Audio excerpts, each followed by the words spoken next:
Michelle Young was born in 1977 in the thriving and harmonious city of New York. She had an outgoing personality from a young age and aspired to work in finance. After graduating from high school, Michelle took a significant step toward realizing her dream by enrolling in a university in Raleigh. By 2001, she had achieved financial success and met a man who had a significant impact on her personal life. Michelle met Jason Young on her 24th birthday, while out celebrating with friends. Jason, who graduated from the same university, had a similar academic background and interests as Michelle. This connection led to a romantic relationship, which culminated in their marriage. On Friday, November 3, 2006, Jason Young requested that his sister-in-law Meredith Fisher visit his home and retrieve some eBay printouts. The goal was to keep his 29-year-old wife, Michelle Young, from discovering them. Jason informed Meredith that he had printed materials about Coach bags and planned to purchase one for Michelle as an anniversary gift.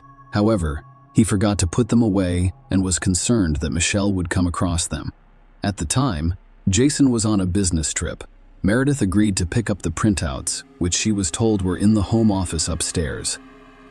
Jason, Michelle, and their 2-year-old daughter Cassidy lived together on a Birchleaf Drive in Raleigh, North Carolina, where Michelle is 5 months pregnant with their second child, a baby boy. Meredith arrived at the house around 1 p.m. and went through the broken garage door before entering the unlocked kitchen door. When she entered the house, she noticed how cold it was. Michelle's car was in the garage, and Meredith discovered Michelle's purse and keys on the kitchen counter. Concerned, she called Michelle's name but received no response. Despite hearing Michelle's dog, Mr. G, whimpering, Meredith couldn't find him and was unsure of his location. As she walked upstairs, Meredith noticed what she thought was red hair dye near the top of the stairs. When she reached the top, she discovered her sister lying face down on the floor. Contrary to her initial assumption, the red substance was blood, not hair dye. Meredith discovered Michelle's body in a pool of blood after she had been brutally beaten to death. After calling 911, Meredith discovered Cassidy, Michelle's 2-year-old daughter, hiding under the bed covers, physically unharmed. Cassidy requested bandages, mentioning that her mother had boo-boos all over. Meredith mentioned Cassidy's claim that there might be someone else in the house to the operator. When asked about Michelle's issues, Meredith mentioned occasional fights between Michelle and her husband, Jason, but clarified that they were not overly severe. She also informed the operator that there were blood footprints throughout the house, including those left by Michelle's daughter. When paramedics arrived, Michelle was confirmed dead, and it was clear that she had been dead for some time. Cassidy, Michelle's daughter, was examined and found to have dried blood on her toes and the bottom of her pajama pants. Fortunately, she had received no physical injuries. Meredith promptly informed her mother, Linda Fisher, of Michelle's tragic death. Linda, in turn, contacted Jason's mother, Pat Young, to deliver the devastating news. Meanwhile, Jason was traveling from Virginia to Pat's house in Brevard. When he arrived, his stepfather told him about Michelle. Meredith then called Jason, revealing that Michelle's death had been ruled a homicide. When Jason learned of his wife's death, he hurriedly drove to Raleigh with some family members. During the journey, friends informed him that the police had inquired about any marital problems Michelle may have had, and he chose to remain silent until he obtained legal representation. Jason declined to answer police questions when he arrived in Raleigh. Citing his counsel's advice, the police discovered traces of blood on the doorknob connecting the kitchen to the garage, which was later confirmed to be Michelle's. Despite a broken garage door that had been in that condition for some time, there was no sign of forced entry. Notably, Michelle's jewelry box had 2 drawers removed, and several valuable items, including her wedding and engagement rings, were missing. However, the house was not otherwise damaged or ransacked. Michael's lifeless body was found dressed in sweatpants and a zip-up sweatshirt. Her body showed signs of discoloration, coldness, and stiffness. The scene revealed a large amount of her blood, with stains on the bedroom walls and inside the closet. Michelle was found next to a closet labeled his closet, and a small doll was discovered beside her head. The police wanted to question Jason about his whereabouts on the night of November 2 and early November 3. Despite Jason's reluctance and refusal to cooperate, investigators discovered that on November 2, he left the rally and headed to Virginia for a sales call scheduled for 10 a.m. on November 3rd. In Clintwood, Michael planned to spend the evening of November 2 with her friend Shelley. Shelley said she arrived at Michelle's house around 6:30 p.m. and found Jason still there when he offered to join them for dinner. Jason declined, mentioning that he planned to eat at Cracker Barrel on his way to Galax, Virginia. Jason had reserved a room in Galax for the night, intending to drive to Clint Woods the following morning for the sales call. Shelley told the police that after Jason left, Michelle bathed Cassidy and put her to bed, after which they watched Grey's Anatomy. During their time together, Michelle told Shelley about recent disagreements with Jason, particularly about holiday plans. Michelle wanted her mother Linda to stay with them from Thanksgiving to Christmas, which Jason was not thrilled about. According to investigations, Jason called Michelle 7 times that night. Shelley, Michelle's friend, told the police about her unsettling feeling of being watched that night, prompting her to ask Michelle to accompany her to her car when she left around 10 p.m. and 10:30 p.m. on November 3 between 3:30 and 4 a.m. A resident delivered newspapers in the area. They reported seeing a light-colored SUV parked in Michelle's yard or on the street in front of her house. Another resident passed by around 6:15 a.m. I noticed an empty SUV parked at the edge of the driveway. Police investigated Jason's movements and discovered that he left his Raleigh residence on November 2 to travel to Virginia.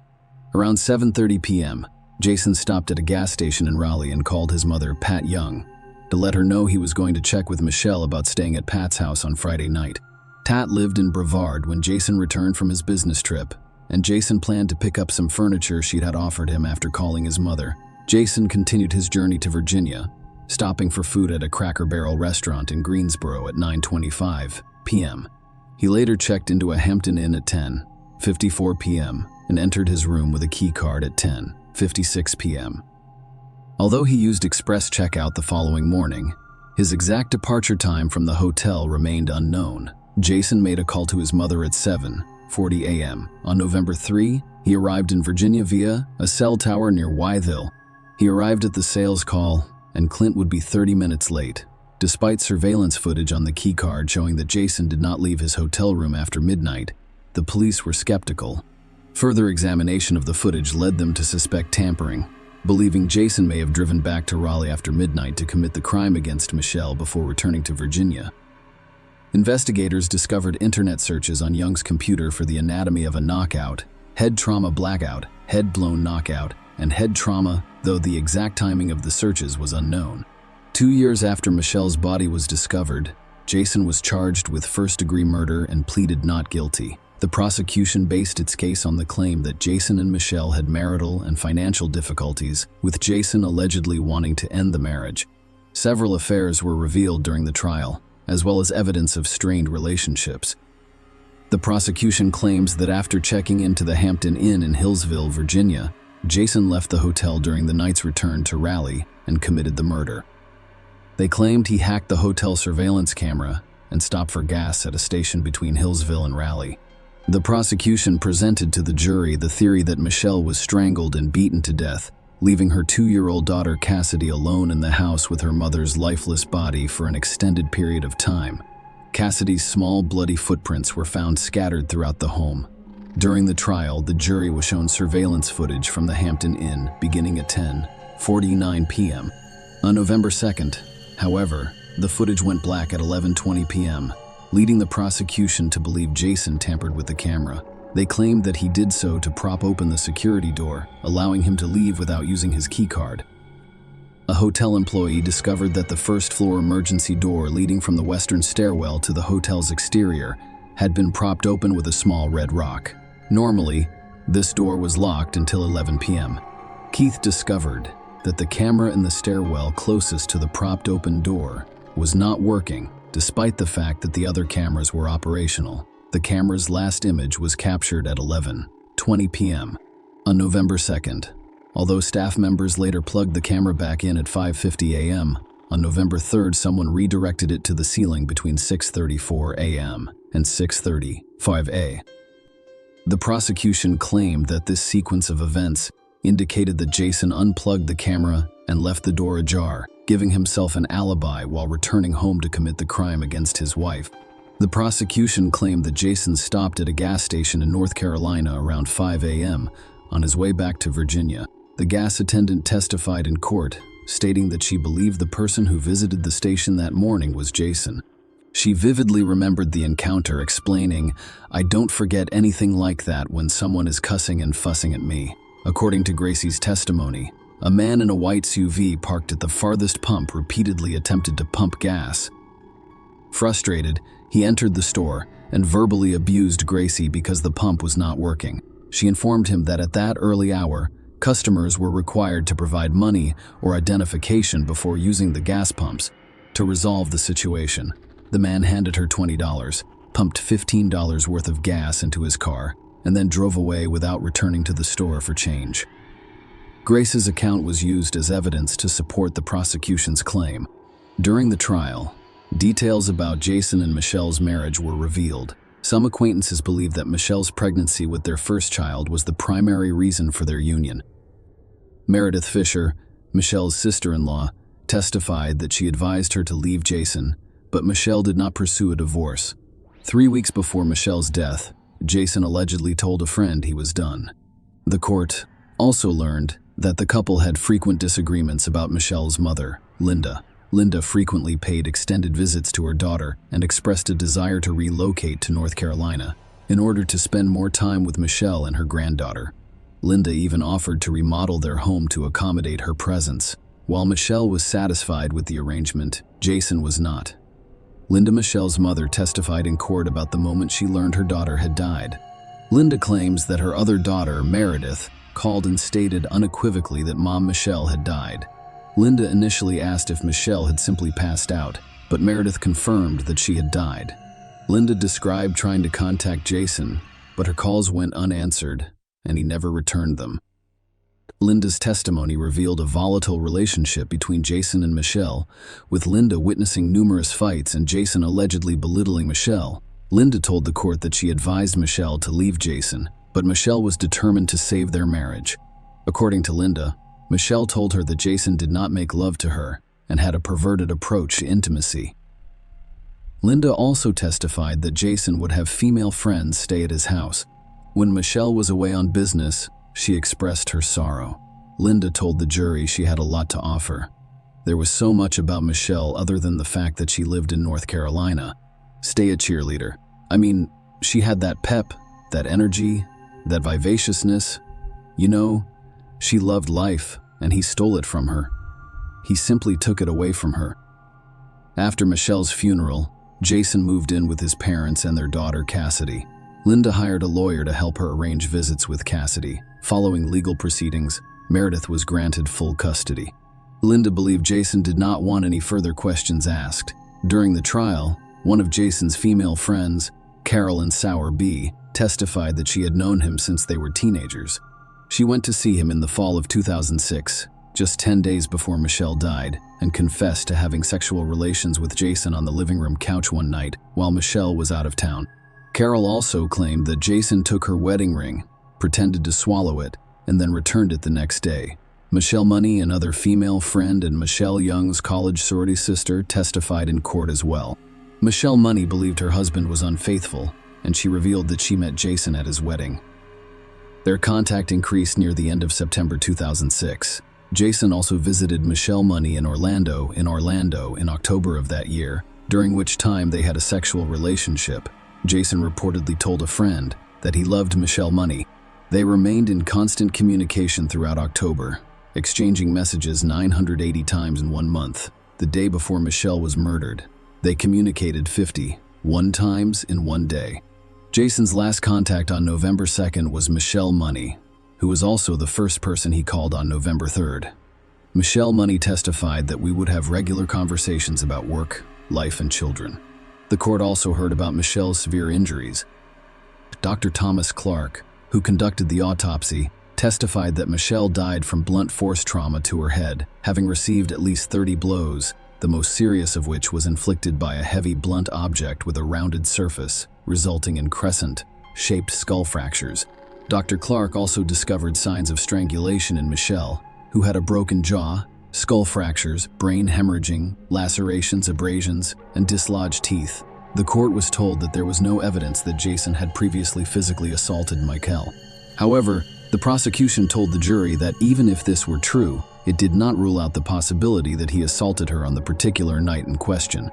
Their argument was based on the belief that Jason was capable of physical violence, and they called his former fiancée, Genevieve Carr, as a witness. Genevieve testified that she had been a victim of domestic violence at Jason's hands.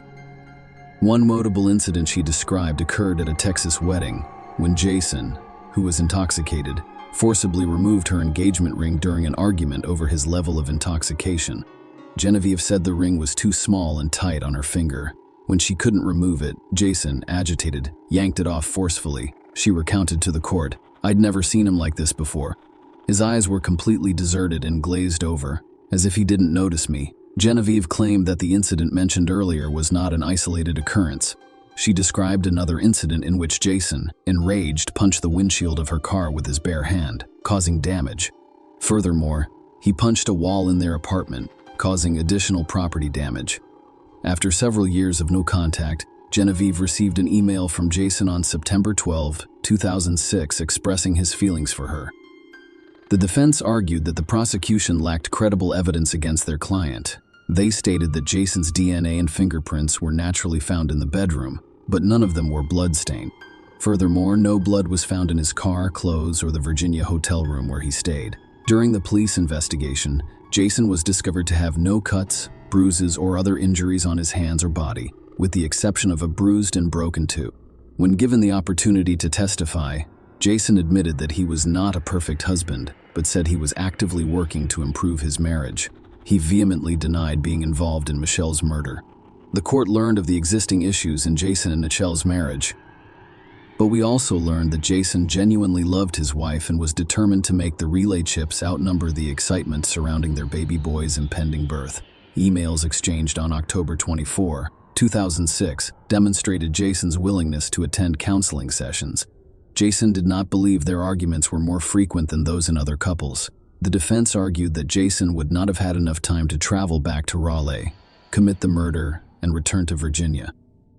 Given that the hotel was about 160 miles from their home, Jason had recently started a new job selling electronic health records software, and he was in Virginia because his employer had scheduled an early morning sales call for Clint on November 3.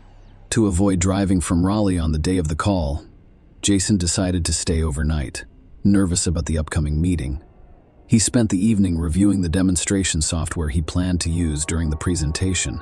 In court, Jason claimed that he left his hotel room to get his laptop charger from his car, but realized he had left the keycard inside. He propped the exit door open, returned to his room, and then left to smoke a cigar.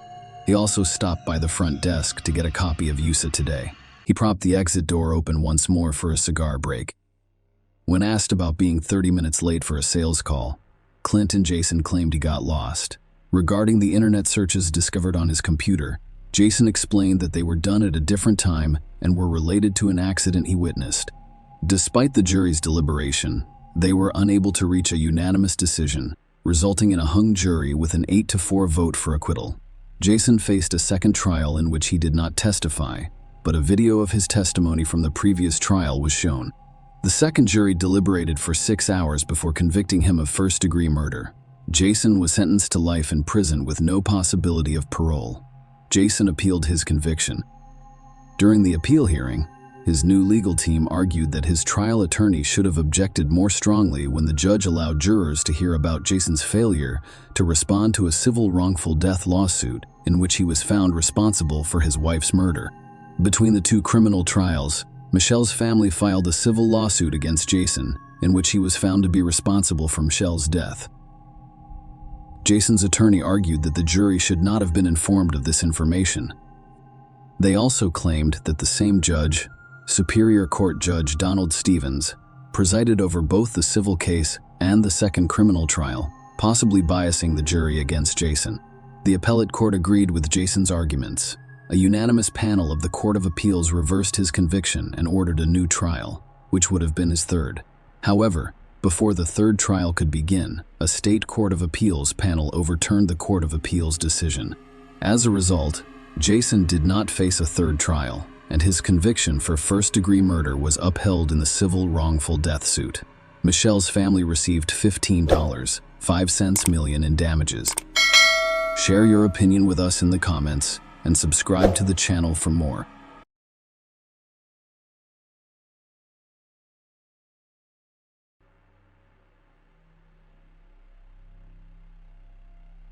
On November 16, 2012, the dispatch center in Lake County, Ohio, received a distressing 911 call.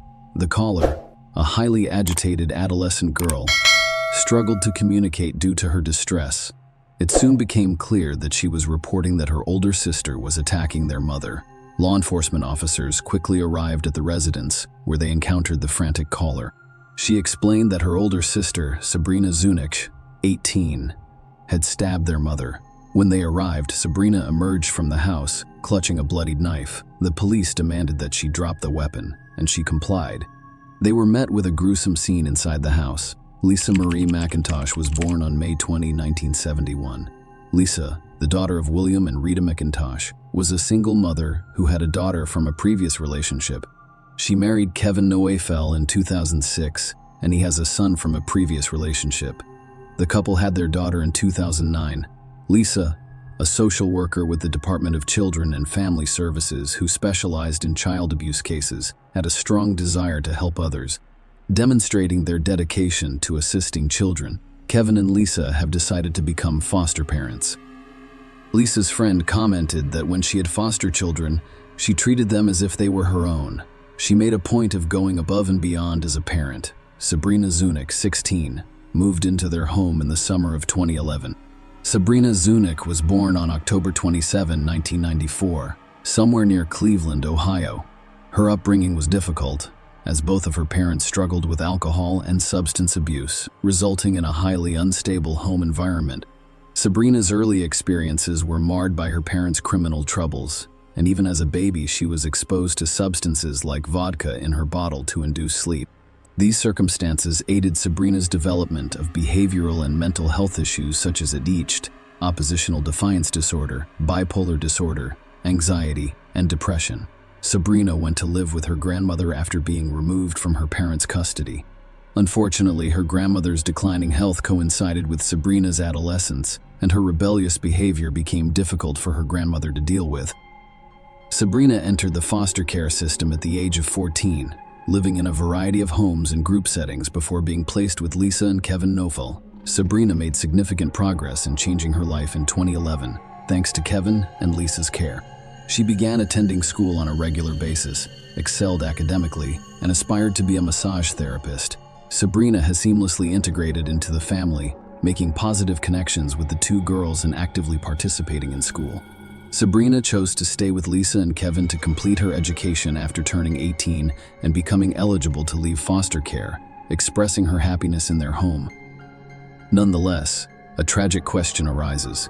What drove Sabrina to stab her foster mother to death in front of Lisa's two young daughters? Lisa was at home with the children on November 16, 2012, while Kevin was working as a truck driver. During the night, the teenage and 3-year-old daughters heard their mother's screams and discovered Sabrina stabbing Lisa multiple times. In the midst of the terrifying scene, the younger child sought refuge in a closet, while Lisa's teenage daughter pleaded with Sabrina to stop the assault and immediately dialed 911. The situation was described as completely chaotic, with the distraught caller informing police that her sister had fatally stabbed their mother. Lisa Noefel was pronounced dead on the scene. Sabrina was arrested, and the murder weapon, a 15-inch knife with a 9-inch convex and serrated blade without a hilt, was found in the house. Notably, Sabrina accepted responsibility for the act, admitting that she was the one who stabbed Lisa to death. Despite the disturbing nature of the murder, police were concerned about the brutality of the attack on Lisa Noefel, who had opened her home to care for a teenager. The assault resulted in almost 200 stab wounds, indicating a vicious and violent act. The police informed Lisa's husband, 42-year-old Kevin Noefel, who worked as a truck driver and was away in Michigan at the time, about her death. Kevin called 911 to inquire about the girls' well-being and was advised to pick them up from the police station. Kevin got them at 5 a.m. that morning. Over the next 10 months, law enforcement worked hard to piece together the puzzle surrounding the crime. The investigation's findings indicated a shift in the Noefel household dynamics around December of 2011. Sabrina Zunic, who was initially content in the home, began to have conflicts with Lisa. Jealousy emerged as a significant factor, with Sabrina expressing resentment toward Lisa and accusing her of favoring Haley and Megan, the family's two younger girls. The inquiry loomed. Could these tensions have pushed Sabrina to commit the heinous act of murdering Lisa? Several months after her arrest, Sabrina offered to cooperate with police in exchange for a 30-year parole possibility rather than a life sentence without parole. Sabrina made a shocking disclosure in her statements. She claimed to have had sex with her foster father, Kevin. Sabrina stated that this relationship began in the spring of 2012. Following Sabrina's arrest, she claimed that it was Kevin's idea to plan and carry out Lisa's murder. Kevin Nofel was facing charges for the murder of his wife, Lisa. He was charged with conspiracy to commit aggravated murder, complicity in aggravated murder, and 6 counts of sexual battery. During the trial, Kevin entered a not guilty plea, and the focus was solely on his charges. Sabrina, who had previously pleaded guilty, agreed to testify for the prosecution against Kevin. The prosecution argued that, while Sabrina was the one who physically stabbed Lisa to death, Kevin was aware of and involved in the murder. The prosecution claimed that Kevin wanted to end his relationship with Lisa, as evidenced by statements to friends about a possible divorce. They also claimed that Kevin stood to benefit financially from Lisa's death because of the existence of multiple insurance policies. During the trial, the prosecution presented evidence indicating a change in Lisa Nofel's behavior preceding her tragic death. Lisa's co-worker testified that in the months leading up to her murder, Lisa appeared distracted and made an effort to focus. She also mentioned delivering food to Kevin the day after Lisa died, noting that his demeanor seemed normal, and seeing a picture of Sabrina on the refrigerator. Kevin's apparent lack of emotional response was accentuated when she saw him at Lisa's funeral and described him as emotionless. Another co-worker stated that Lisa underwent a significant change in 2012. Lisa began taking private phone calls away from her desk, which appeared to upset her. When she spoke with Kevin the day after Lisa's murder, he mentioned that recouping Lisa's $50,000 salary would be difficult. The prosecution called witnesses to testify about Kevin's behavior after learning of Lisa's death. Kevin was described as calm by the police officers involved in the case. Patrolman who met Kevin in the police station lobby a few hours after Lisa's death reported that he appeared relatively calm during the encounter. Detective Brian Jackson of the Willoughby Hills Police Department testified during the trial, recounting an interaction with Kevin the day after Lisa's murder. Kevin expressed a desire to enter the house, but Detective Jackson advised against it, explaining that the scene had not been cleaned. Despite the gruesome circumstances, Kevin showed no emotion and insisted on seeing the scene for himself, claiming that he had been in similar situations before. The prosecution presented evidence about the insurance money, revealing that Kevin had collected insurance funds following Lisa's death. Testimonies focused on Kevin Swift's actions on the morning of Lisa's murder. Kevin called Lisa's workplace to inquire about the paperwork required to file a claim on Lisa's life insurance policy with the union. Jill Reynolds, a benefits specialist at Gordon Food Services where Kevin worked as a transit driver, testified that on the day Lisa was killed, Kevin contacted her to report Lisa's death and stated that he planned to file an insurance claim. This information was critical in establishing a timeline of Kevin's actions and decisions in the immediate aftermath of the tragedy, which helped to shape the prosecution's narrative about the financial implications of Lisa's death. The prosecution informed the court that Kevin filed several insurance claims on November 16, including a $250,000 life policy for Lisa No. This policy, which was issued on May 16, 2012, provided coverage for her life. According to Christopher Eddy, a team leader at Guardian Life Insurance Company, which provides insurance for Cuyahoga children and family services, Kevin received a $250,000 check as payment for the claim.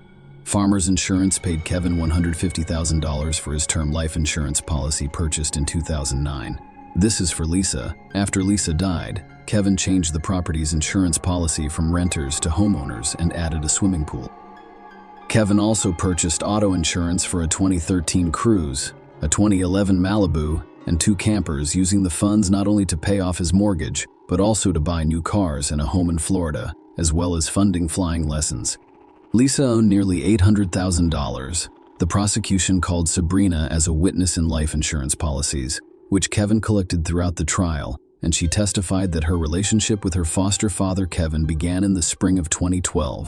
Sabrina testified in court that Kevin typically drove her to Willoughby South High School and that they engaged in sexual activities during these rides.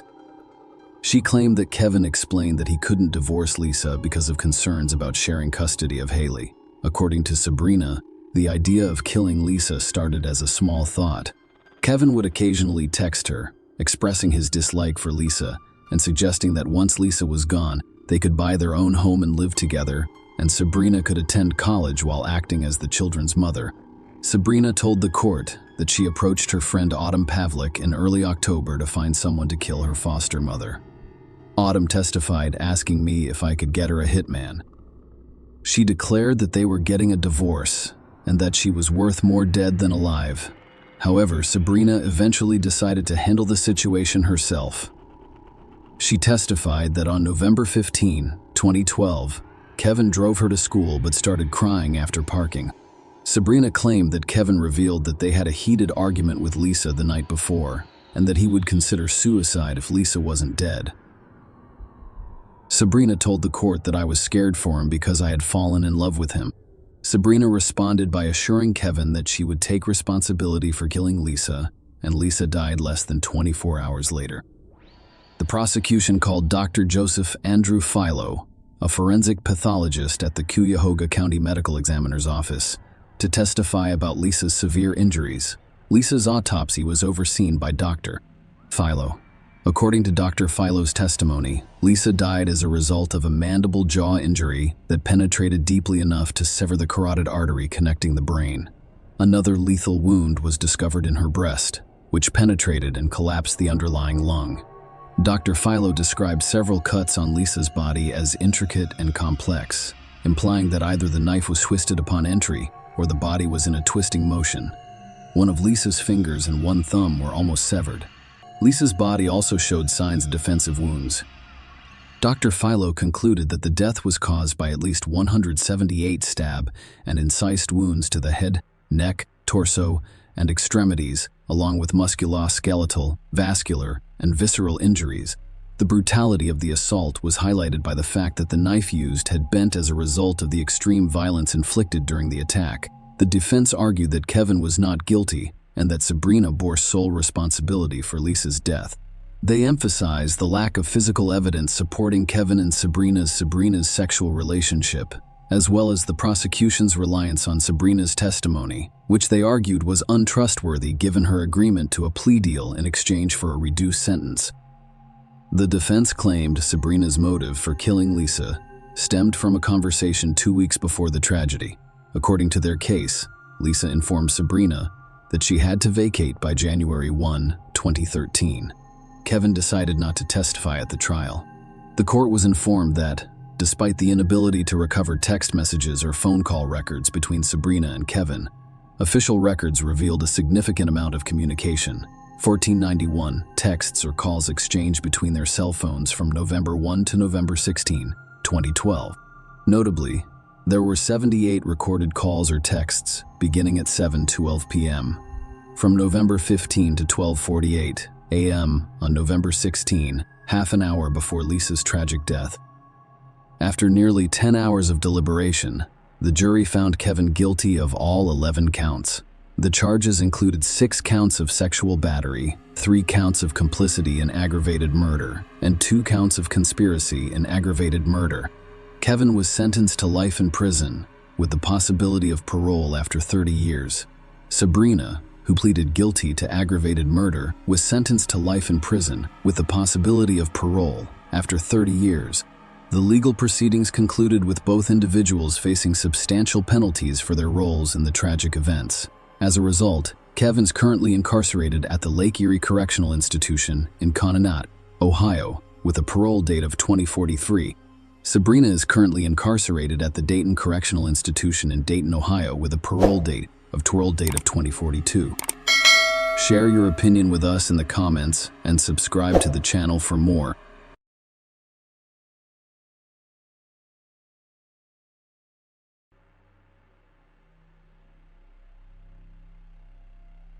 Leslie London Newlander, a 61-year-old Fayetteville resident and longtime Syracuse, New York resident, appeared to live a happy life with her husband, Dr. Robert Newlander, a highly respected gynecologist, and their children. She actively contributed to the community by volunteering for local charities and assisting those in need.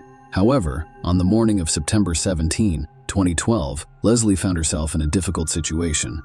Her daughter, Jenna Newlander, 23, called 911 right away, reporting that her mother had fallen in the shower and needed immediate medical attention. Jenna described her father's plea for help, stating that he discovered Leslie bleeding on the bathroom floor. Paramedics arrived quickly at the couple's spacious home, where they discovered blood in several areas of the master bedroom, including pulling on the rug and spattering on the wall near the bed. Surprisingly, Leslie was discovered approximately 60 feet away from the reported fall site, as Robert had carried her there to administer CPR despite Janice's objections. Despite these efforts, it was too late, and Leslie was declared dead on the scene. When the cops arrived, Leslie was found on the bedroom floor rather than in the bathroom. Dr. Robert Newlander, her husband, told the police that he had moved her from the bathroom to the bedroom to perform CPR. Despite the paramedics' efforts, Leslie suffered a severe and fatal head injury, and she was pronounced dead on the scene. During the police interview, Robert described finding Leslie on the bathroom floor and then moving her to the bedroom for CPR. Blood was discovered in several locations throughout the bedroom, including the rug and the wall next to the bed. The medical examiner determined that Leslie died as a result of blunt force head injuries sustained during a fall from standing height. It was believed that she slipped in the shower and hit her head on the stone shower bench. The incident was ruled an accident, and the investigation was closed. Leslie's death stunned not only her family, but the entire community. The Newlanders, a well-known family in the area, were greatly admired. Robert, a gynecologist and obstetrician in Syracuse, had earned the trust of many residents who used his services. He and Leslie spent 28 years together raising 4 children, Emily and Brian, from Robert's previous marriage, were joined by Robert and Leslie's children, Ari and Jenna. The Syracuse community was well aware of Newlander's extensive philanthropy, as they generously donated their time and resources to a variety of charities. Leslie's untimely death was a tragedy for those who knew her. After Leslie died, Robert sold the house and moved into a new one. Despite the fact that the case was closed and Robert had relocated, people in the community began to talk. Rumors circulated that there was a lot of blood in the house and that Leslie's injuries were far worse than those expected from a slip and fall in the shower. Was Leslie's death truly a result of an accident? Other rumors circulated as well. There were whispers that the Newlander marriage was not as stable as it appeared, with one person even claiming that Leslie had planned to lease a new apartment on the day she died. The police also received an anonymous letter containing the following information. There are doubts that he is the good guy everyone believes he is. Leslie was trying to get away from this guy, Dr. Gamlick, the county's former chief medical examiner, until she retired in 2009. Had a close friendship with the Newlanders. However, some mutual acquaintances approached her and questioned whether she thought Leslie's death was truly accidental. Dr. Jumbleleek became concerned when she read the medical report. Realizing the full extent of Leslie's injuries, Leslie had sustained a deep, penetrating wound to the back of her head, which had resulted in blood accumulation in her eye. This type of injury is commonly linked to incidents such as car accidents or heavy object beatings. Dr. John Belux informed the police that, in her professional opinion, Leslie's death was a homicide caused by blunt head trauma sustained during an assault. Following Dr. John Belux's assessment and the anonymous letter, the police reopened the case. Subsequent investigations confirmed the marital problems, with Leslie and Robert sleeping in different bedrooms at the time of her death. Furthermore, it was revealed that Robert's once thriving medical practice was facing financial difficulties and no longer achieving the same level of success. Despite Robert's sale of the house following Leslie's death, the police returned to the scene, this time looking for evidence of homicide rather than a simple slip and fall. The second search revealed previously overlooked details such as blood at the back of the bed's headboard and blood spattering on the blinds behind it. The police then approached Robert and asked him to answer a few questions, to which he agreed. When asked about the rumors circulating about marital problems, Robert acknowledged the issues but insisted that there was no animosity and that they still had a good relationship. He mentioned this the night before Leslie died. They had even gone out to dinner with their children, Ari and Jenna, recounting in detail the morning of Leslie's death. Robert described his daily routine as a jog at Green Lakes followed by a coffee stop for Leslie. Robert stated that when he returned, Leslie was already in the shower. An hour later, at 8:25 a.m., he opened the bathroom door to check on her and found her on the floor. In response, he called Jenna and told her to call 911. Despite Jenna's request during the emergency call not to move Leslie, citing the risk of a broken neck, Robert adjusted Leslie's position, making it difficult to perform CPR in the bathroom. In response to police inquiries, Robert was arrested after reevaluating the evidence, focusing on the blood traces in the house and the gravity of Leslie's injuries. He was then charged with murder, and Robert pleaded not guilty. The prosecution's narrative revolved around the claim that Robert murdered Leslie hours before dialing 911, and this is before his morning jog. They claimed that he assaulted Leslie in the bedroom with an unknown weapon before moving her to the bathroom and striking her head against the shower bench to give the appearance of a slip and fall. The prosecution claimed that Robert called Jenna at that time to make it appear as if he had just discovered Leslie in the bathroom. Choosing to carry her back to the bedroom despite Janice's objections was a deliberate attempt to explain the blood trail from the bedroom to the restroom. During the trial, the Newlander housekeeper testified that she noticed unfamiliar sheets on the bed, leading the prosecution to believe that Robert disposed of the bloody sheets and possibly the murder weapon during his morning jog. The prosecution's key evidence focused on blood spatter discovered in the house. The spatter was discovered on the headboard nightstand, the blinds behind the bed, and the south wall, which is approximately 7 feet south of the bed. The prosecution emphasized the spatter on the south wall, claiming it was impact spatter from Leslie's blood, indicating a forceful blow if she'd been struck with an object. Expert testimony was required to explain the impact spatter to the jury.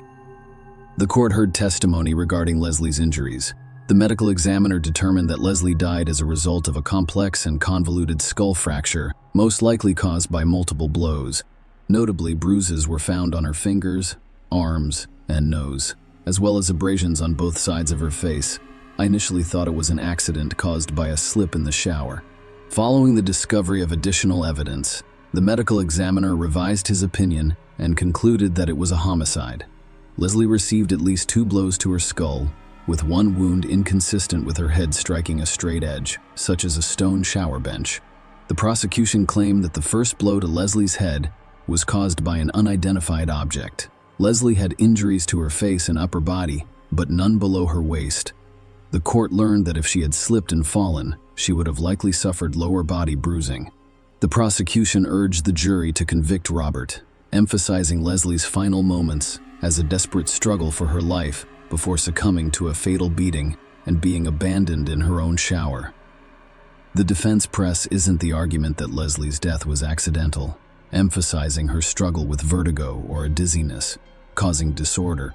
Leslie's personal trainer testified that her vertigo had recently worsened, a condition that her sister Joanne London Leslie also admitted to having. The defense responded to the prosecution's argument that the blood spatter indicates that Leslie was attacked in the bedroom. It was their contention that if there was a lot of blood spatter, the paramedics could have caused it by removing their gloves. The first responders' hands were probably covered in blood, and the gloves had simply peeled off, and in doing so, blood flies from the gloves, leaving you with a cast off rather than an impact. Furthermore, the defense suggested that Robert, while performing CPR, may have contributed to the blood spatter by removing his blood-stained shirt. They argued that the investigation's lack of professionalism made it difficult to accurately interpret the speech. The court was informed that there were insufficient close-up images of the blood, and that some of the blood found behind the headboard and blinds was collected months after Leslie died. Even after Robert had left the premises, Dr. Daniel Spitz, a medical examiner testifying for the defense, maintained that Leslie's head wound was the result of a fall in the shower where she struck her head on the stone bench. Robert did not testify, but his daughter Jenna did. She described her 911 call and the events of that fateful morning, revealing that she had stayed with her mother until 2 a.m. Jenna refuted the housekeeper's claim about the sheets, insisting that they had remained unchanged since the police arrived. Jenna testified to seeing her father remove a blood-stained shirt during CPR in the bedroom. Although the shirt was never found, she firmly believed that her mother's death was an accident, given her presence in the house at the time. After a 3-day deliberation, the jury convicted Robert of second-degree murder and tampering with physical evidence. The defense asked the court to sentence him to the minimum term. Leslie's sister, Joanne London Leslie, represented the family during the sentencing hearing. None of us had the slightest suspicion of any wrongdoing. We wouldn't be here today on Bob's behalf. Robert also spoke in court. My head is unbound by this court's decision because an innocent man was wrongfully convicted. I would not and did not take someone's life. I adore my wife, Leslie, and I mourn her every day, forever. Robert was sentenced to 20 years to life in prison. Jenna shouted after him, "Daddy, I love you." "You're innocent." The case took an unexpected turn following the verdict. When an alternate juror approached Robert's lawyer with concerns about potential juror bias, it was revealed that juror number 12, Jonna Lorraine, had exchanged approximately 7,000 text messages with family and friends during the trial before voting to convict Robert of murder. Several hundred of these messages contained questions about the case, a clear violation of the rules prohibiting jurors from discussing the trial. Robert's defense team, armed with this new information, filed an appeal against his conviction. The court discovered that Hannah Lorraine had received and sent numerous texts about the case, including one from her father instructing her to ensure his guilt. Another text inquired whether she had seen the scary man. Furthermore, it was discovered that she accessed media websites covering the trial, raising concerns about external influences on her decision-making as a juror. The text exchanges raised concerns about juror bias. Robert's conviction was reversed, and a new trial was ordered. After 3 years in prison, he was released on bail while awaiting a new trial. However, the new trial scheduling was repeatedly delayed by the Germans, which was attributed in part to the challenges posed by the coronavirus pandemic. The prosecution suffered an early setback in the new trial when one of their key witnesses, the medical examiner, died. This is a significant loss, especially given the importance placed on Dr. Lisma's testimony during the first trial. The fact that the jury in the initial trial requested Dr. Lisma's testimony to be read back to them during deliberations indicates the importance of the attribute that led to the testimony in determining Robert's guilt. Dr. Robert's second murder trial in early 2022 revealed significant differences from the first trial. Additional incriminating evidence was presented against him, and Jenna Newlander did not testify. During a re-examination in 2021, forensic analysis revealed mummified fat tissue from Leslie's head on the headboard of the couple's bed, supporting the story of Dr. Roberts' alleged assault on her. Despite Jenna's 911 call being played in court, as it was during the first trial, the defense chose not to call her as a witness to testify in her father's favor this time. The legal proceedings ultimately resulted in the same outcome as the initial trial. Dr. Robert was convicted on March 17, 2022. On May 2, he was sentenced to 20 years to life in prison, with credit for prior time served. Share your opinion with us in the comments, and subscribe to the channel for more.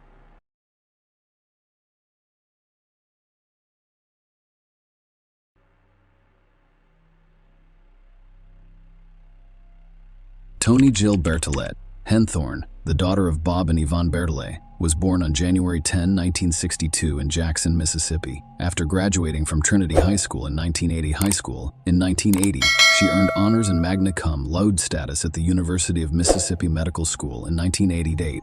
Toni's professional journey led her to work as a surgical and cosmetic ophthalmologist at Associates in Eye Care in Denver, where her excellence earned her recognition as one of America's top ophthalmologists by the Consumer Research Council in 2006. Toni was an active member of her community outside of medicine, attending and teaching Sunday school at Cherry Hills Community Church. Toni was not only an accomplished pianist, but also had a lovely voice and sang in several church choirs. Her dedication to her faith was evident in her insightful contributions to God Questions, org, where she shared her Christian perspectives on a regular basis.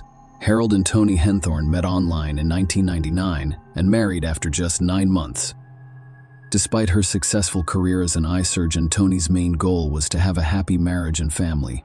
This ambition appeared to come true when she met Harold, who presented himself as a wealthy entrepreneur involved in fundraising for educational institutions and churches. Harold persuaded Toni to move to Colorado from Jackson, Mississippi during their meeting. Despite the difficulties of leaving her family and friends in Mississippi, Toni is excited about starting a new life with her husband. Their family culminated in 2005 with the birth of their daughter Haley on September 29, 2012, Toni Henthorn and her husband Harold Henthorn went hiking in Colorado's Rocky Mountain National Park on Saturday to celebrate their 12th wedding anniversary. Just before 3:30 p.m., they deviated from the trail and ate lunch atop a picturesque cliff. By 4:45 p.m., they discovered a cliff beneath their lunch spot after deviating from the designated trail. Toni tragically fell 130 feet from the same steep cliff in less than half an hour at 5:54 p.m. Harold called 911, almost 45 minutes later, to report the incident. He told the authorities that it took him 15 minutes to reach Toni and another 30 minutes to assess and relocate her. During the 911 call, Harold mentioned their location near the mountain summit, expressed concern about Toni's weekend breathing and head injury, and asked for a helicopter. He later told another operator that he had started a fire in a rock enclosure and noticed a decrease in Toni's breathing, eventually confirming its cessation. Harold, guided by the operator, attempted chest compressions. Harold called 911 again and inquired about the arrival of assistance. The operator informed Harold that the ranger was calling for him, but Harold claimed he had not heard any calls. The MT Ranger arrived around 8 p.m. and conducted an examination, which unfortunately revealed Toni's death. Authorities questioned Harold about the circumstances surrounding Toni's death. Despite claiming that he did not witness Toni's fall because he was reading text messages and only saw a blur, Harold gave conflicting accounts to others.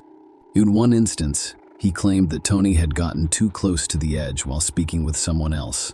He claimed that Toni was attempting to take photographs and slipped upon hearing the tragic news of Toni's death. Her parents, Bob and Yvonne Berthollet, had a strong reaction. Bob immediately claimed that he pushed her, which was initially interpreted as an accidental death. Toni's parents had clearly been concerned about her well-being for quite some time. Toni was a successful and confident woman when she first met Harold. However, her confidence dwindled after moving to Colorado with Harold, who gradually took control of her life. Harold will listen in on her parents' phone calls and put them on speakerphone. Toni's parents became concerned, suspecting that Harold might not be as prosperous.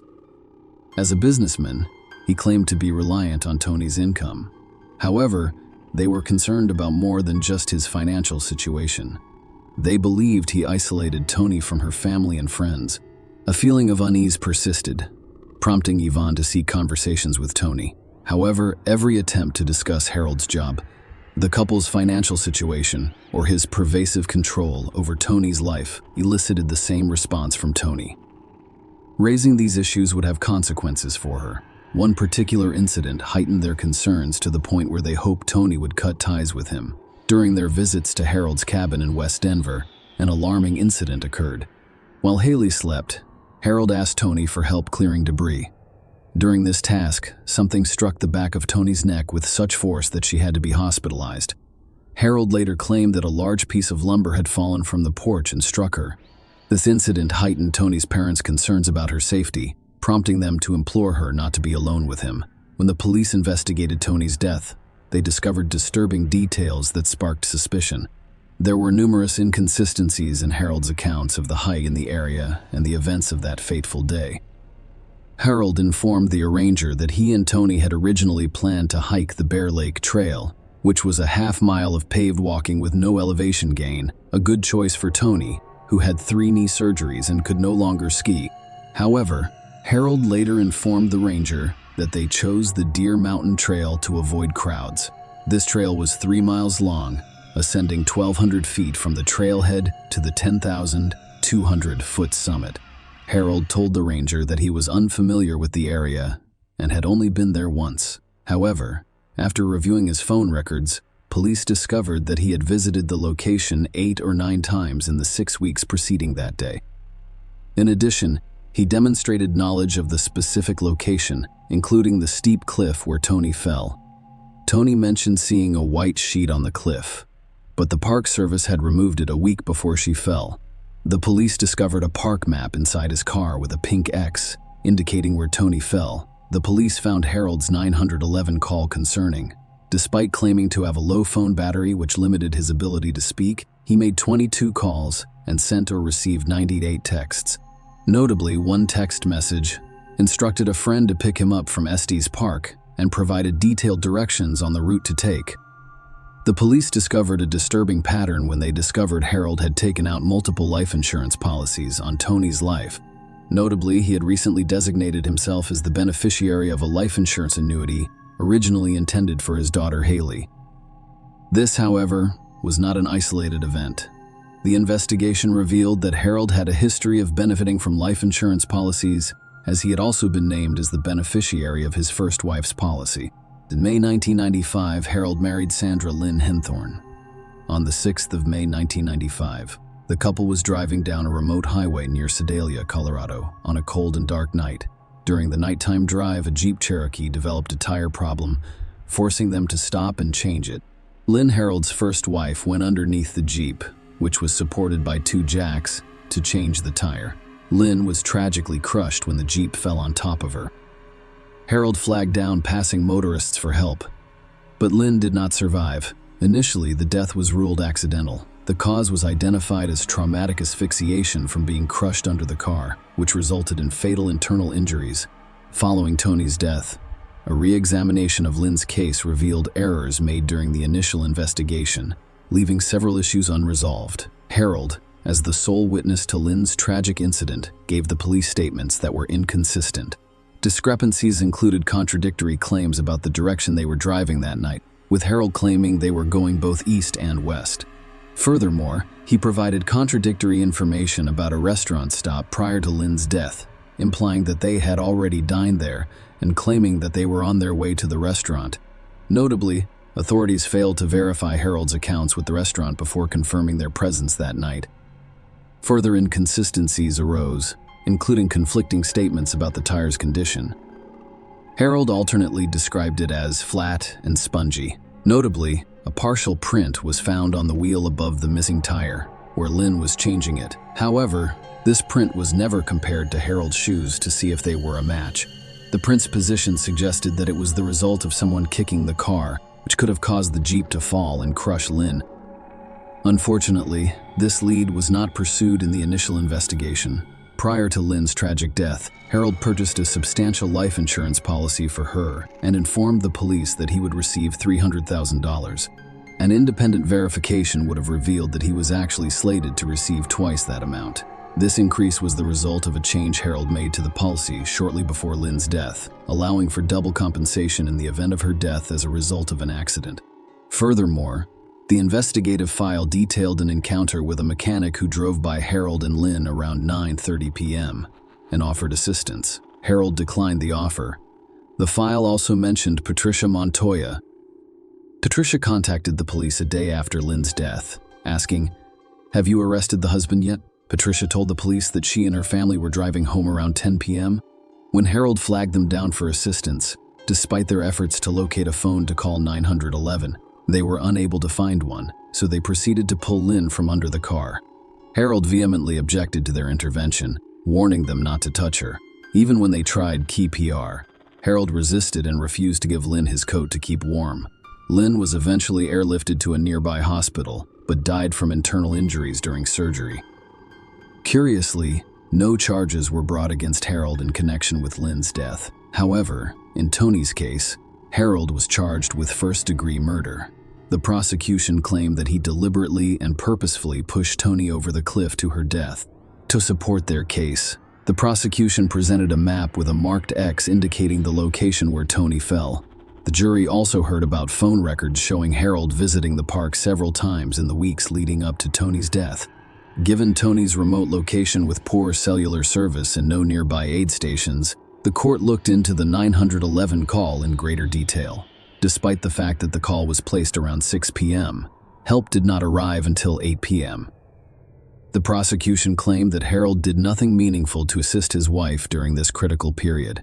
To back up this claim, the prosecution called Julie Sullivan, the emergency services dispatcher, to testify that she followed a standardized protocol when guiding people through CPR over the phone, and that she had handled approximately 240 similar calls before speaking with Harold. Julie explained that her conversation with Harold was unusual. "In my experience, when I perform CPR with someone guiding me through it, even experienced people, nurses, or other people on the scene are extremely out of breath. I thought it was strange that he wasn't letting me know when he finished an instruction I'd given him. As many of you are aware, on every other call I have taken, the person wants to know what to do next right away. Okay, I completed my 30. What do I do next? What shall I do next? What shall I do next? That was highly unusual, and it didn't feel like he was performing CPR. Most people do it due to the physical exertion of performing CPR compressions and breathing. It's extremely exhausting. I need to know when you're finished with it so we can move on to the next step. And he wasn't letting me know when he finished every instruction I gave him, so I asked him to let me know. Also, we had an open line. I can hear them doing compressions on the patient on all of the other CPR calls I've done in my career because there is so much breathing. The breathing is labored. It's extremely exhausting, and it's difficult to even get out and speak back. They have difficulty talking to me because they are out of breath from the exertion.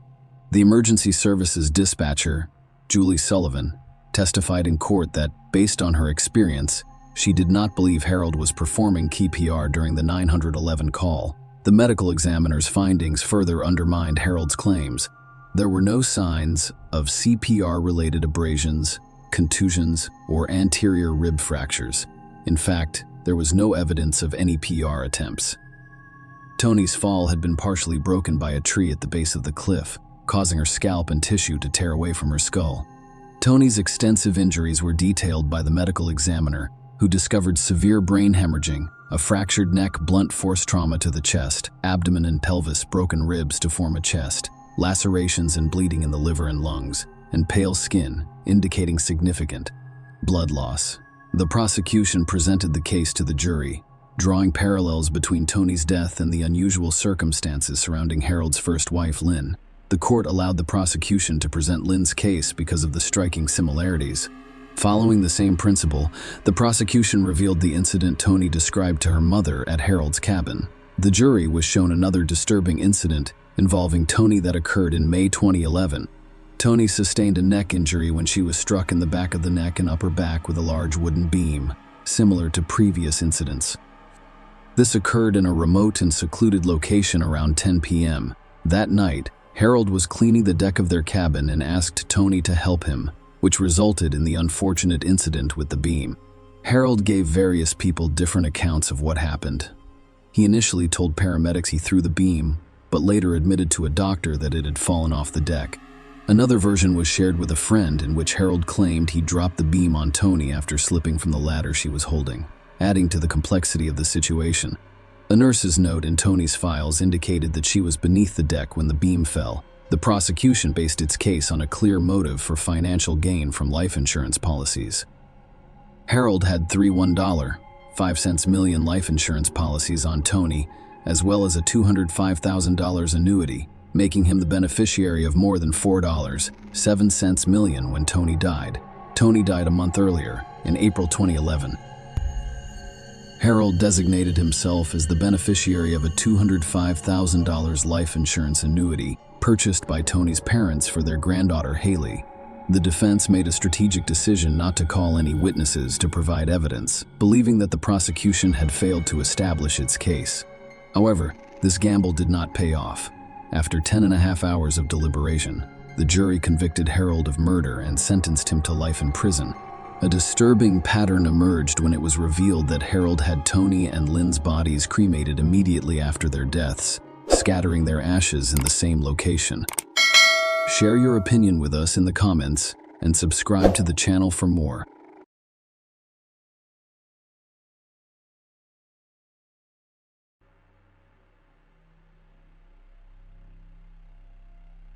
Every person in this world wishes to find his or her true love, with whom he hopes to live until the end of his life. Unfortunately, not every love story ends happily.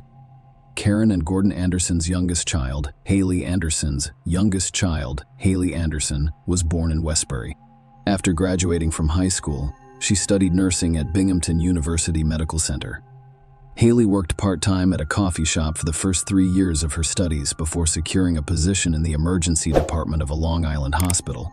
Haley has always wanted to work in a hospital to help people who are described as strong, independent, kind, and always smiling. Haley had a large number of friends. She was a fan of the hippie subculture, believing that youth should be spent engaging in entertainment and developing open relationships. Haley and her roommates spent the late hours of Thursday, March 8, 2018, playing board games and drinking. The gathering ended just before 4 a.m. Then, they all went to bed. When Haley's roommate, Josie Arden, woke up a few hours later, she wasn't surprised that Haley wasn't in bed, given their independent college lifestyles. However, as the day progressed and Haley failed to show up for a planned meeting with Josie and other friends at a bar, concerns grew. Notably, Haley had not posted anything on social media all day, and calls and messages to her cell phone had gone unanswered. Worried, Josie and another roommate used the Find My Friends app to locate Haley's iPhone, which led them to a home on Oak Street. This was the home of Orlando Tercero, another nursing student who had a brief on and off relationship with Haley that lasted just over a year. Orlando, a Miami native with Nicaraguan roots, was known for his academic diligence during the week and for partying with Sean on weekends. Josie, along with her roommate, Michaela Tobley, went to Oak Street to find out where Haley was. Earlier that day, the police were called to Orlando's home on Oak Street after his sister requested a welfare check in response to a distressing text message she received from him. When the police arrived, there was no response and the house appeared to be unoccupied. So they left, discovering nothing amiss. When Josie and Michaela arrived, they knocked on the door but received no response and the house appeared deserted. Despite this, they chose to remain motivated by their concern for Haley's well-being. When they noticed Orlando's car was missing, they checked their tracking app, which showed Haley's phone was still inside. Josie helped Michaela enter through an open window to find Haley in Orlando's bedroom, partially covered by bedclothes. Although they couldn't be certain, her power made them suspect she was dead. They quickly dialed 911, and both police and emergency personnel arrived, confirming Haley's tragic death. The cause was determined to be strangulation, and Orlando was not found. Haley and Orlando had an on and off relationship, with Haley eventually choosing to end it. While she wished to maintain a friendship, Orlando desired a more serious relationship. Over the course of about a year, Orlando sought a serious relationship, which Haley did not reciprocate, preferring not to be tied down during her college years. The investigation revealed a troubling incident. 6 months before Haley's tragic discovery, Orlando was seen shouting at Haley during a party on September 15, 2017, after learning she had reconciled with her ex-boyfriend Kevin Ocampo. Unhappy with this development, Orlando insisted on an exclusive relationship, which Haley declined, stating her desire to remain friends. Kevin slept over at Haley's apartment the next morning. When he left, he discovered that Haley's car tires had been slashed. When Haley reported the incident to the police, Orlando denied any involvement. Given that the damages exceeded $600, felony charges may be pursued to keep Orlando from suffering severe consequences. Haley chose not to press charges on the condition that he pay for the damaged tires. Haley's friends told the police that Orlando was obsessed with her, paying another visit to Eldred, driving by her apartment, and appearing to keep a constant eye on her. Despite this, Haley maintained contact with him because she didn't want him to feel excluded, and she still liked him. As the investigation delved into the events surrounding Haley's board game night with friends, the focus shifted to how she ended up at Orlando's house. Surveillance cameras near and outside Orlando's home were critical. According to the footage, Haley and Orlando entered his house together, with Haley appearing fine and willing. Hours later, Orlando was seen leaving the house alone, disposing of garbage, and then going to a nearby pharmacy to buy sleeping pills like Quil and melatonin before returning home. Following footage showed Orlando leaving again. 7 hours later, I was descending into the house's basement. Police suspected that at this point, Orlando attempted to commit suicide with hooks and a rope, resulting in injuries. The presence of blood on the basement floor supported this theory. They discovered what they thought was a suicide note written in Spanish with the English translation read, "I am deeply sorry about this.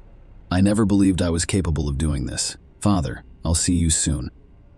Orlando's father died 5 years ago. They believe the note was more than just a suicide note. However, a confession from surveillance footage showed Orlando leaving the house later with a suitcase, and authorities tracked his movements to GCAKE International Airport.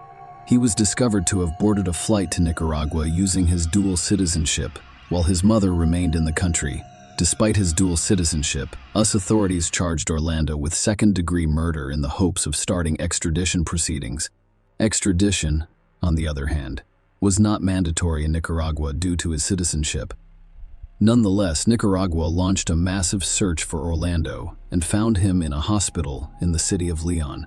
Only 5 days after Haley's death, he was seeking medical attention for injuries sustained during his suicide attempt. The extradition process was a year-long exchange between us and Nicaraguan authorities. Eventually, Nicaraguan authorities concluded that they had gathered sufficient evidence to charge Orlando and proceed with the trial. Contrary to us expectations, the trial would take place in Nicaragua, with charges that differed from those in the United States. Orlando was charged with femicide, a hate crime in Nicaragua that involves the murder of a woman because of her gender and previous relationship with the perpetrator. The differences were also evident in the courtroom proceedings. In Nicaragua, there was no jury. Instead, a judge heard arguments from both the prosecution and the defense before rendering a decision. Also, Orlando was not required to enter a plea. According to the prosecution's case, Haley willingly entered Orlando's home, and he strangled her to death shortly after, possibly while she was sleeping. The prosecution argued that Orlando's obsession with Haley had reached a dangerous level, and that if he couldn't have her, no one else should. They hypothesized that Orlando strangled Haley out of jealousy over her rejection of a serious relationship. This alleged rage had apparently been building up for 6 months, beginning at a party where Orlando discovered Haley had reunited with her ex-boyfriend. Witnesses from the United States testified via teleconference, recounting Orlando's obsessive behavior toward Haley, which included driving by and calling her apartment, as well as details about the slashed tires incident. The judge viewed surveillance footage from outside Orlando's house, which showed him entering with Haley and leaving alone. The court also heard about Orlando's attempted suicide and the note he left for his family, which added context to Haley's tragic death. Dr. James Tersey, the pathologist who performed Haley's autopsy, testified that her death was caused by asphyxiation from neck compression. The court learned that Haley was asphyxiated by manual neck compression, with an element of ligature strangulation visible due to the involvement of the necklace she was wearing. According to the prosecution, Haley was killed because she refused to be in a relationship with Orlando. He strongly disagreed with the defense press's conclusion that Orlando had no recollection of what happened that night. They claimed that Orlando was temporarily insane at the time Haley died as a result of his alcohol consumption. The defense only called one witness, psychiatrist Dr. Ronald Lopez Aguilar, to testify about Orlando's mental health. Dr. Lopez Aguilar informed the court that Orlando claimed to have no recollection of the murder. Orlando claimed that he drank heavily that night and awoke to find Haley dead, with no knowledge of what had happened. The psychiatrist also told the court that it was impossible to know Orlando's state of mind at the time of the murder. However, in terms of his current mental state, Dr. Lopez Aguilar claimed that there were no discernible issues. The defense contended that Orlando, who is not known for violence, may have been provoked, complicating our understanding of the events leading up to Haley's tragic death. After a 90-minute deliberation, Judge Fabiola Betancourt issued a verdict, finding Orlando guilty. She stated that Orlando's actions stemmed from his refusal to recognize Haley's autonomy in making relationship decisions. Judge Betancourt determined that Orlando killed Haley as a form of punishment for rejecting him. She sentenced Orlando to 30 years in prison for femicide, emphasizing all women's fundamental right to life. Broome County District Attorney Steve Cornwell, who has closely followed the case, remarked on the unprecedented collaboration between two governments and law enforcement agencies. Despite initial concerns, us authorities were pleased with the seriousness of the trial, emphasizing that it was not a mere spectacle but a genuine legal proceeding. Orlando chose to appeal his conviction, which was heard by 3 Nicaraguan magistrates. The defense argued that Orlando was drunk and temporarily insane at the time of his murder. They did, however, request a new psychiatric evaluation for the appeal, preferring a forensic psychiatrist with experience in temporary insanity defenses over a court-appointed psychiatrist, as was the case during the trial.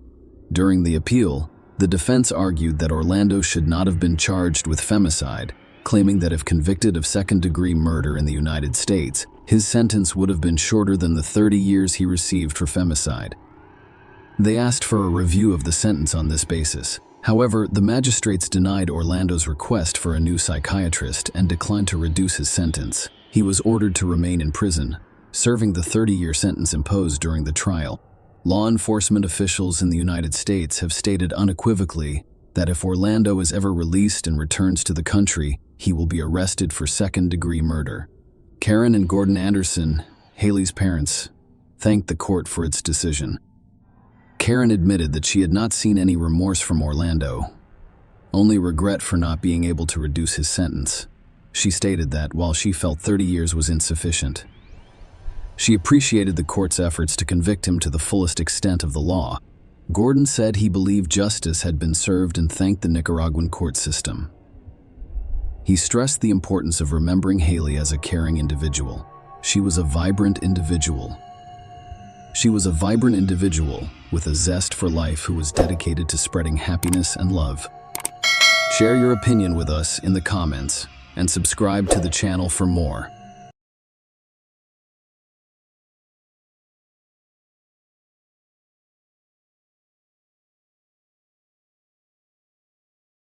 How often do you worry about your children's safety? Do you know where and who your children are now? Nowadays, every parent strives to maintain a unique connection with their child. Even if your child is an adult, your heart and mind remain with them. The story I want to tell you today is about the genuine bond between a parent and a child. Unfortunately, there are people on Earth who violate that bond. But more about that. The story is set in a small town called Pembroke in southwest Wales. It took place in the year 2021. That is, not much time has elapsed. On December 17, at around 4 a.m., the emergency services received a call from a terrified local resident. The woman discovered a woman's body and a mill pond, a 2-mile-long freshwater reservoir, near the town. After arriving on the scene, paramedics began resuscitation efforts. All signs pointed to the fact that the girl had recently been in the pond, and there was still a chance to save her. However, none of the attempts were successful. The doctors pronounced her dead. She was stripped to the waist and lying face down in the water. The possibility of an accident was almost immediately dismissed. Medical experts discovered strangulation marks on her neck, as well as scratches and bruises on her face and hands. That is, the girl reportedly resisted and tried her hardest to save herself. However, experts confirmed that the girl was strangled before being called and violently pushed into the pond. She had no personal items with her. The police discovered a dry lace top on the shore, indicating that it had been removed before the girl entered the water. The rest of the items were discovered with the assistance of a service dog, which tracked the trail and led the police to an alley 120 meters from where the body was discovered, where they discovered a jacket and a cell phone. The girl's identity had been established. She turned out to be 18-year-old Lily Sullivan, an innocent child for her mother. But, in the eyes of men, a young, blossom, and beautiful young girl was about to begin her independent life. Lily was the only and most welcome child for her mother. Sullivan, who had previously miscarried 14 times, giving birth to a healthy baby was a miraculous event. They shared a unique bond, a trusting relationship. The mother admitted that she had already accepted the fact that she would never have children, and when Lily was born, she was overjoyed. Her daughter taught her about the true purpose and meaning of life. Lily and her family lived in Pembroke suburbs. Friends and acquaintances described her as a cheerful, sweet girl, a true friend who would always come to the rescue with words and actions. She always saw the good in people, but only in herself, and she was harshly criticized. Lily was a great artist. She was a creative person who was critical of her own work. She also drew tattoo sketches, enjoyed bright makeup, and volunteered for a variety of charities. She was always eager to help others. Lily grew up to be an excellent person. At 17, she began her first year of college, and despite her creative work, Lily began working part-time in the evenings at a supermarket, despite being the only and favorite child. She turned 18 in early December. In the eyes of society, she was a beautiful, self-sufficient young girl who had reached the age of independence, the time when relationships with guys who enjoy going out to party usually begins. After reaching the age of majority, Lily began attending parties at clubs and pubs with her friends. On the evening of December 16, 2021, Lily's mother, Anna Sullivan, drove her daughter and her friends to the castle, a pub hosting a Christmas party. The evening at the pub was going very well. So, After the pub, the girls decided to continue their wonderful evening by dancing in a nightclub. Lily was approached to meet 31-year-old Lewis Haynes, who was spending the night with friends. Lewis was a cricketer who was well known in this part of town, particularly at the nightclub where he'd been partying all night. Lily and Lewis were seen kissing in the club around 11 p.m., which drew the attention of one of Haynes's friends, who took Lewis aside and reminded him that he had a girlfriend and a young child waiting for him back home. But his friend's words did not deter Lewis, and he continued to socialize with her Lily, a young girl who had just reached adulthood, and a 31-year-old man who, despite his wife and small child, decided to exploit the young girl. Lily called her mother around midnight and asked her to pick her up in a few hours. They agreed to meet in a parking lot near the clubhouse. Lily left the club at 1:55 a.m., and Lewis followed under the pretense of seeing her off. Lewis's friend was waiting outside the club. He called out after her, "I want to remind you that you have a girlfriend and a young daughter waiting for you at home, and she is only 18. Of course, after hearing these words, Lily made her own decision. But Lewis didn't react and continued to follow the girl. Then Lewis and Lily went to an unlit alley near Pembroke Castle, which overlooked Mill Pond. Lewis tried kissing girl again. But Lily foiled his attempt when she overheard her friend's remark about the girl and the baby. She immediately decided to drive to the parking lot where her mother was waiting for her in the car. Anna Sullivan called her daughter at 2:15 a.m. to inform her that she was waiting at the designated location. Lily said she was a few minutes away and would be there soon. She was still on the phone with her mother when the connection was abruptly cut off. Lily's mother waited for her daughter in the car, but her maternal instincts warned her that something was wrong. At that point, Lewis realized that the night was not going to go as planned, and he was not going to get what he wanted in the right way. Kissing her at the club wasn't enough. He desired more. Lewis was unwilling to let her go. He grabbed the girl's arms and attempted to forcefully remove her lace top. Then Lily pushed the intruder away, threatening to accuse him of rape if he didn't stop, and saying his daughter would be ashamed of such a father. These words infuriated the drunken Lewis because he was in the process of gathering documents for the court to establish custody of his daughter, and police attention to his person would jeopardize all plans. He punched Lily several times in the face. He was a grown man with incredible physical strength in comparison to the fragile girl. Lewis had no trouble bringing Lily down. He began choking her aggressively, and when she stopped resisting, he pushed her into the pond. Around this time, a neighbor reported hearing a woman scream, who then stopped and attempted to call her daughter 30 times without success. She did not pick up the phone again. In addition, police searched for evidence. They saw on one of the alleyway CCTV footage how Lily's phone display lit up repeatedly as her mother attempted to contact her.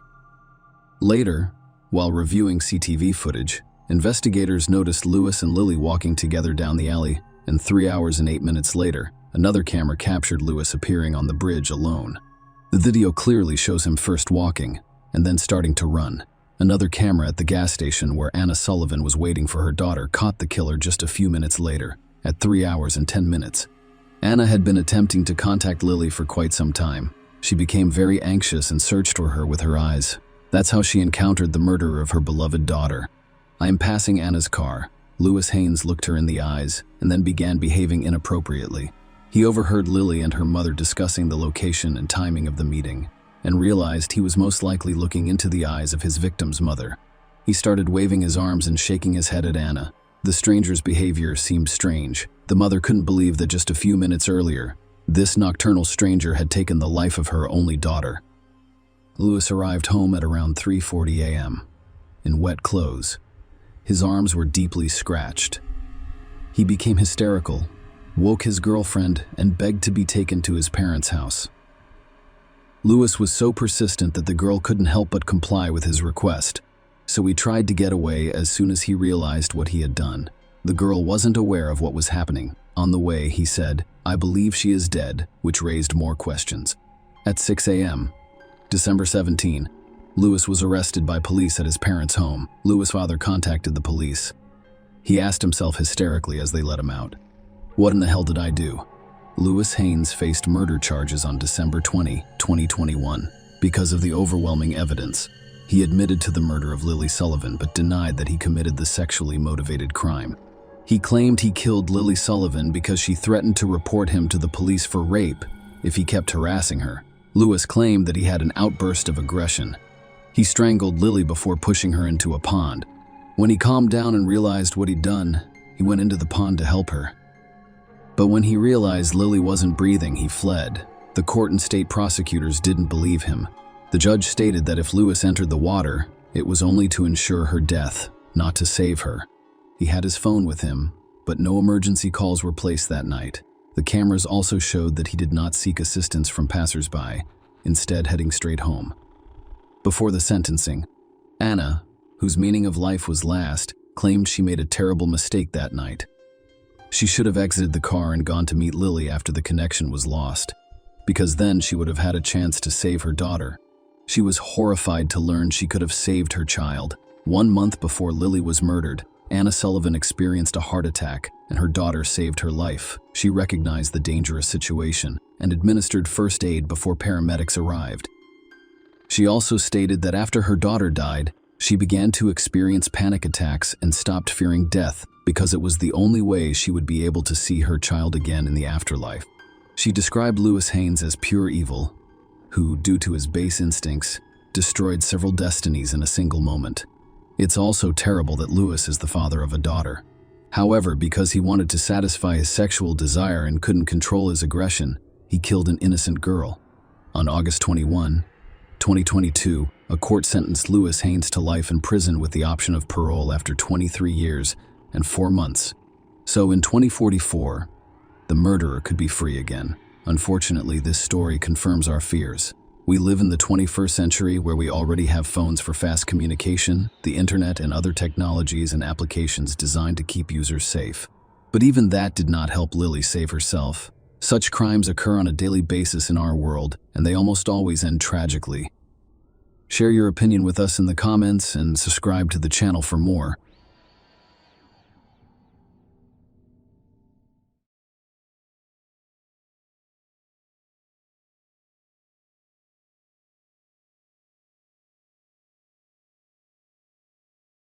The tragic story of the Rose family is regarded as one of the most bizarre and perplexing crimes committed in America in recent years. This case stood out to investigators not only for its cynicism and cruelty, but also because the victims and alleged perpetrators were close relatives. Despite the fact that many years have passed since the crime was committed and the perpetrator has long served his harsh sentence in prison, this story still has many unanswered questions and white spots. Many people still question the fairness of the court's decision. Now let us get down to business. It was an ordinary family living in a provincial suburb of Bristol, Tennessee, who had never been on law enforcement's radar before. Curtis and Lena Maria Rose, an elderly couple who had lived together for more than 40 years, led the family. They had 2 grown daughters and 6 grandchildren, but we'll focus on the family members who were directly involved in this high-profile case. So at the time of the crime, the elderly owners, Curtis and Lena Maria Rose, were present in the house and surrounding area, along with their eldest daughter, 39-year-old Tasha Milhorn, her husband James, and 6 children. Tasha and James had 2 shared children, and the other 3 were heirs from a previous relationship. A neighbor girl stopped by the house to play with them. It is worth noting that Tasha and James, along with their children, spent about 2 months living at Tasha's parents' house while their own home was being renovated. Later, another key player in those events, 19-year-old Seth Denton, arrived at the house. He was Tasha's eldest son, but his relationship with his mother and stepfather was strained, to say the least, and they avoided communicating with each other in any way possible. Their most recent meeting ended tragically, according to neighbors. The Rose couple was very happy and prosperous. Their daughter Tasha was happily married to James, who worked as an auto mechanic and enjoyed restoring vintage cars. The carnage took place at the Rose couple's family home. Police officers who responded to the call later described it as the worst crime scene they had ever seen and the bloodiest in the history of their quiet county. The bodies of 2 women, Lena Maria and Tasha, a mother and daughter, were discovered in the house, shot nearly point blank. Tasha was sitting in a chair at the dining room table, while her mother lay on the floor between the table and the refrigerator. James, Tasha's husband, was also lying on the doorstep of the house, critically injured and being rushed to the hospital. Despite the doctor's efforts, the man died as a result of severe internal injuries and blood loss. There were no injuries among the children in the house. They were most likely not targeted by the shooter or were simply out of his field of vision during the adult's massacre. Almost immediately after the crime, the police received 2 consecutive phone calls. The first call came from the house's owner, Curtis Rose, who reported that his eldest grandson, Seth, had committed a shooting and then fled the scene. But then Seth called, telling a different version of what had happened and blaming it all on his grandfather, Curtis. In addition, Seth was wounded in the arm, and Curtis admitted to shooting him, claiming that he was trying to detain his grandson and prevent him from fleeing the scene of the massacre. Seth Denton, the alleged killer, was apprehended in a hospital after seeking medical attention for the wound. The investigation then sought to retrace the tragic events and determine what actually occurred in the Rose family's home. Surprisingly, only one version was used as the foundation for the investigation, with the second version receiving serious consideration only a few years later. On August 29, 2015, around 6 p.m., residents of houses near the crime scene heard a series of gunshots. No one paid much attention because there were forests nearby where hunting wild animals and birds was permitted. Later, one of the neighbors stated that he was concerned about the number of shots and then the silence, but he did not believe it was a good reason to call the police. Another neighbor testified at the trial that, in addition to the gunshots, he heard screaming and went out onto his house's porch to see what was happening. At that point, he noticed a young man running down the path from the neighbor's house to a parked car on the road. He was being pursued by another man, but the witness had a limited view of what was going on due to the trees along the road. He only saw the guy jump into the car. Then 2 shots rang out, and the car took off. Just a few minutes later, neighbors heard sirens and saw police and emergency vehicles approaching Rose's home. Soon, an air ambulance helicopter landed on the lawn outside the house, ready to pick up James, who was still alive. Everything was like a movie shoot and none of the witnesses knew what was going on. Arriving police officers were greeted by the elderly owner of the house, who was holding a firearm. Another gun belonging to him was later discovered in his bedroom. Curtis provided his version of events, which was used as the foundation for the investigation and was long thought to be the only one. Curtis claims there was no reason to pretend trouble that day. In his and his wife's home, he saw his daughter, her son-in-law, and grandchildren, as well as a neighbor's child who came to play. He was tinkering with his trailer in the backyard of the house. He heard gunshots, but like most neighbors, didn't pay much attention, assuming they were hunters in the woods. Suddenly, his oldest grandson, Seth, appeared at the trailer, unannounced and excited. The young man said there had been a tragedy and asked him to contact emergency services. Curtis immediately followed his grandson into the house, where he discovered the bodies of his wife and daughter. Curtis immediately thought about the children in the house. They were in the other room, terrified, but none of them were injured. He led them to the back of the house and locked them up so they couldn't see the horror that was going on inside. While Curtis was calling 911, he noticed his grandson hurrying out of the house and running toward the road. The homeowner drew his gun and began chasing Seth, believing he was the murderer. As Seth got into the car, Grandpa fired 2 shots. One bullet shattered the rear window without hitting the driver, while the second struck Seth in the left shoulder. Despite his injuries, he managed to flee. But after reaching the nearest house, Seth paused to call the police and report what had happened. The local sheriff, who was conducting an investigation, was puzzled.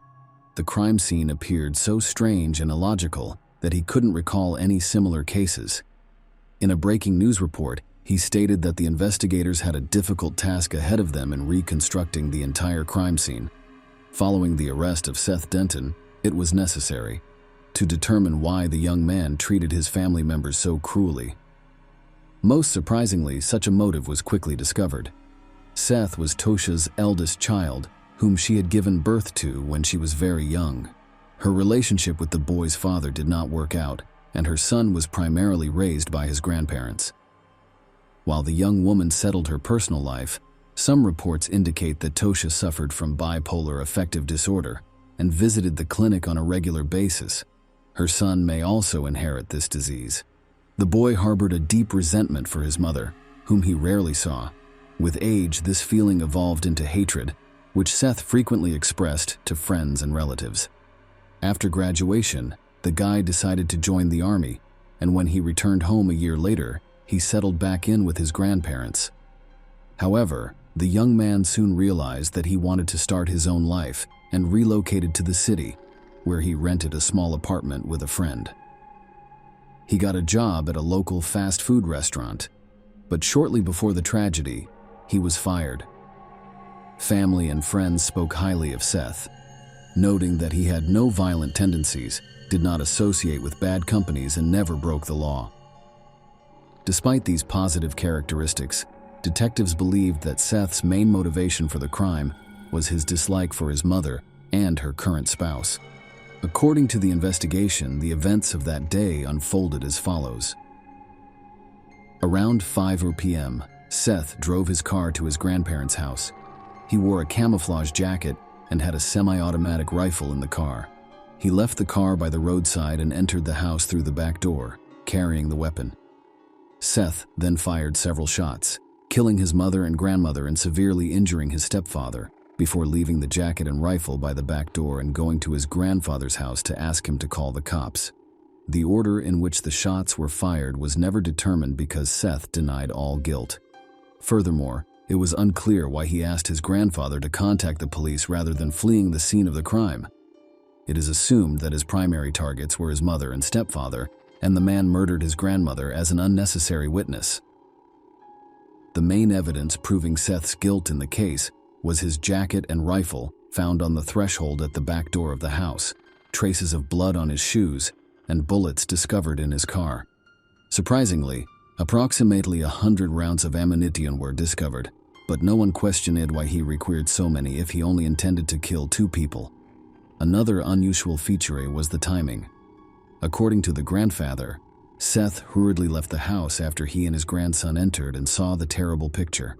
Curtis found and rescued the children, called the police, pulled out his gun, and eventually caught up with his grandson and shot him twice. It wasn't until 2016 that the young man presented his version of events in court, which no one had previously considered for whatever reason. According to Seth, he has always been close to his grandparents, who raised him, but he avoids meetings with his mother at all costs.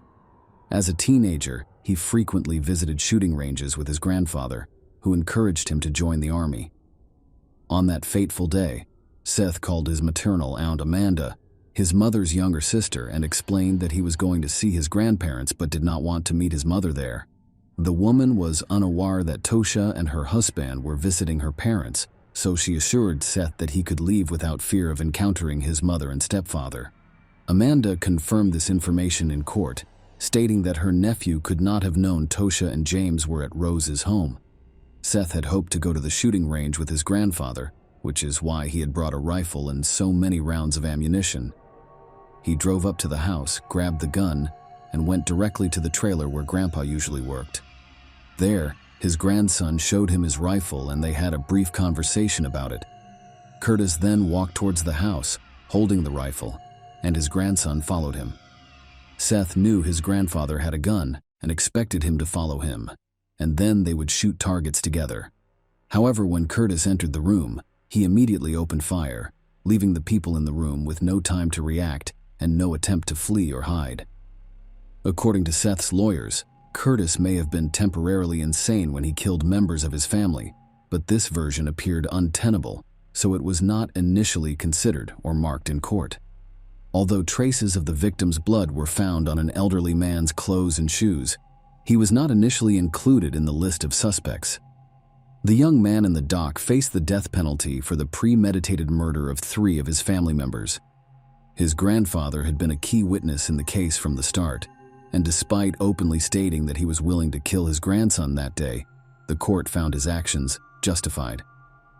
Curtis Rose was not taken to the station or questioned as a suspect, and his account of the events of that day was accepted as the only true one.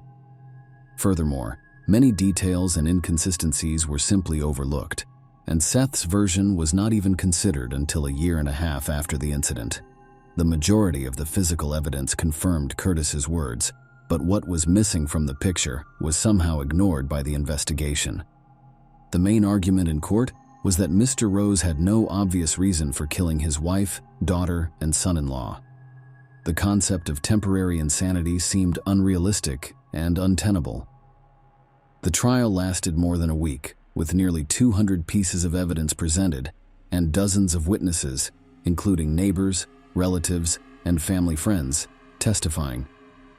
The grandfather and grandson's testimony contradicted each other, and it was clear that one of them was lying.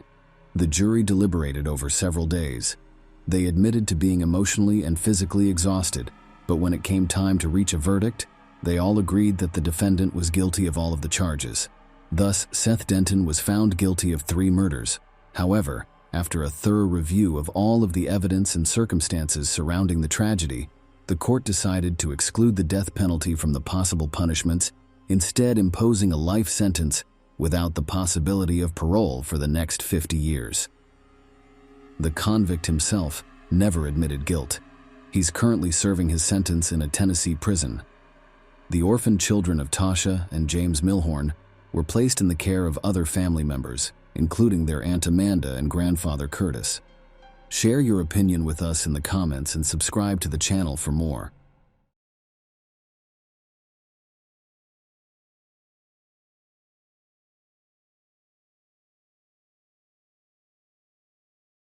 On Thursday, December 16, 2004, Bobby Jo Stinnett, a 23-year-old woman who was 8 months pregnant with her first child, eagerly awaited the arrival of her baby girl. Born on December 4, 1981, she graduated from Nottoway High School in Graham, Missouri, in 2000. Bobby, who lived in Skidmore, Missouri with her husband, Zeb Stinnett, was a well-known and gentle person in the small farming community. Her love of animals, particularly dogs and horses, was evident, and she ran a dog breeding business called Happy Haven Farms from her home. Specializing in the breeding of rat terriers, Bobby actively participated in dog shows and discussions in the online dog breeding community. Her business involves listing puppies for sale, and on December 15, 2004, she received an instant message from Darlene Fisher, a woman from Fairfax, Missouri, whom she had met through their interactions on the Router Chatter forum. Bobby and Darlene had been exchanging messages for weeks, bonding not only over their shared love of rat terriers, but also over their shared pregnancy experiences. Darlene informed Bobby that she was interested in purchasing one of her puppies, and they agreed to meet the next day. Bobby made plans to meet Darlene, and informed her mother, Becky Harper, that she would pick her up from work at 3:30 p.m. On the scheduled date, December 16th, Becky called Bobby at 2:30 p.m. Bobby reassured her as they confirmed the arrangement for picking her up from work. However, when Becky finished work at 3:30 p.m., Bobby was nowhere to be found. Becky tried to call Bobby, but there was no response, so she walked to Bobby's house, which was only 2 blocks from her workplace. When Becky got to the house, she noticed the front door was open. She entered and called out to Bobby without getting a response. As she entered the dining room, she saw a terrifying scene. Her daughter was lying on the floor in a pool of blood, distraught. Becky immediately dialed 911, urgently describing the dire situation, mentioning that her daughter was 8 months pregnant and that Bobby's stomach appeared to have been severely injured. When the police arrived, they discovered that Bobby's unborn baby had been forcibly removed from her womb, and the infant's whereabouts and survival were unknown. Locating the perpetrator became an urgent priority because the baby could still be alive. Unfortunately, Bobby did not survive the brutal attack. Both Becky and Bobby's husband informed the police that Bobby was going to meet a woman named Darlene, who expressed an interest in buying a puppy. Aside from that, they had no idea how many other visitors would be arriving that day. Through a quick investigation, the police tracked Darlene down using text messages and IP addresses from the computer she used to communicate. It was discovered that the woman posing as Darlene was not named Darlene and did not live in Fairfax. Her real name was Lisa Montgomery, and she lived in Melbourne.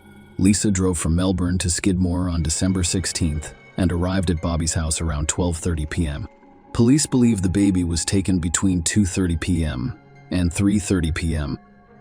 On December 17th, the police arrived at Lisa Montgomery's home and her husband Kevin greeted them at the door. They entered and found Lisa in the living room, cradling a newborn baby. The police informed Kevin and Lisa that they were looking into the murder of Bobby Joe Stinnett and inquired about the baby. Lisa claimed that her child was born at a women's clinic in Topeka.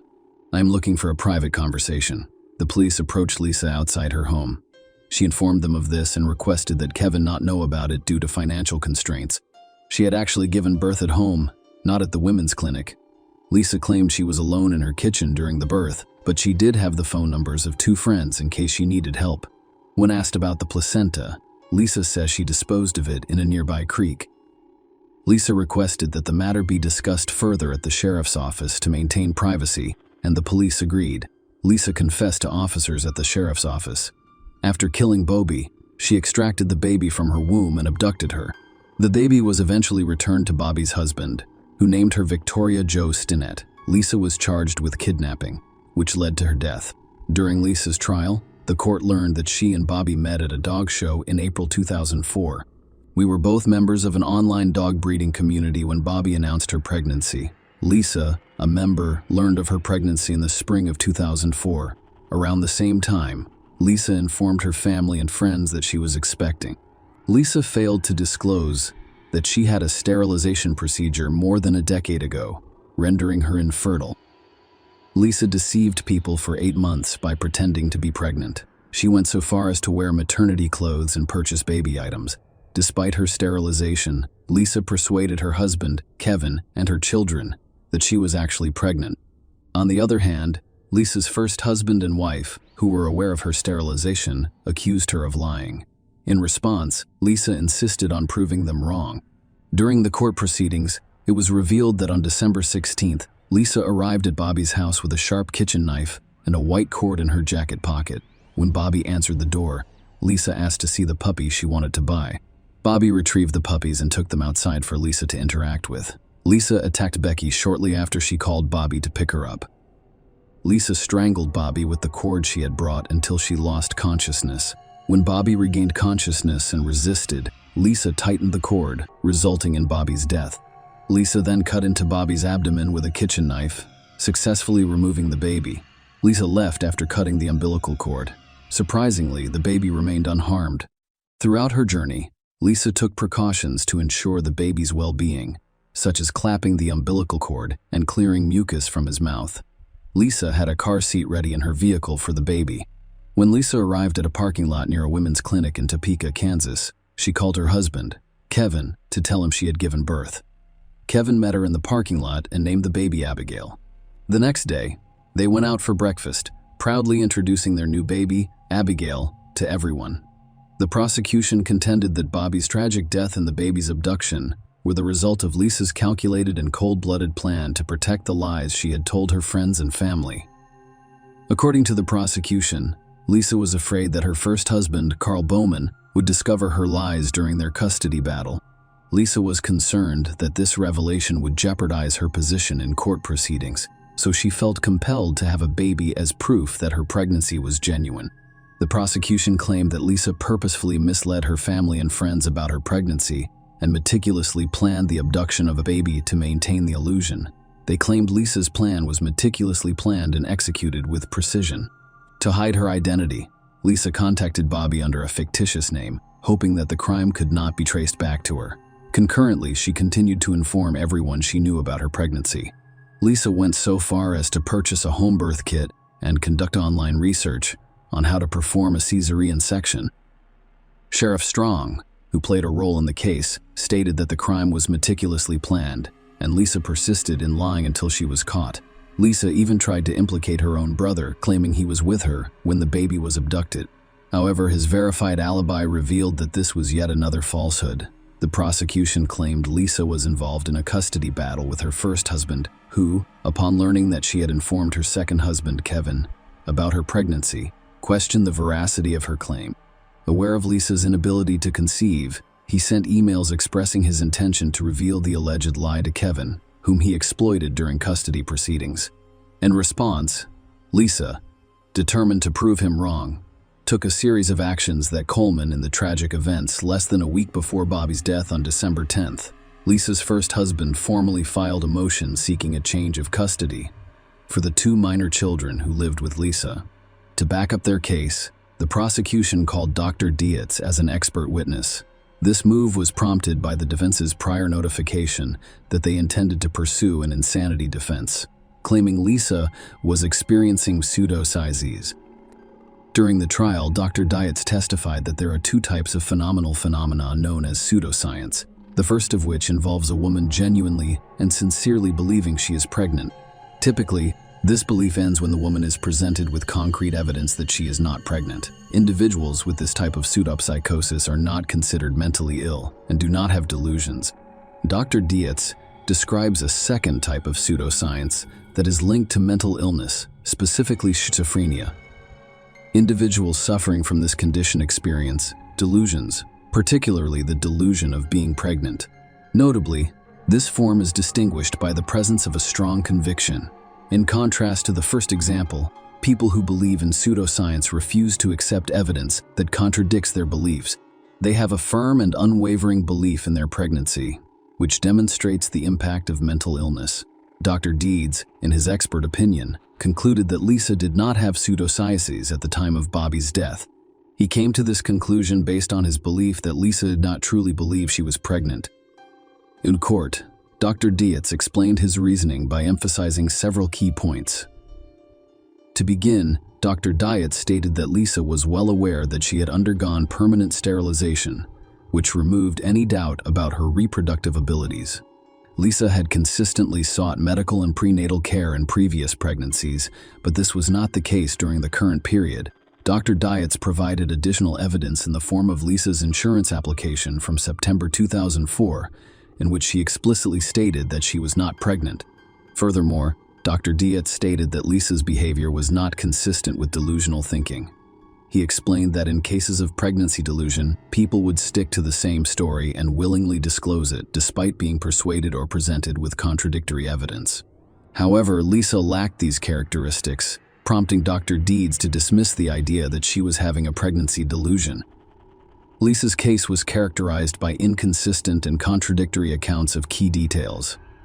Notably, her stories differed on the sex of the fetus, whether she was expecting twins or a single fetus, and how she planned to deliver.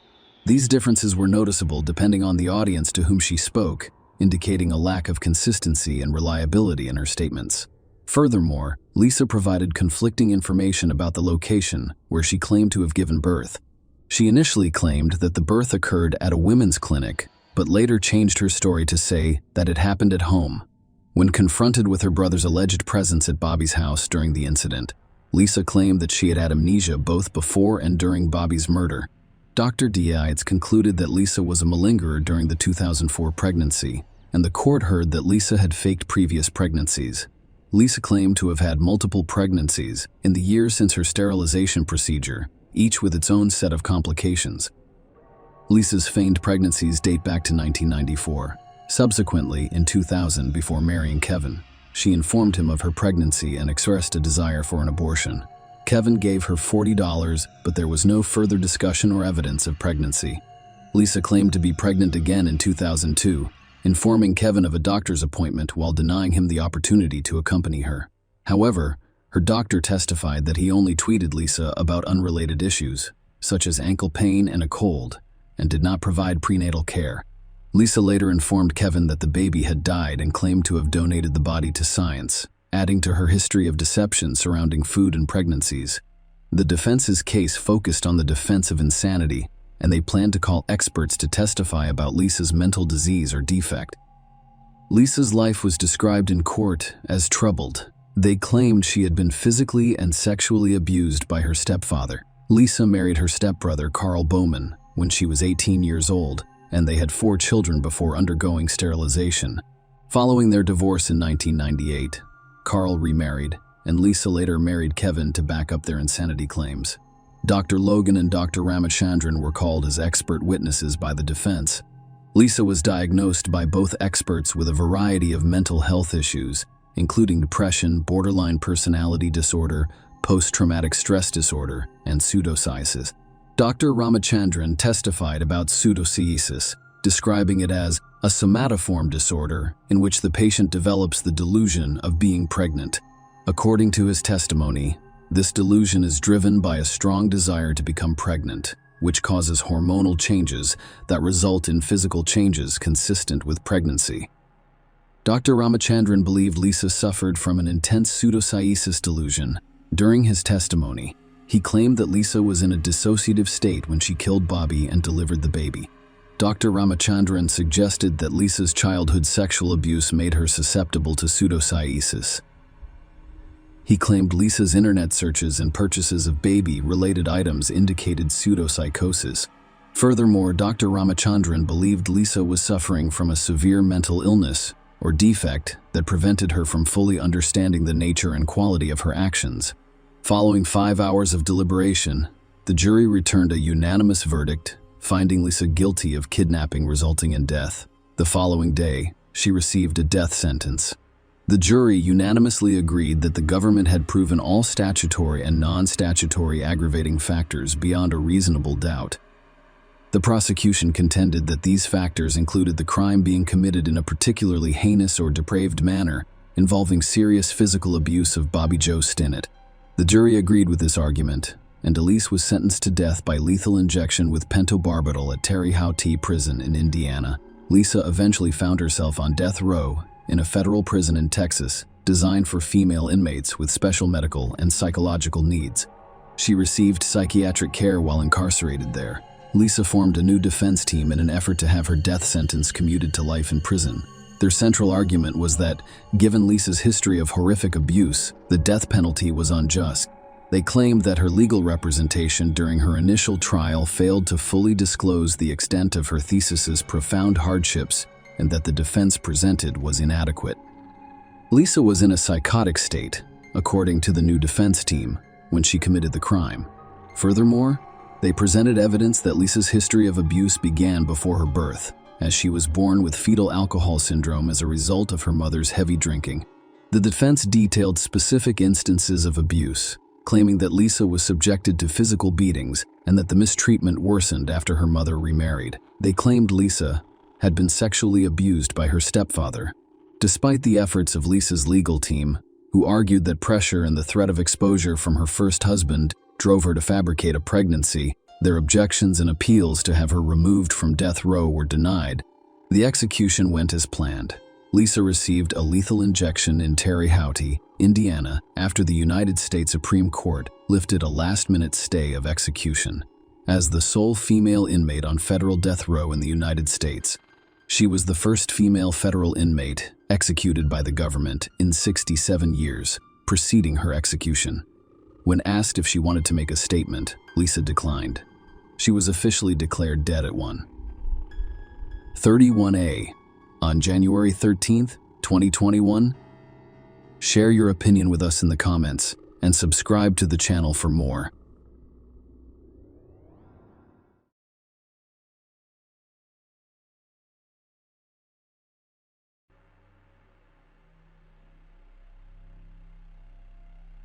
On May 28, 2008, a seemingly ordinary Wednesday, Moira Jones' life took an unexpected and tragic turn. Moira, a vibrant 40-year-old woman, went out on the town that evening with her boyfriend of 4 years, Paul Thompson. Moira chose Glasgow, Scotland, and the United Kingdom as her home. Her flat overlooks a lovely park in Glasgow South. In 2003, she left her previous life in London to work as an executive at Britvic.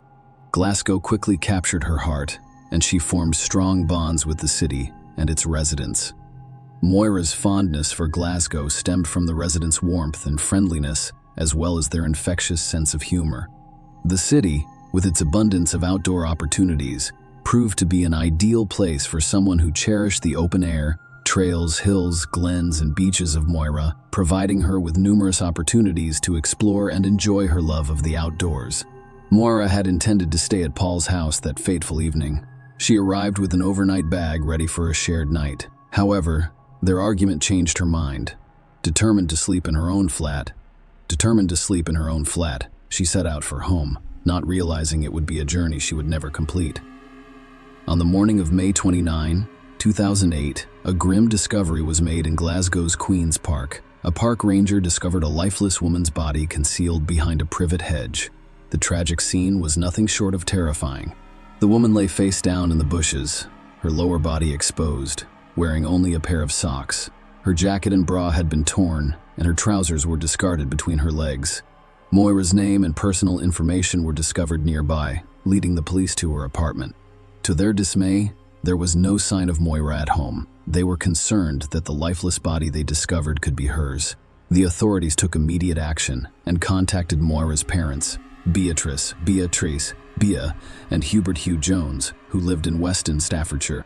The agonizing message they delivered was that they believed Moira's body had been discovered, but they couldn't be certain. They needed the bereaved parents to identify their daughter with heavy hearts and unfathomable grief.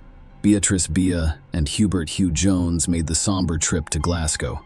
Their worst fears were confirmed when they saw the lifeless body.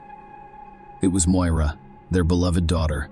The unimaginable had become a harsh and cruel reality. Moira not only died tragically, but she also suffered the most horrifying fate. She was raped and beaten to death. Moira's younger brother, Grant, who lives all the way in Perth, Australia, received heartbreaking news of his sister's tragic death. He boarded the next available flight back to the United Kingdom, driven by a desire to be with his family during this extremely difficult time. As the investigation into Moira Jones's murder continued, the police faced a perplexing challenge. They had positively identified Moira, but her assailant remained unknown, elusive and unidentified. DNA evidence found on the lawyer's body had definitively ruled out her boyfriend, Paul, as a suspect. Nonetheless, the DNA profile obtained from the crime scene did not match anyone in the United Kingdom's extensive database. In their search for answers, the police cast a wide net, investigating the activities of 22 registered sex offenders living in the area and conducting interviews. They also spoke with people who had committed crimes near the park and underage drinkers who were known to frequent the area. Unfortunately, none of these conversations resulted in significant progress in the case. However, the investigators were able to piece together a timeline of events and obtain crucial CCTV footage showing a man in Moira's company. This unidentified man became the focus of the investigation, and police were eager to find and question him. The investigation's turning point occurred during door-to-door inquiries. When the police spoke with a woman named Lucy Pechlova, her information would prove to be the key to unraveling the mystery surrounding Moira Jones' tragic death. Lucy's account to the police revealed the presence of a man named Marek Harkar, a 6'3" old former Slovakian soldier. Lucy and Marek previously worked together in Liverpool in 2007. Marek arrived in Glasgow on May 18, 2008. When he needed a place to stay, Lucy offered him her bed on Queen's Drive. Marek's visit to Lucy's house, however, was not productive. Although he was supposed to be job hunting, he instead drank heavily and watched explicit videos. Marek left the bedside around 10 p.m. On May 28, allegedly drunk, and informed Lucy that he was going out to find a lady of easy virtue. Marek returned to the bedside around 3:15 a.m. According to Lucy, he looked different the next morning and appeared to be afraid of something. Surprisingly, Marek left the bedside on June 1, abandoning all of his belongings without warning. Later investigations revealed that Marek flew to the Czech Republic and then traveled by bus to Slovakia. Lucy handed over Marek's possessions to the police, who conducted DNA testing and discovered a crucial link to the crime, marking a significant breakthrough in the case. A Marek's black leather jacket was discovered to contain traces of Moira's blood, providing compelling evidence with significant implications for the ongoing investigation. Marek Harkar's arrest and extradition to the United Kingdom marks a significant development in the Moira Jones case. He faced a number of serious charges, including murder, rape, and robbery, and his trial began on March 12, 2009, in Glasgow. Throughout the proceedings, Marek maintained a not guilty plea to all charges. The court heard that Marek arrived in the United Kingdom in 2007. Morris had been in Glasgow for only 10 days when he was tragically murdered. The prosecution's case centered on Marek as the perpetrator. They presented a compelling story, alleging that on the night of May 28, Moira was on her way home from her boyfriend's house. But Marek had completely different plans.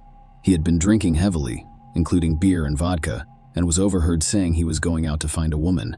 Moira returned to her flat, where she had originally planned to spend the night, carrying a large black overnight bag and parking her car about 60 yards away near Queen's Park, according to the prosecution. It was approximately 11:30 p.m.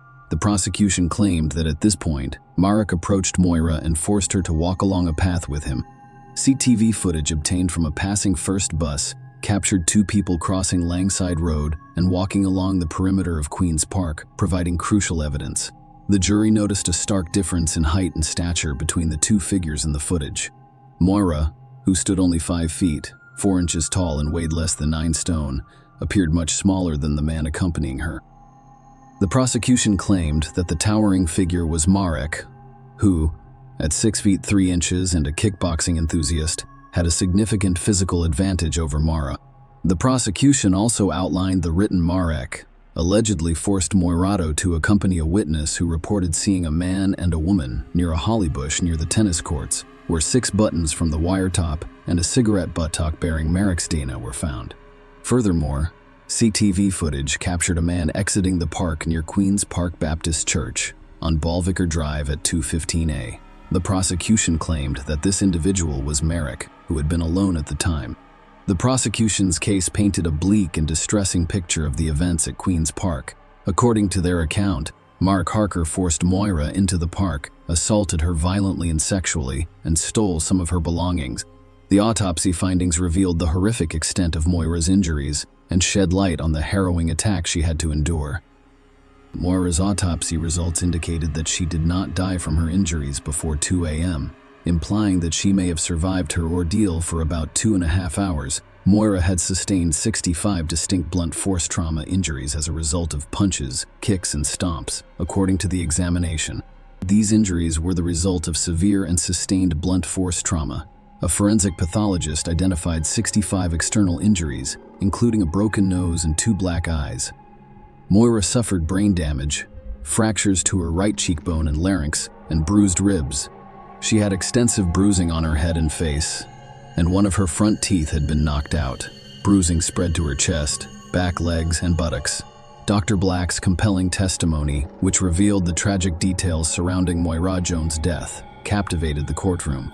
Dr. Black, an expert witness, revealed that Moira's head and neck injuries were the primary factors contributing to her tragic death.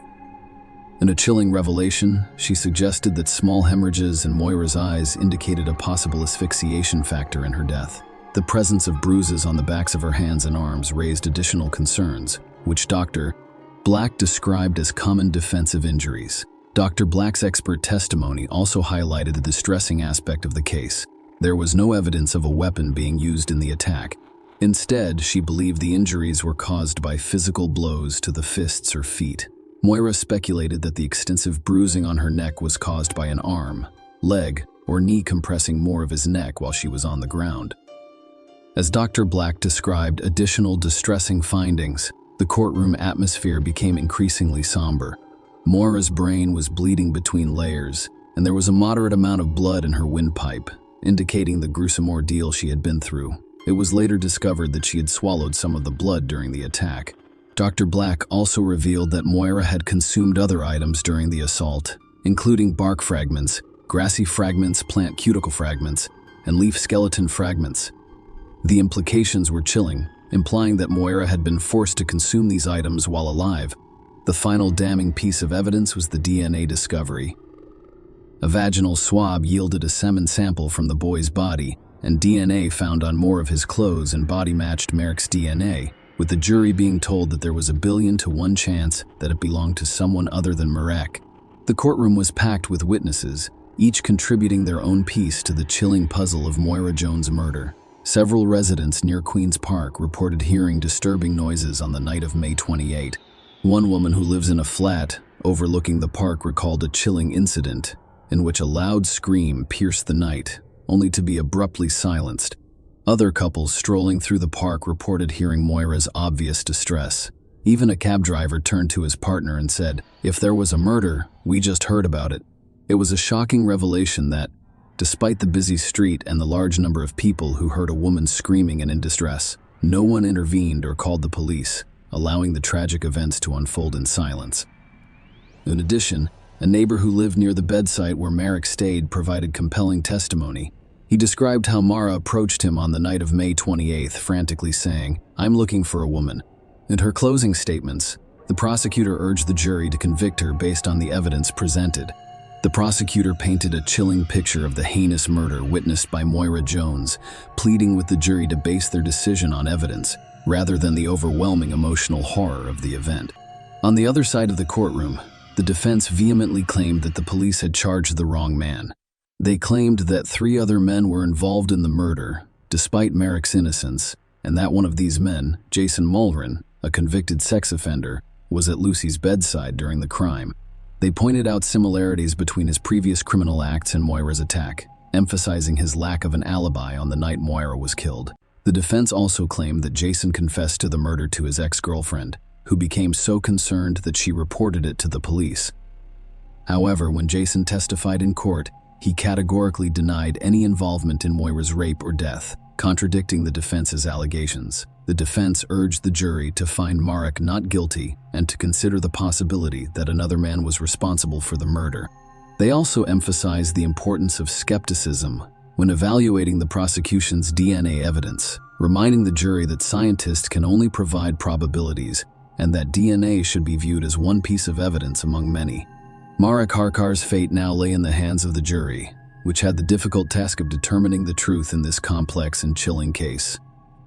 The trial lasted 20 days and kept the courtroom in suspense. However, the jury delivered its verdict quickly, finding Marek guilty of all charges in less than 2 hours. The judge imposed a harsh sentence, sentencing Marek to life in prison with a minimum of 25 years. In the aftermath of Moira's tragic murder, her family turned their grief into a noble cause. They founded the Moira Fund, a charity that helps families in the United Kingdom who have been bereaved by murder. The charity provides grants to cover a variety of expenses, including funeral costs and transportation to court, assisting those in need during their darkest hours. Moira's memory continues to provide comfort and support to others who have experienced similar tragedies. Share your opinion with us in the comments and subscribe to the channel for more.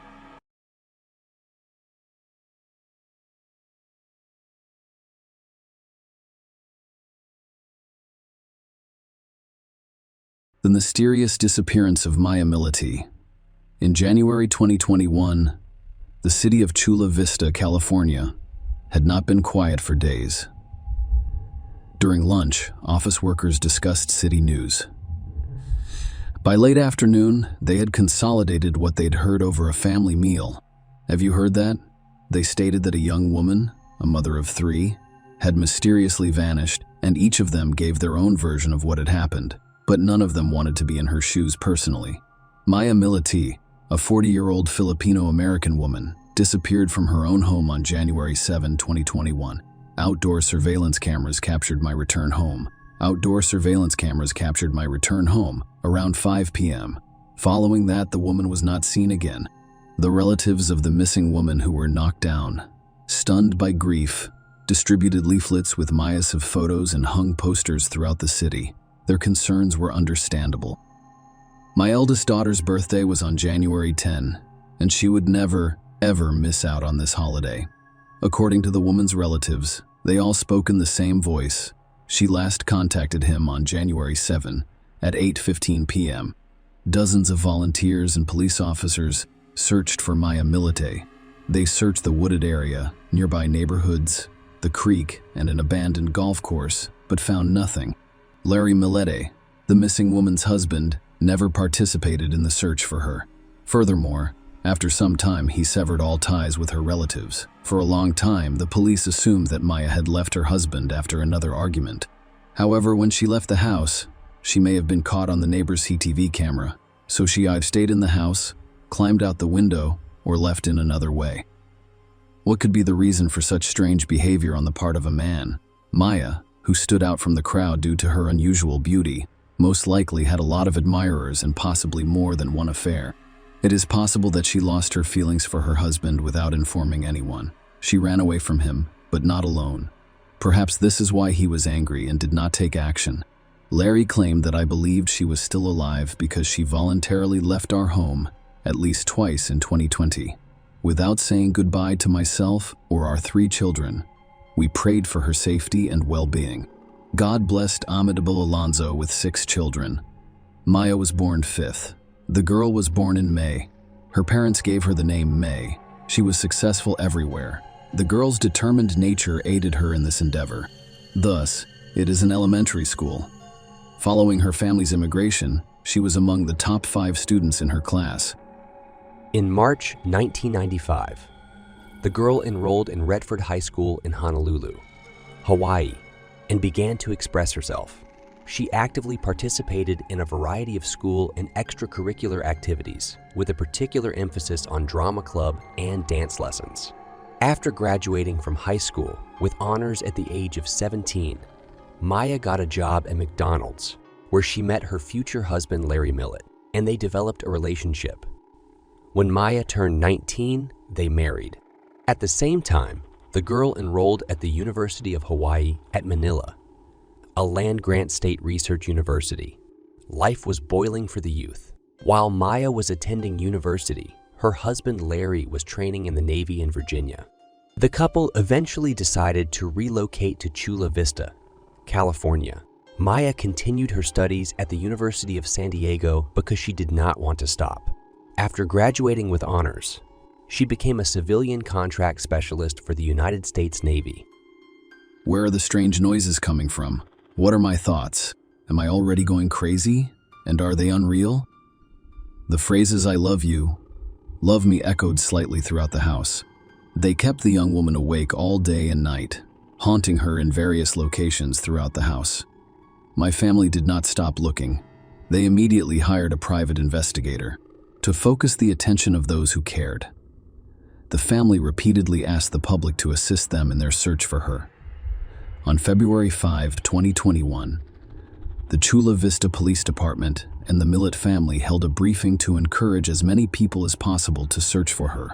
Soon after, skeletal remains of Maya Millett were discovered in Orange County. However, this was not the case. It was later claimed that the remains belonged to a man. It was later discovered that the remains were actually animal bones. Good Morning America covered Maya's disappearance on April 6, 2021. The missing person case sparked national attention in April 2021. My sister appeared on Dr. Phil's talk show to discuss the situation, and Maya took everything very seriously. Despite coming from a large family, she had a strong attachment to children. She was in no hurry to get them. She did not want to give birth until she and Mary had a consistent, stable, and high income. That is the American dream. After all, they had to give their children the best possible future in order to make it happen. They had to work extremely hard and diligently. The right moment arrived in 2010. Then my son Larry had a daughter, Laura. A year later, Milani, her second daughter, was born. In 2016, Maya was an excellent mother to her heir son Lazarus, Tristan. She dedicated all of her free time to her children, giving them her all. She attended all of their school events and accompanied them in her SUV. Some women's children become the center of their universe, intelligent, indulgent, and caring. Maya was one of these women. By the end of 2020, the couple's relationship was strained. Larry assumed Maya had a lover.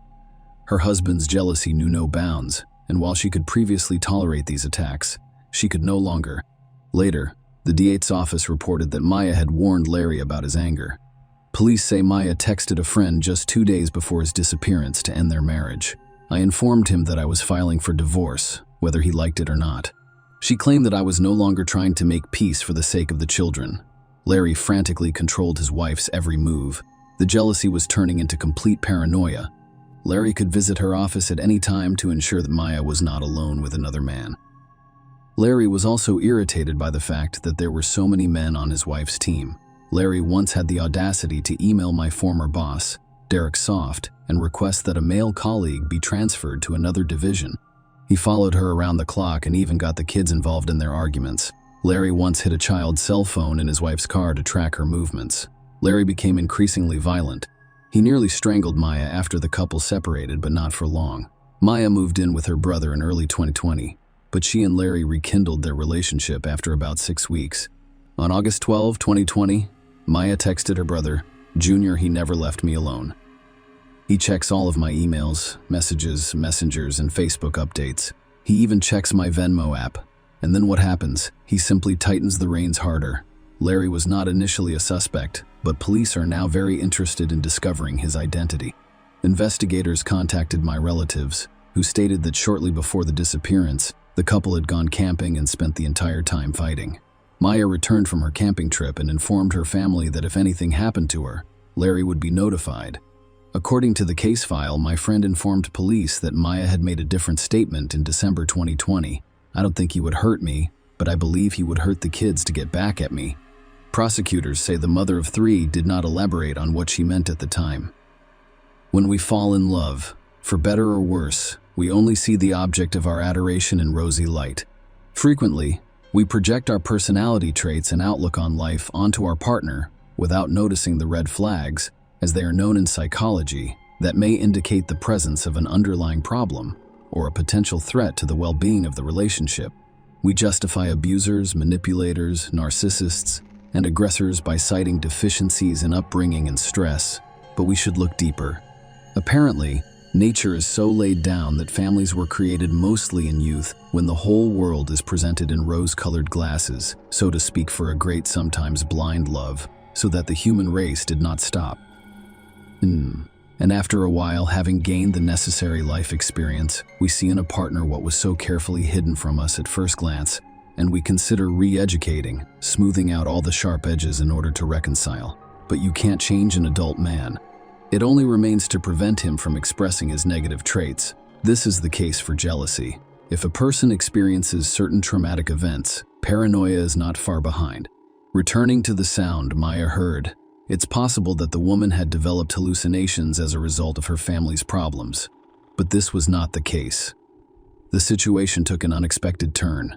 Maya remained sane, which is not the case with Larry. A police detective named Lorenzo Ruiz told the public the story of Larry's internet search, releasing screenshots of queries such as subconscious wife training and subconsciously training your wife to give pleasure. Larry began to exert influence over my subconscious mind after we were unable to reach an amicable agreement. By installing various devices throughout the house that produce this sound, Maya discovered Larry's cutting ruse. According to Matthew Grindley, an investigator for the San Diego County District Attorney's Office in late 2020, Maya sent Larry messages demanding that he stop playing audio messages that harm people's mental health. This is a type of influence that causes a person to take specific actions. Maya heard the sounds every day. My sister-in-law, Genesis Tab Alonzo, later told investigators that Larry had independently recorded all of these words and confessed to Genesis about it. Who could have motivated Larry to do such a thing? Perhaps the job specifics and the training he received while serving gave him the idea. The answer will astound many. The investigation discovered that Larry sent over 1,000 messages to various spellcasters and psychics between September 2020 and Maya's disappearance. He spent more than $1,000 with them on approximately 70 spell charms. During a home search, police discovered a book titled Magical Love Spells. Larry sent messages to similar witches and warlocks at least once a day. He requested a spell to cause Maya to suffer some kind of physical injury that would render her unable to move around on her own, possibly becoming disabled in general and completely dependent on her husband. Larry hoped that Maya would appreciate his concern at such a difficult time, as well as the fact that he had not abandoned her in her hour of need. After all, he is a very good man. This is what he wrote in his messages. I'd like a powerful spell to bind my wife, Maya Milite, to me forever, causing her to love me unconditionally as I love her. I hope you can cast a spell that causes bodily harm or maiming, but not killing. Maya was finally convinced of her intentions after witnessing everything that was going on, including Larry's gradual mental breakdown. Maya and her husband decided to divorce in December of 2020. Every life event, including actions, has an initial mechanism known as a trigger.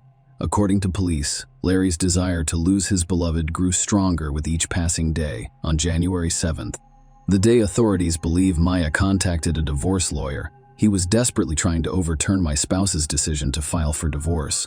I'm shaking inside, ready to snap, he wrote to one of the spellers earlier in the day. Maya contacted a divorce lawyer. By the way, attorneys reported that Maya planned how she would serve Larry with divorce papers because she was concerned about his reactions. She considered moving elsewhere, then suing him, and even made a backup plan to stay in a friend's vacant apartment. However, Maya did not want to leave her children behind. When the defendant learned she was seeking a divorce, she did not want the children with him, according to prosecutors. Larry's extreme behavior, triggered by jealousy of his spouse, could also be attributed to the man's mental health issues, which had been dormant for some time. Perhaps he always behaved differently than others. Larry, on my end, did not put out the trash. Larry's behavior was increasingly reminiscent of a psychopath. Larry has an absolutely horrible temper. Maya sent a text message in June, according to the case file. In his own home, he built a small altar in the center of which he placed a joint photo with his wife. Larry smeared his own blood on the photograph and surrounded it with 4 candles. On January 23, police officers obtained a search warrant for the Millett family's home.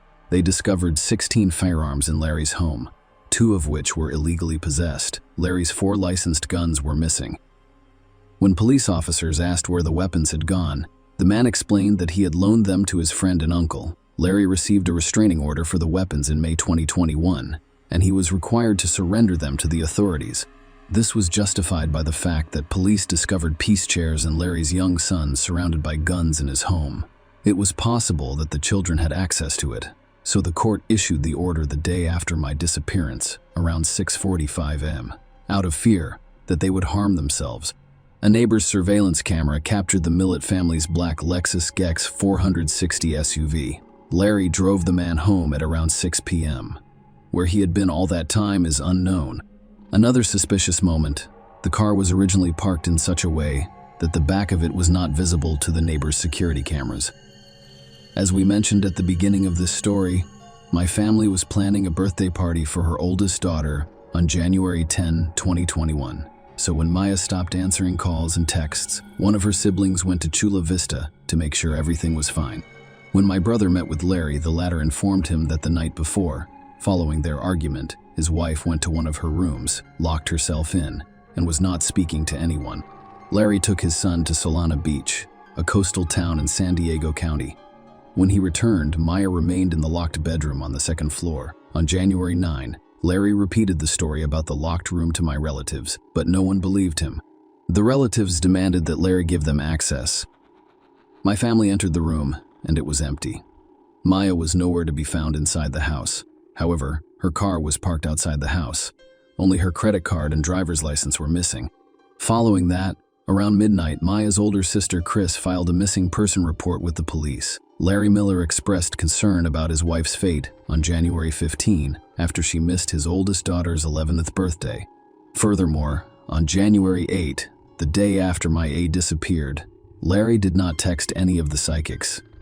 According to prosecutors, on January 9, he requested that all spells on Maya be lifted and spells be cast on a man with whom Maya was allegedly having an affair. Maya was unlikely to have left her home. Otherwise, the security cameras would have captured it. On the unfortunate day, another strange thing occurred. Larry and Maya's children were playing in the yard around 10 p.m., which was noticed by the Millett family's neighbor. He was surprised because it was late and cold outside at 9:57 p.m. The neighbor's surveillance camera caught the sound of 9 loud bangs. Police speculated that they could have been gunshots. Police were unable to determine the nature of the sounds based on audio analysis of the video. Larry had a large gun collection, including a .40 caliber Smith & Wesson pistol, which police were unable to find in the house. According to court records, Billy Liddell, a junior attorney working with my family to investigate the case, discovered one incident from 15 years ago, specifically on the evening of April 30, 1997. In San Diego's Bay Terrace neighborhood, Maya met Larry Millett in high school after he relocated to Hawaii from San Diego with his family. Larry's arrest in 1997 for a juvenile gang related assault may have prompted the move. I have reason to believe Larry was involved in a gang, the attorney argued as a juvenile. Larry was arrested following a stabbing. The victim of the attack received multiple stab wounds and was transported to Mercy Hospital, where he eventually recovered. Criminal records, on the whole, tend to resurface in later life. Larry admitted in a January 2021 interview that he and Maya had an argument in 2020. Larry's cooperation with the police ended on February 3, 2020. On July 22, Larry was officially identified as a suspect. Investigators assumed that the 41-year-old man murdered his wife on the night of January 7 and then disposed of her body.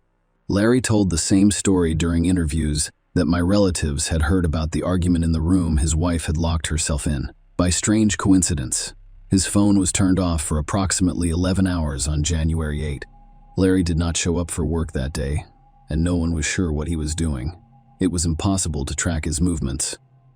Unfortunately, the neighbor's video surveillance camera is a silent witness to the events that occurred and is unable to communicate.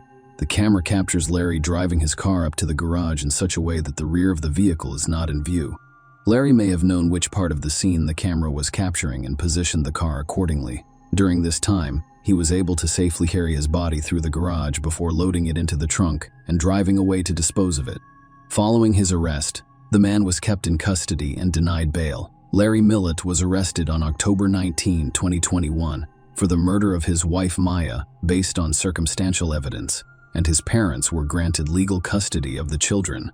The court barred Larry from having contact with his children in order to prevent further emotional trauma. However, the man violated the injunction more than once. He called his relatives, who allowed him to speak on the phone with his children. He made over 100 phone calls and spoke with his children for more than 9 hours, according to prosecutors. During some of the calls, Larry made disparaging remarks about my family or requested that news headlines be read to him. He asked an 11-year-old girl and her 10-year-old sister to watch a movie called Shot Caller, which is R-rated and contains a warning, according to Deputy District Attorney Christy Bowles. Essentially, it's the story of a businessman who goes to jail. Larry suggested that children watch it to determine the type of environment he was in. Result of the court: Larry was prohibited from making any phone calls other than those to his attorney. However, Larry was granted permission to communicate in writing with his children as early as October 2022. He was still prohibited from communicating with them via personal visits or the telephone. To ensure that the children continued to attend their current Chula Vista schools, they were given custody to their paternal grandparents on October 19, 2021. My sister also sought custody of her nephew but was denied. My family was allowed to visit the children, but they still wanted to seek full custody of them in court. The judge directed Larry Millett's parents to facilitate maternal visitation with the family and work to obtain mental health services for the minors. When visiting the children, relatives are not permitted to discuss any details of ongoing criminal or probate cases with them. In fairness, the children were left in the care of the parents of their mother's alleged killer, in a town where everything reminds them of the tragedy. Perhaps the court should have sided with my sister and granted her custody. Larry's lawyer filed an appeal in June 2022, claiming the man lacked the mental capacity to stand trial. However, after a psychiatric evaluation, Larry Millett was found competent. It is unlikely that an insane man would have been aware of his actions in cleaning up his tracks. When Larry's seized cell phone was examined, all of the text messages he sent to his wife were found to have been deleted. When asked where the correspondence had gone, Larry explained that he just wanted to free up space on his phone. That's an unusual response, because the messages don't take up much space on the device. During trial, it was discovered that Larry had taken a large sum of money from his bank account. Larry may have been planning his escape with the money in hand. Perhaps he simply wanted to relocate to another city and begin a new life with his children after being charged with murdering his wife and possessing illegal weapons. Larry Millett's trial is set to take place in 2024. However, the trial has been postponed and rescheduled several times. Could it be a case of so-called circumstantial evidence? After all, circumstantial evidence is evidence based on inference linking it to a fact. For example, fingerprints found at a crime scene. Direct evidence supports the truth of a statement directly. That is, without the need for additional evidence or inference, it is easy to become perplexed without the necessary legal knowledge and experience. In any case, the situation is unfolding before our eyes and picking up speed. One thing remains constant and tragic. The seemingly prosperous family is destroyed. The mother has vanished and is presumed dead. The father is in prison and appears to be the perpetrator of the atrocity. The 3 kids are left without parental love. 3 innocent souls permanently traumatized, left to live in a society that will repeatedly remind them of what happened, whether in reproach or out of pity, breathing the wound. Share your opinion with us in the comments, and subscribe to the channel for more.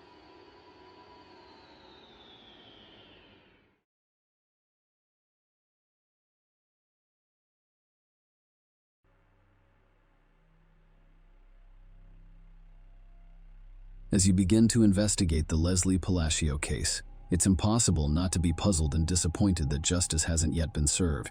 Despite the fact that the police have all of the evidence and know who the killer is, he remains at large. Today's story highlights the difficulty of investigating crime when suspects are outside the jurisdiction, and victims can only hope that the perpetrators are apprehended and brought to justice. The morning of the 29th brought anxiety to the home of Australia Philosophia, mother of 5 beautiful daughters. Taylor, her eldest daughter, came down to the kitchen and reported that the bed in Leslie's room remained untouched. Her belongings were gone, and it was clear she had not spent the night at home. One of the sisters joked that it must have been a good night at the club. Leslie had probably spent the night at Eric's. In fact, everyone became alarmed because Leslie had never done this before. Kyla kept looking at her phone during breakfast, expecting Leslie to text her soon. Leslie remained silent despite the passage of time. By noon, it had stopped appearing normal. By late afternoon, the reseller had decided to go to Eric's house on her own to find out where her daughter had gone. When the Palacio family arrived, they noticed Eric's mother and sister actively removing furniture and other items from the house. Obviously, taking furniture out of the house is normal, but the situation in Mrs. Ibarra's crying face gave Rosella a strange feeling. Something wasn't right here. When asked where Leslie was and why Eric's phone was unavailable, Eric's mother and sister pretended they were unaware that the couple had spent the evening together. Rosella clarified whether Leslie had slept over at their house that night, citing her daughter's messages indicating her intention to visit Eric. After receiving a negative response, Leslie's family realized how serious the situation was. Fears became reality, and the family took immediate action. The older sister, realizing that Leslie could not have vanished so easily, began calling local hospitals and searching the internet for reports of accidents in the previous 24 hours. However, both the search and attempts to contact Eric were unsuccessful. He had either turned off his phone or it had died. Kayla couldn't even hear her voicemail. With Sally, I had no choice but to contact the police. The following day, August 30, Leslie was officially reported missing. Leslie Palacio was born on May 5, 1998, and the move marked the beginning of an intense fight for justice. In Las Vegas, Nevada, USA, her short but full life was filled with love and care for her family. The girl was always open and friendly, and she brought joy to any company. She valued everyone she met in her life, and they reciprocated. Leslie wished to connect her life with medicine.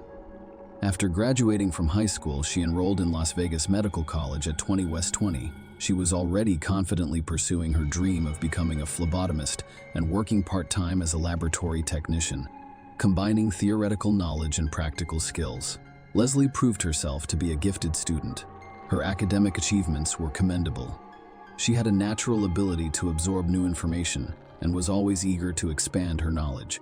That is why the girl chose to work part-time as a laboratory assistant.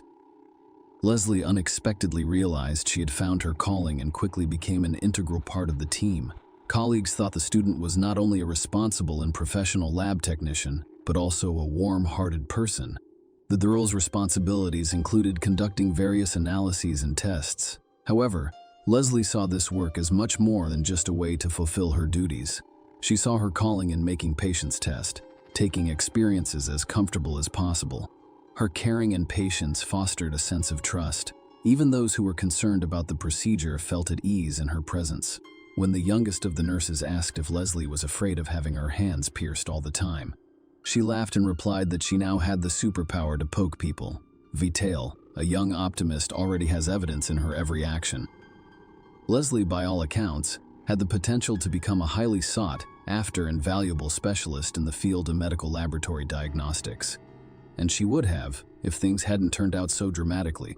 Leslie has always helped and cared for others since she was a child. Rosella Palacio, the second of 5 daughters, took on the role of mother when she worked as a hotel cleaner. Rosella recalled her daughter kicking her out of the kitchen when she attempted to cook dinner after cleaning more than 15 hotel rooms in one shift. Take some rest. Leslie gently encouraged her desire to alleviate her mother's burden after work. Her daughter took it upon herself to prepare dinners and, in her usual easygoing style, found cooking to be a source of inspiration. From then on, she always ensured that her family members were well fed. Even if she was away and couldn't prepare the family dinner herself, she was always calling home to ensure that everyone had eaten, because Leslie's family came first. She easily inspired her sisters with her enthusiasm and ideas. For example, even during the pandemic, Leslie continued to participate in sports by organizing workouts in her backyard.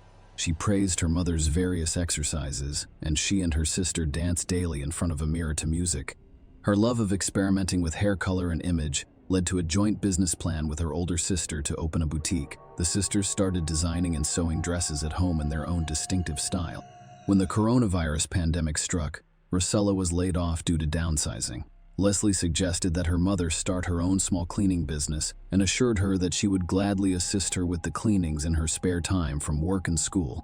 "Mom will be fine soon, as you can see," she assured Alia. At a family council, they came up with the name Palacio Cleaning Service.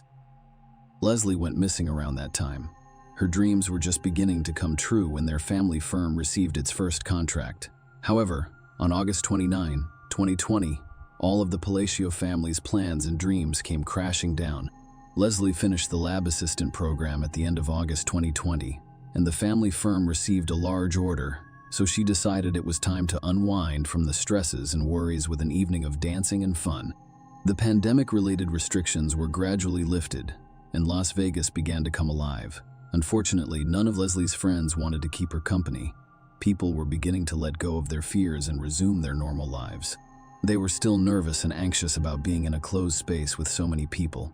Leslie didn't give up hope of convincing someone to have fun, so she posted on Instagram about her desire to spend the evening somewhere.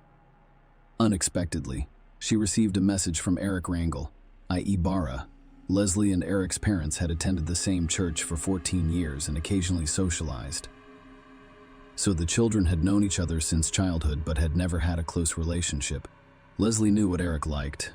The guy who texted her showed interest, but Leslie never reciprocated. She was polite to him.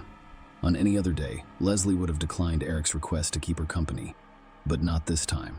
She was looking forward to a fun evening to break up her usual routine. The entire day was filled with anticipation. When none of Leslie's friends wanted to keep her company, she accepted Eric's polite and warm invitation to reminisce about Las Vegas nightlife. A night out with Eric seemed like a better option than going nowhere at all. "We anticipate a fun adventure." Leslie had no idea what terrible things waited her, but she probably had a premonition about something and was trying to convince herself that there was no reason to be concerned. Anyway, Leslie agreed with her sister to send her regular messages informing her where she was. She also told Kyla in great detail where she was going, who she would be with, and where she might end up.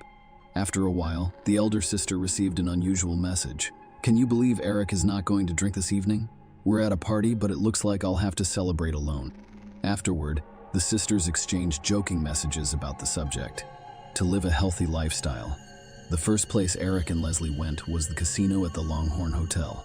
Police officers later discovered surveillance footage of the couple getting out of a white Ford F-250, owned by Eric at 0:30 a.m.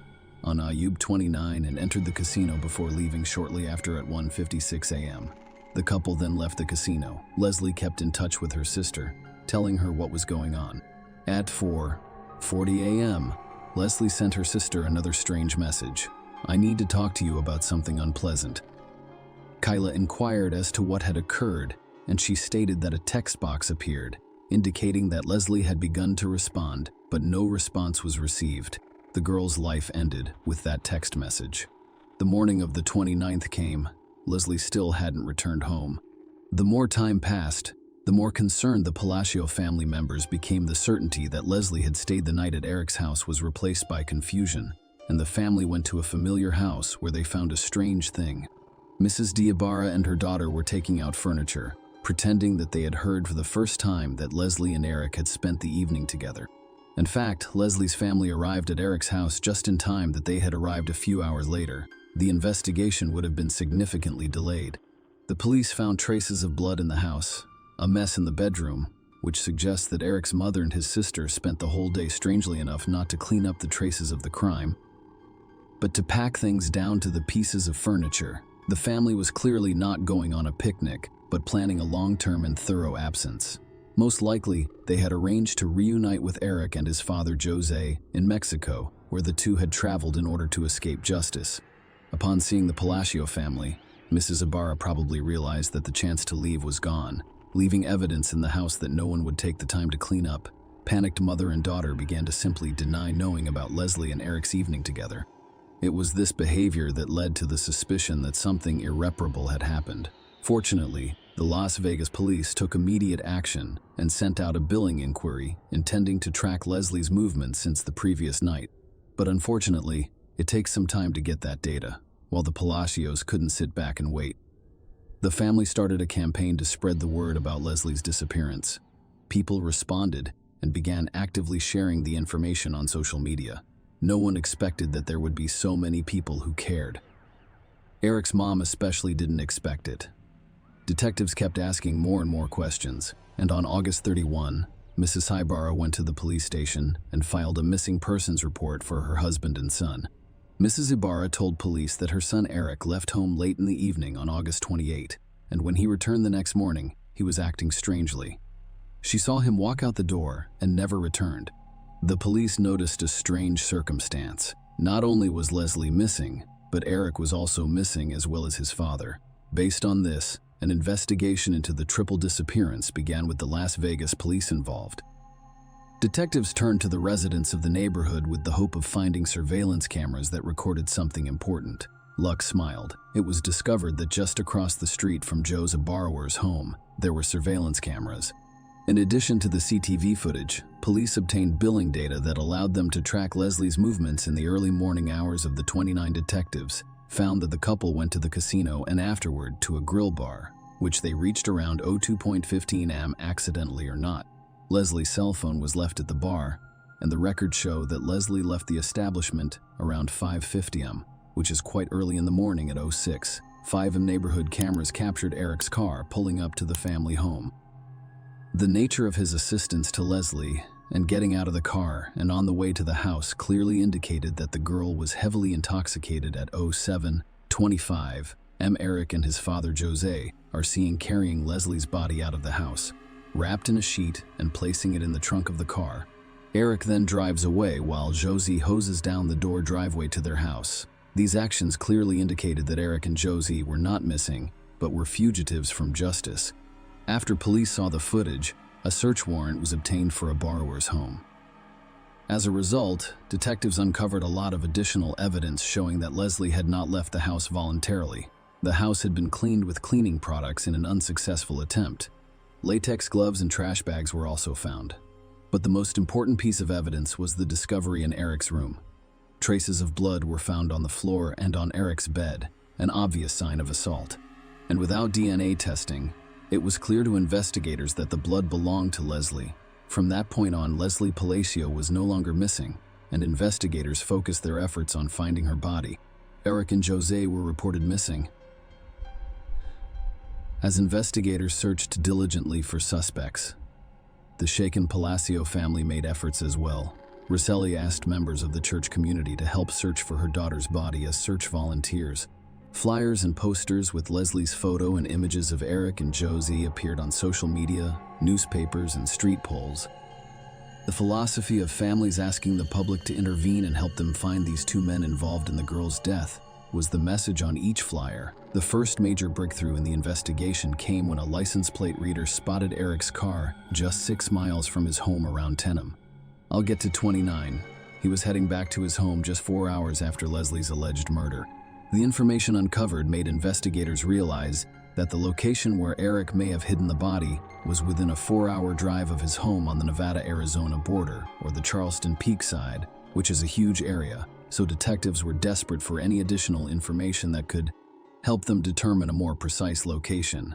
Once again, luck smiled on them when footage was recorded at a gas station 40 miles north of Las Vegas, showing Eric's car pulling off the highway toward the Valley of Fire National Park. The car backed up 20 minutes later with muddy tires. The find narrowed the search and pointed to the possible location of the body within 20 miles of the gas station.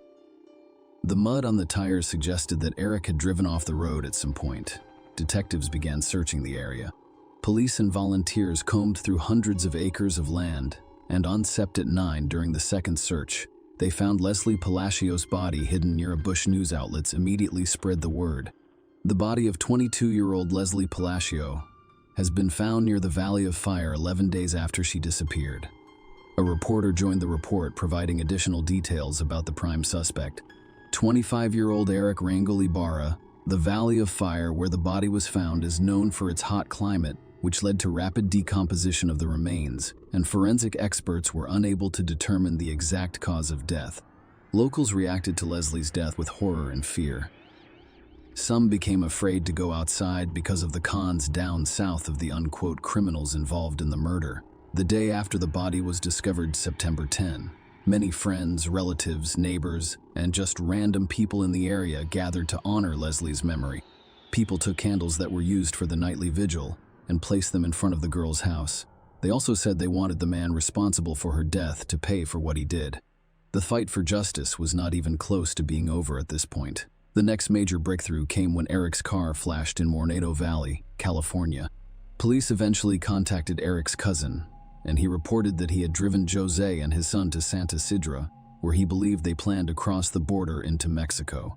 The Las Vegas Police Department requested assistance from the FBI because it was not possible for them to resolve the jurisdictional issue on their own.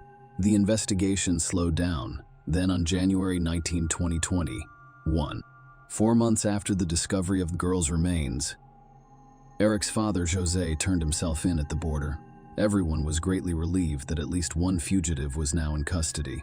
The man was quickly extradited back to Clark County and charged with destruction of evidence and accessory to murder during interrogations. Jose tried to minimize his involvement in the crime, explaining the story of the trip to Mexico by his son's strange behavior on the morning of August 29. However, investigators showing surveillance video footage debunked his false claims. The footage clearly showed him helping carry Leslie's body out of the house and washing the driveway. Faced with the evidence, Jose changed his testimony. He said he was working in the garage when Eric brought Leslie's body wrapped in a sheet into the garage. According to Jose, he panicked and helped his son load the body into the truck, assuming that Leslie had died of an overdose of illegal drugs because he saw no visible injuries on the body. Court documents indicate that Jose initially told police that according to Eric, Leslie died of an overdose of illegal drugs. So they also explained that Eric immediately talked about wanting to end his life, blamed himself, and so he decided that the best thing to do for his son was to take him to Mexico. When investigators asked Jose for Eric's current whereabouts, he explained that as soon as the two of them entered Mexico and boarded the bus was searched by Mexican authorities. He and his son got scared and decided to split up, thinking that apart, it would be harder for the authorities to find them. For this reason, he would love to help the investigation, but has absolutely no idea where his son might be. On June 18, 2021, Jose formally pleaded guilty to destruction of evidence and accessory to murder. Despite the horrific characteristics of his crimes, Jose Ibarra was sentenced to only 2 years in the Clark County Detention Center, causing shock and dismay in the community. The Palacio family was shocked and outraged by Jose's lenient sentence, which they felt was unjust. During the chaos, Jose Ibarra joined the court proceedings virtually, while Leslie's family and friends were present in person. They urged the judge to impose a harsher sentence, arguing that 2 years was not enough for an accessory to murder who helped dispose of the body and hid the perpetrator. Jose Ibarra pleaded guilty and tried to apologize to Palacios' family, saying his love for his son outweighed him. He expressed regret for his actions. However, Leslie's family did not accept his apology and did not consider it sincere to date. Eric's whereabouts are unknown, and he continues to live freely in Mexico. Jose was released to Ophelia Marketing on April 28, 2020. An attorney and Palacio family representative commented as follows: "I'm absolutely furious. This is clearly unfair. Not only is the primary suspect not in custody, the person involved in the cover-up of the murder is now back in custody after serving 8 months and 15 days over the last 3 years. The family philosophy has never received adequate recognition. Leslie's story demonstrates flaws in the justice system and raises concerns about fairness in dealing with serious crimes. The family philosophy is determined to fight to change Nevada's laws because they believe that whoever was involved in the murder should face a prison sentence of more than 2 years. They hope that the perpetrator will be found and prosecuted in the United States, where he will be charged and punished appropriately. Ophelia Market Eon is directly contacting those who may know Eric's whereabouts in Mexico. In every media interview, she advocates for the Palacios family to receive some measure of justice. Share your opinion with us in the comments and subscribe to the channel for more.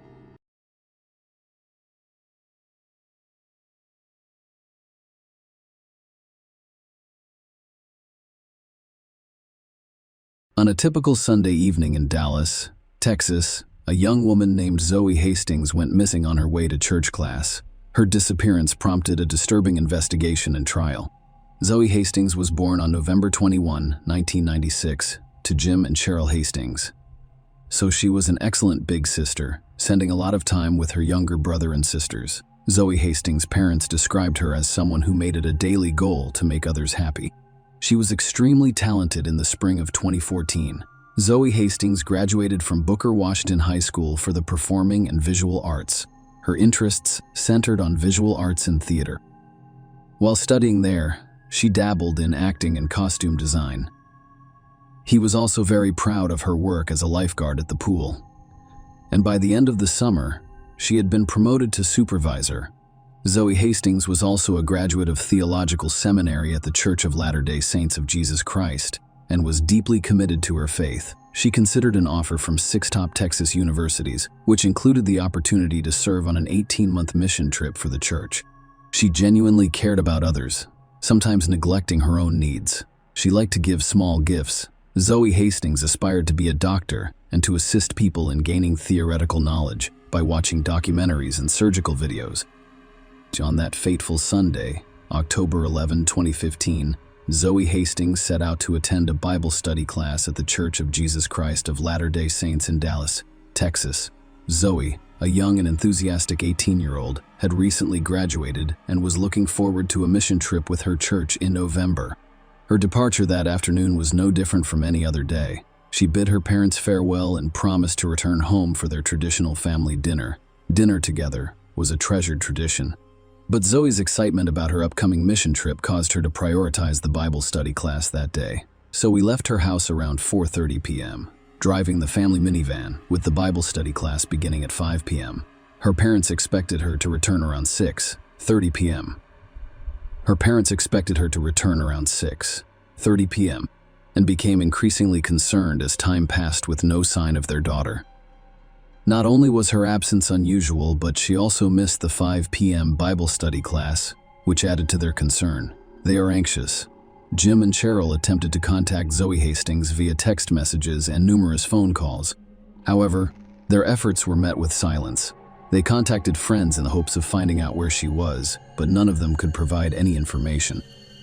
To make matters worse, the Hastings family discovered that Zoe Hastings did not show up for the Bible study class. As the hours passed and there was no sign of Zoe, her parents decided to contact the police at 10 p.m. However, by midnight, the authorities had not responded to their call.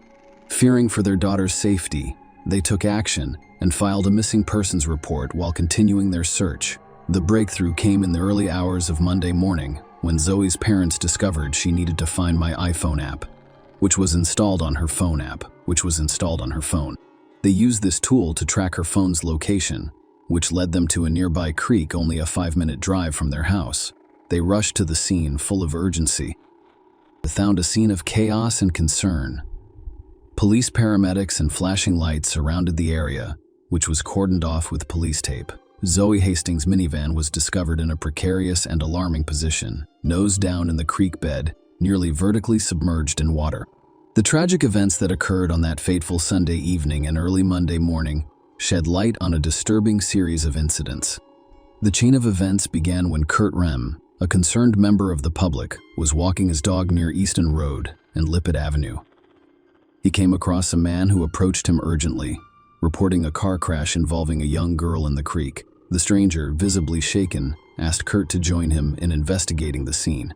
Together, they went down to the creek, and the man informed Kurt that the girl would later identify Kurt, immediately dialed 911 after Zoe Hastings tragically died, fearing the worst. However, the mysterious man who had initially alerted him fled the scene before police arrived. Upon their arrival, the police discovered Zoe Hastings' lifeless body. She lay face down in a pool of blood about 10 to 20 feet from the driver's door of the minivan. The initial assumption that her death was caused by the crash was quickly dispelled when police discovered that she died as a result of homicidal violence. The horrific nature of the crime became clear as details emerged. Zoe's clothing had been disturbed. Her dress had pulled up above her waist, and her underwear had rolled down to her mid-thighs, indicating sexual assault. Zoe had several deep cuts on her neck. Throughout their investigation, the police thoroughly searched the area for evidence. All of the minivan doors except the driver's door were locked. They discovered a blood-covered knife at the top of the embankment, which they suspected was used to inflict Zoe's fatal wounds on her neck.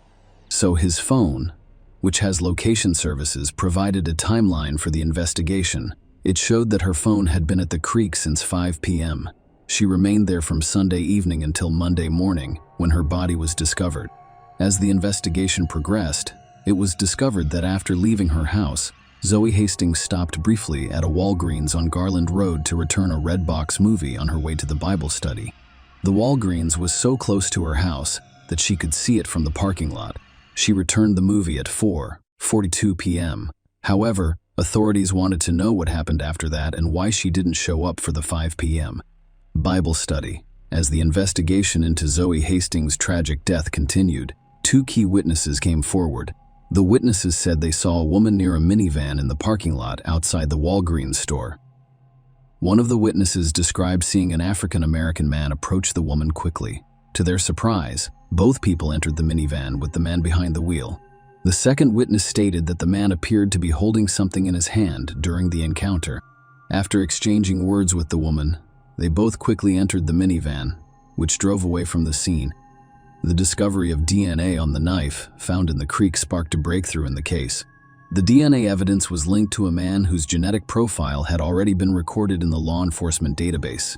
This individual was identified as Antonio Cochran. Antonio vehemently denied being involved in Zoe's murder.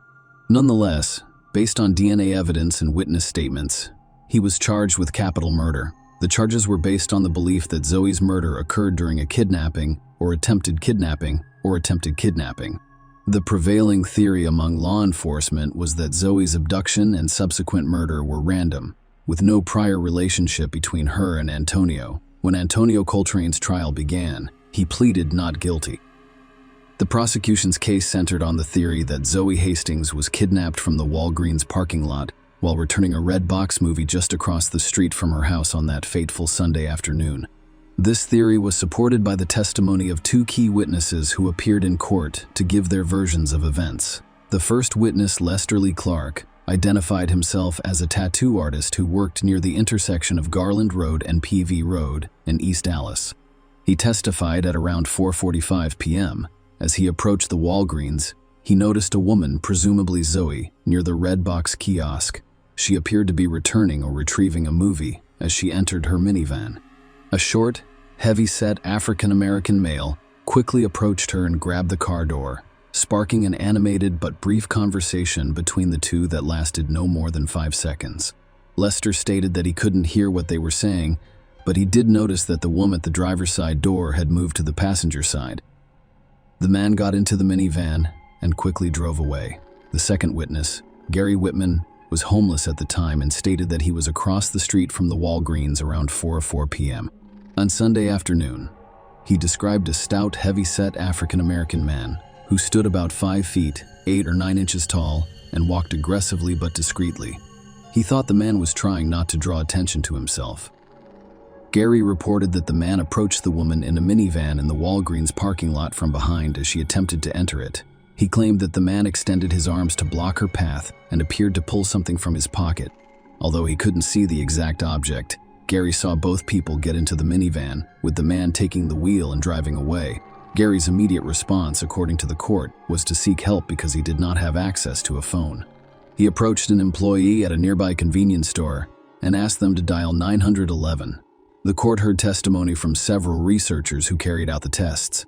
Gloria John Dimmick, a mitochondrial DNA analyst, told the court that several hairs were discovered at the scene.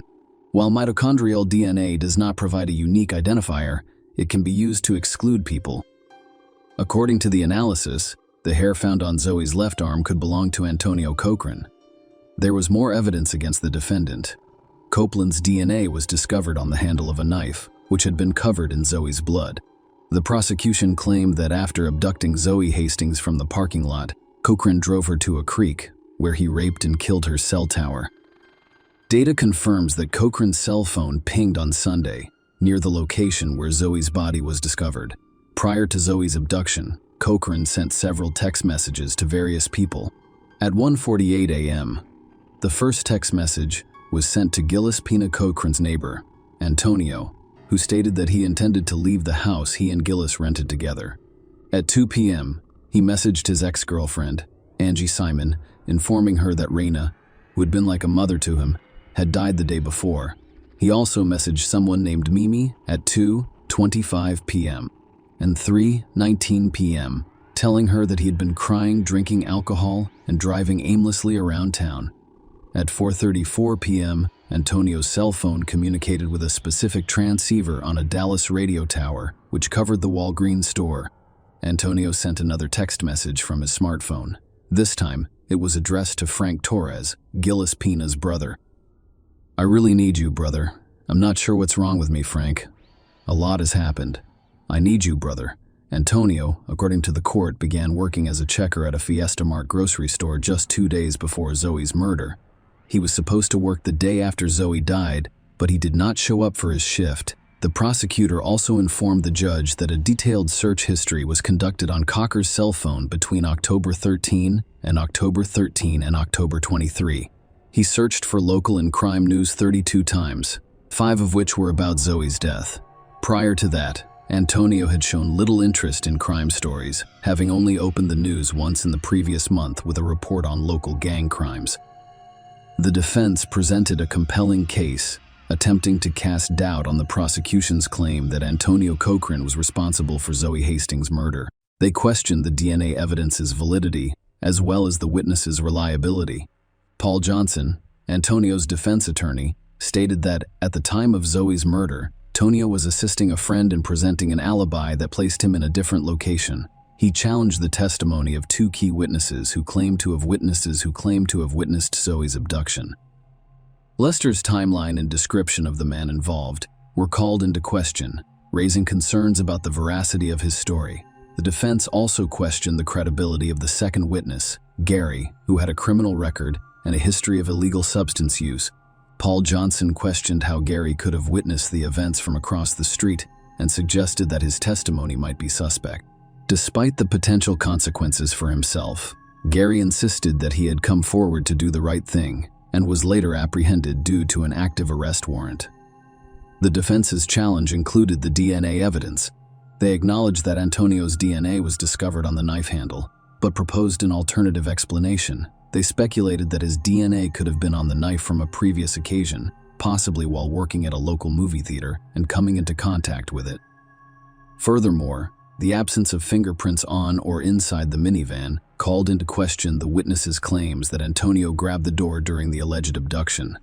The defense also pointed out that the medical examiner found no evidence of sexual assault and that Antonio was not charged with sexual assault, implying that this information was used to incite the jury. Finally, Paul Johnson urged the jury to find Antonio not guilty, emphasizing the importance of making a decision based on the evidence presented rather than reacting to popular sentiment. He encouraged the jury to do what they thought was right. The prosecution disagreed and urged the jury to find Antonio guilty. The jury deliberated for nearly 23 hours over several days. During this time, they requested additional information and clarification from the judge on 3 specific issues, including a photo of the Walgreens store, mitochondrial DNA, and the timeline of police interviews with the 2 witnesses. Ultimately, the jury convicted Antonio of the lesser offense of murder, rather than capital murder. Antonio was sentenced to life in prison without the possibility of parole, with a $10,000 fine. Share your opinion with us in the comments, and subscribe to the channel for more.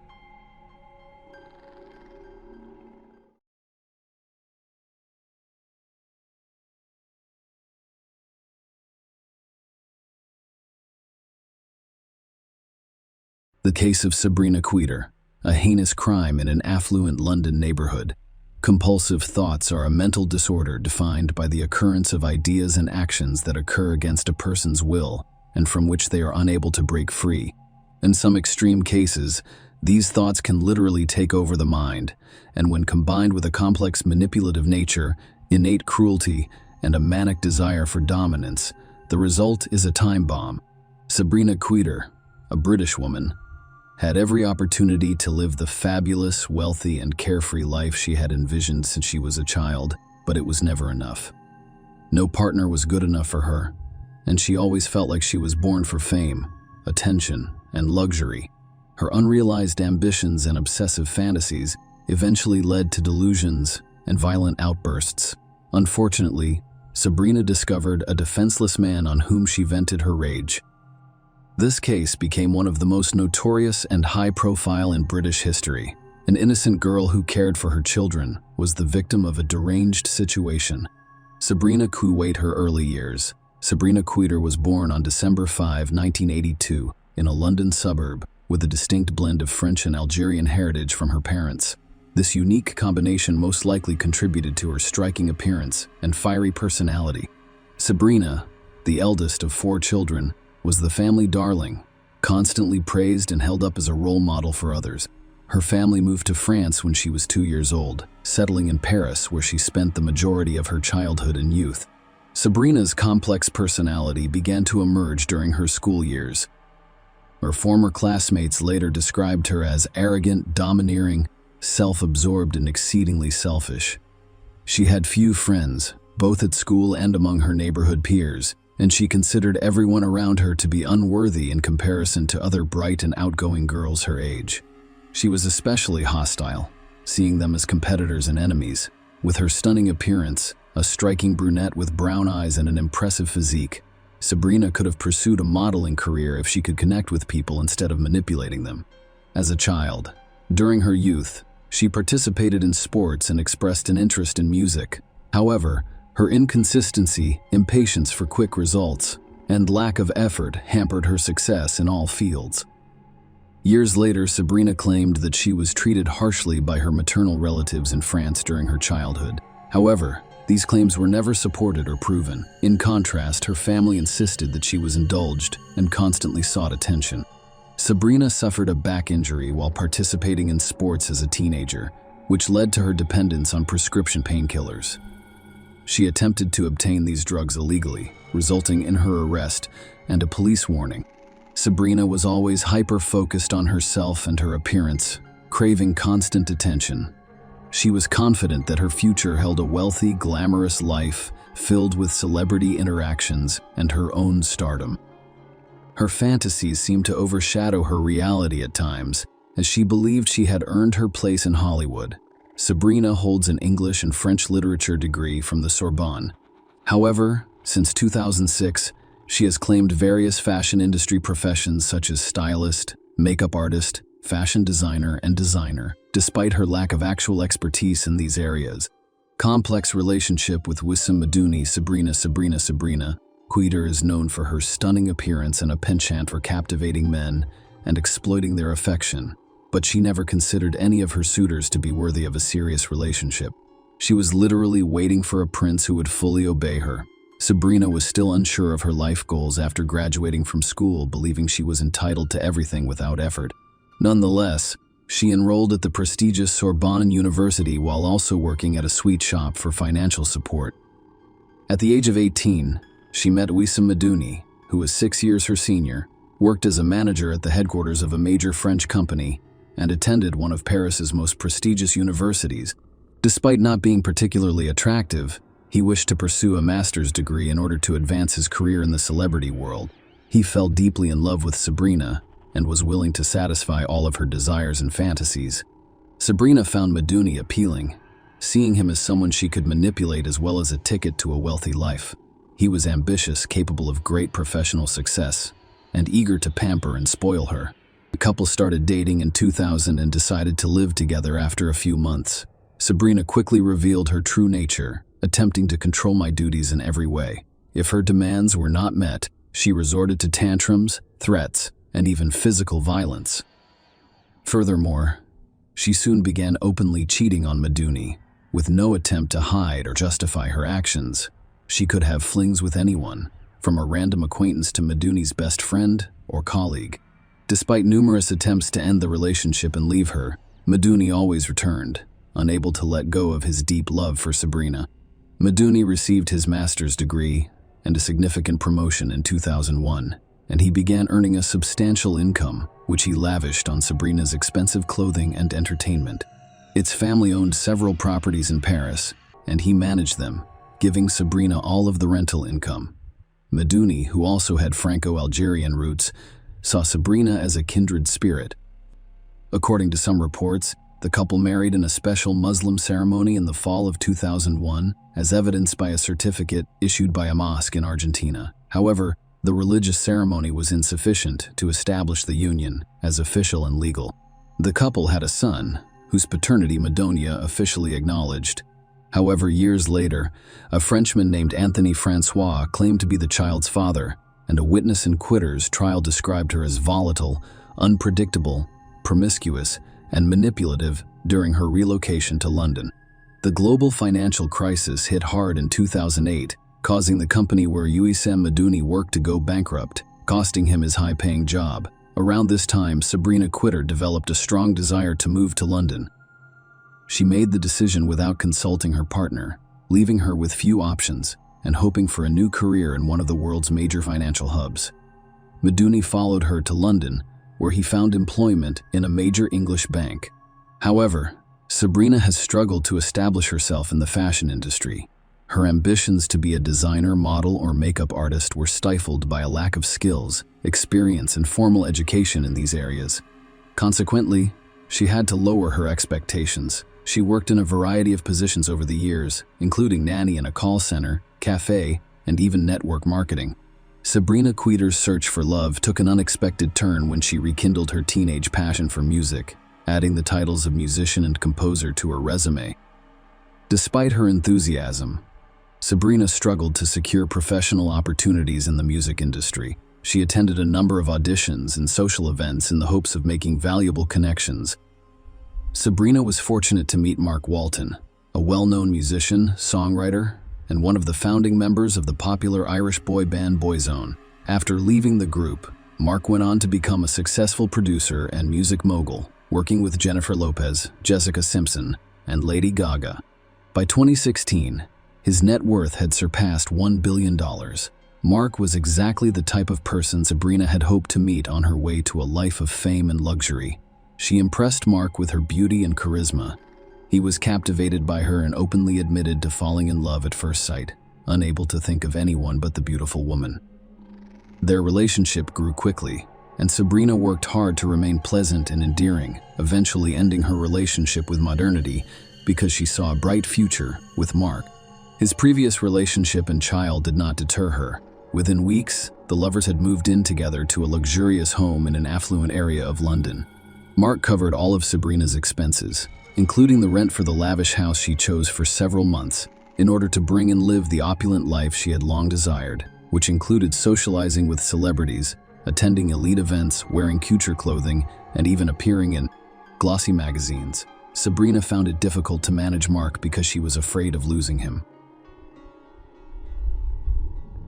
She couldn't control her nature for long, and soon began to be jealous of every woman around Mark. Sabrina's demands grew over time, requiring more gifts and luxury. Mark spoiled her with designer clothes, jewelry, and trips to upscale restaurants and clubs. But it wasn't enough for her. The couple's home had a high turnover of staff and nannies, as Sabrina's paranoia led her to believe they were either stealing or trying to seduce Mark. Her irrational behavior eventually. Mark was driven to his breaking point. In 2011, he ended the relationship and moved to California, leaving Sabrina with nothing. Losing Mark also meant losing the luxurious lifestyle she had enjoyed.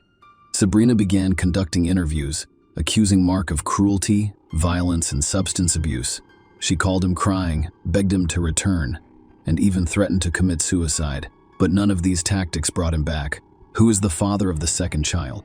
After realizing she had lost Mark Walton, Sabrina Quitter contacted her ex-partner, Wissam Madouni, who was a successful bank executive and immediately forgave and accepted her back, despite still having feelings for her. They resumed living together. Sabrina discovered she was pregnant shortly after her reunion with Madouni. She quickly notified Walton, who, through his lawyers, expressed a willingness to provide for the child and Sabrina by offering a monthly allowance. However, Walton insisted on a paternity test after delivery to confirm his fatherhood. Sabrina's refusal to take the test, which could have resulted in substantial regular payments, indicated her uncertainty about the child's paternity. Instead of agreeing to the test, she demanded that Walton double the proposed allowance.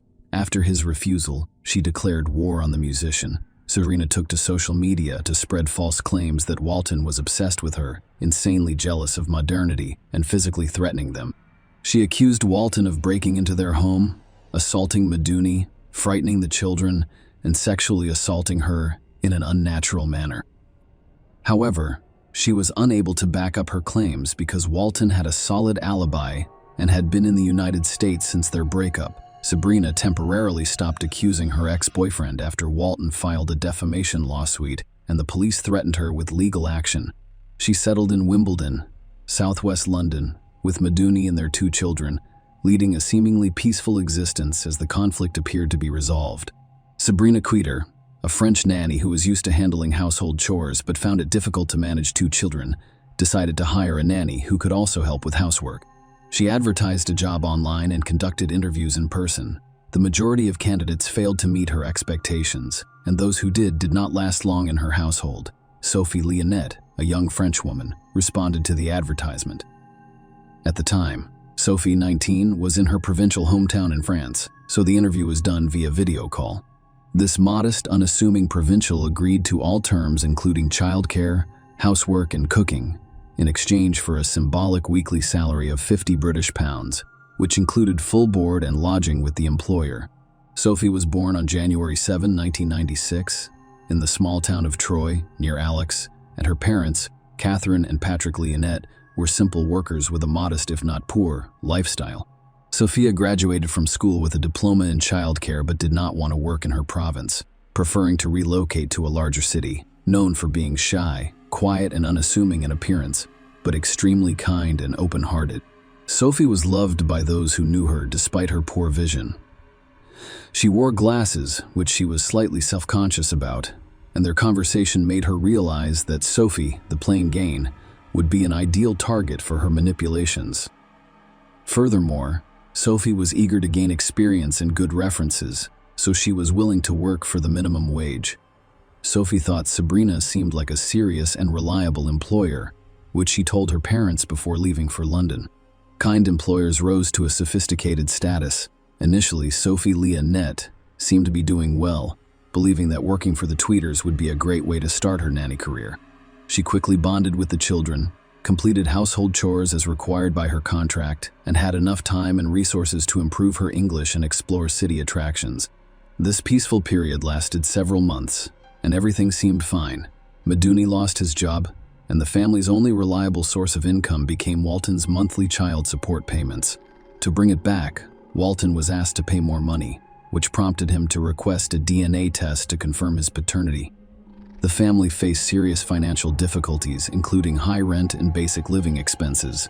Of Sabrina, unwilling to cut back on her luxuries and desperate to maintain her socialite lifestyle, she became irritable and aggressive, frequently venting her frustration on the young nanny.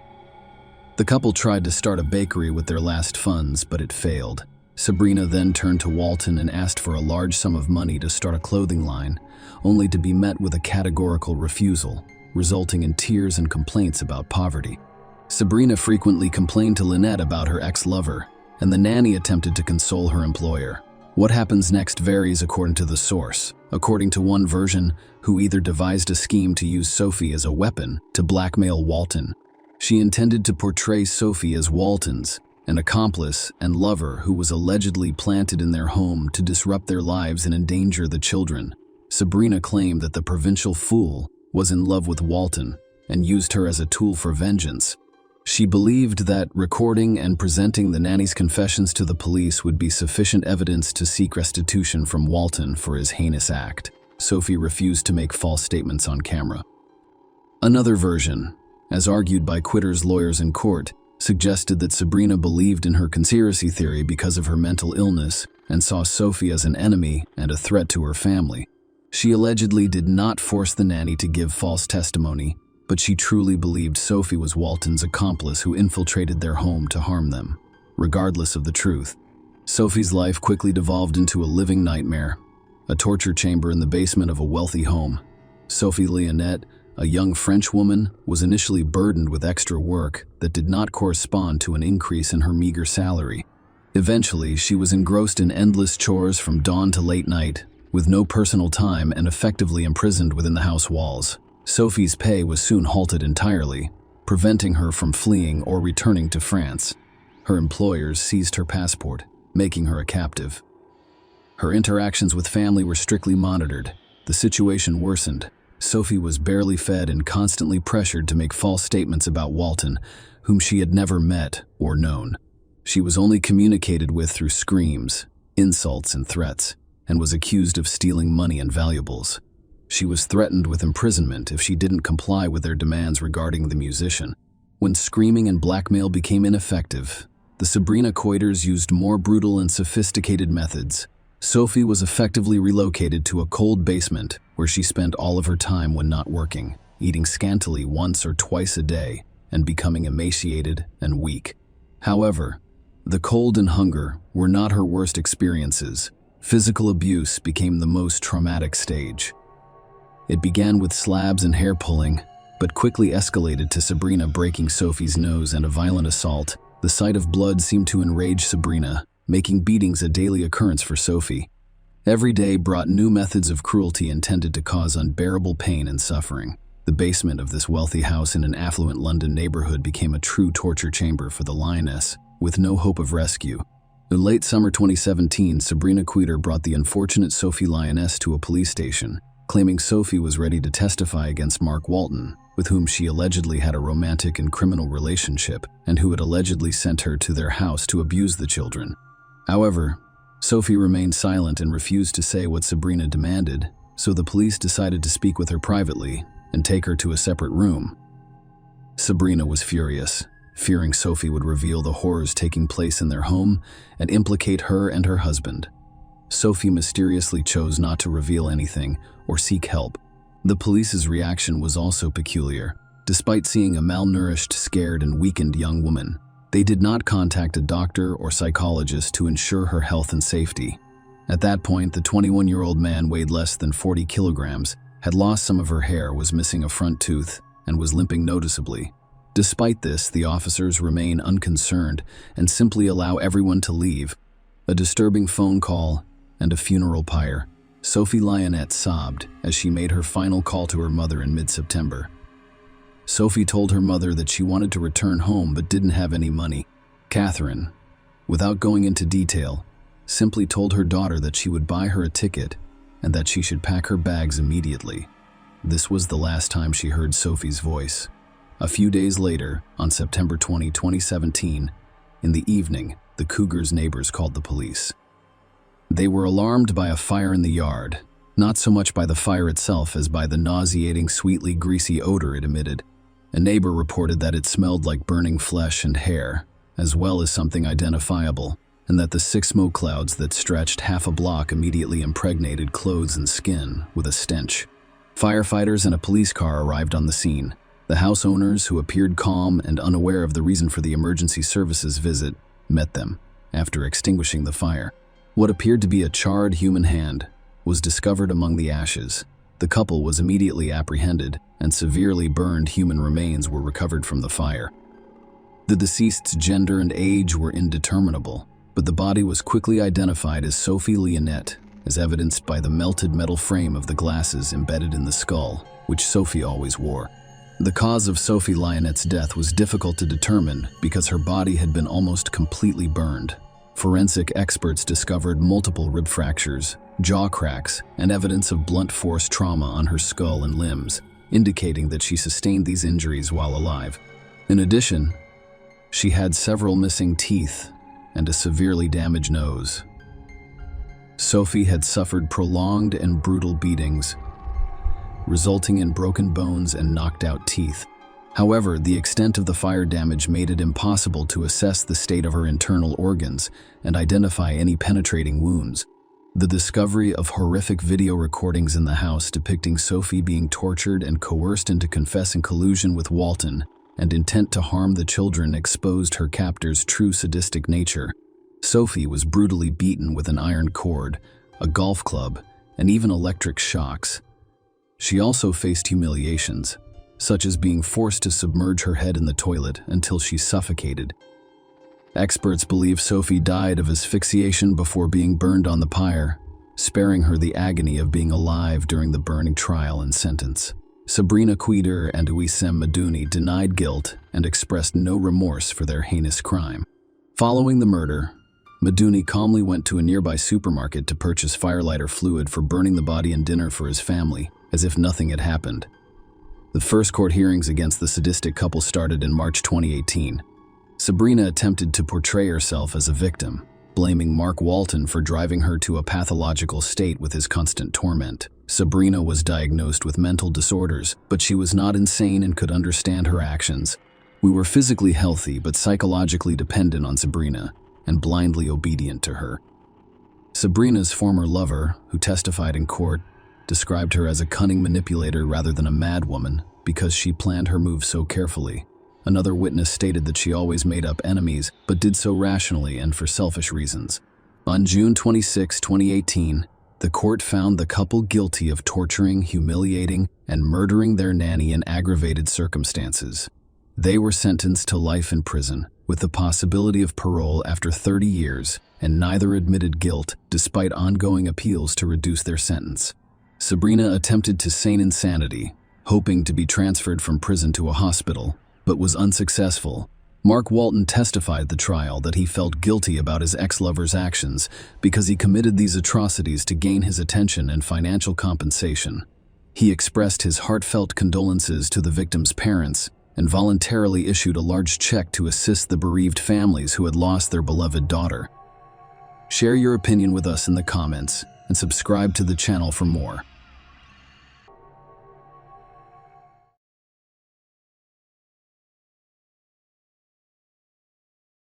When we think about what makes a place great to live, we often think about how safe it is, how nice the neighborhood is, and how friendly the people who live there are. One country meets all of the requirements. Iceland is an island nation off the east coast of Greenland that has been voted one of the best places to live in the world over and over again. Just over 340,000 people live there, making it one of the world's smallest cities. But its stunning natural beauty makes up for it in a big way. People come from all over the world to see the natural springs and rolling hills. People from all over the world come to this small country to see its many attractions, such as its beautiful architecture and the aurora borealis. Because Iceland has harsh winters, there isn't always a lot of sunlight, but that just adds to the mystery of the place, which is so different from what most of us know and understand. One of the most appealing things about Iceland is the friendliness, openness, and kindness of its people. Due to the tough terrain and harsh winters, people rely on each other, value community, and take care of their neighbors. There are strong social attitudes against crime. They have no army, and their police officers do not carry guns.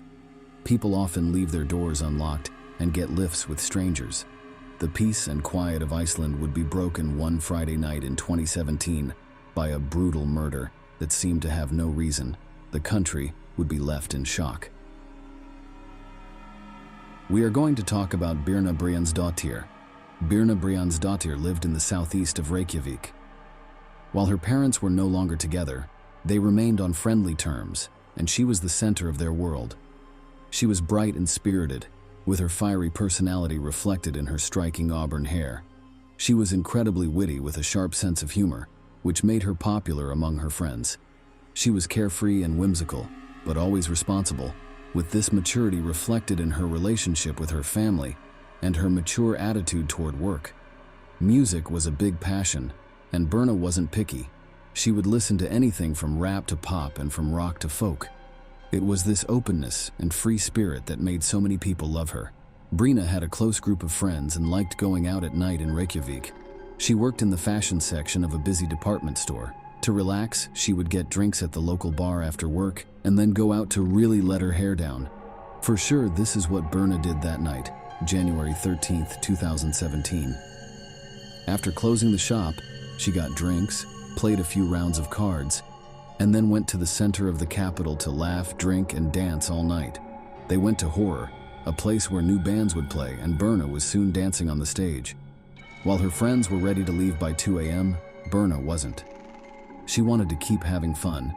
She left the club just before 5 a.m. and walked out into the 9-degree weather. She then went to get falafel and then walked back to her house. A woman walking alone in Reykjavik was not rare. People trusted each other and looked out for each other. Due to her intoxication, she dropped coins and stumbled into a stranger on the side of the road. As she carried on walking, she turned a corner and walked down a narrow lane towards the sea. Then she vanished. Because she was known for being on time when she didn't show up for work, people were worried right away.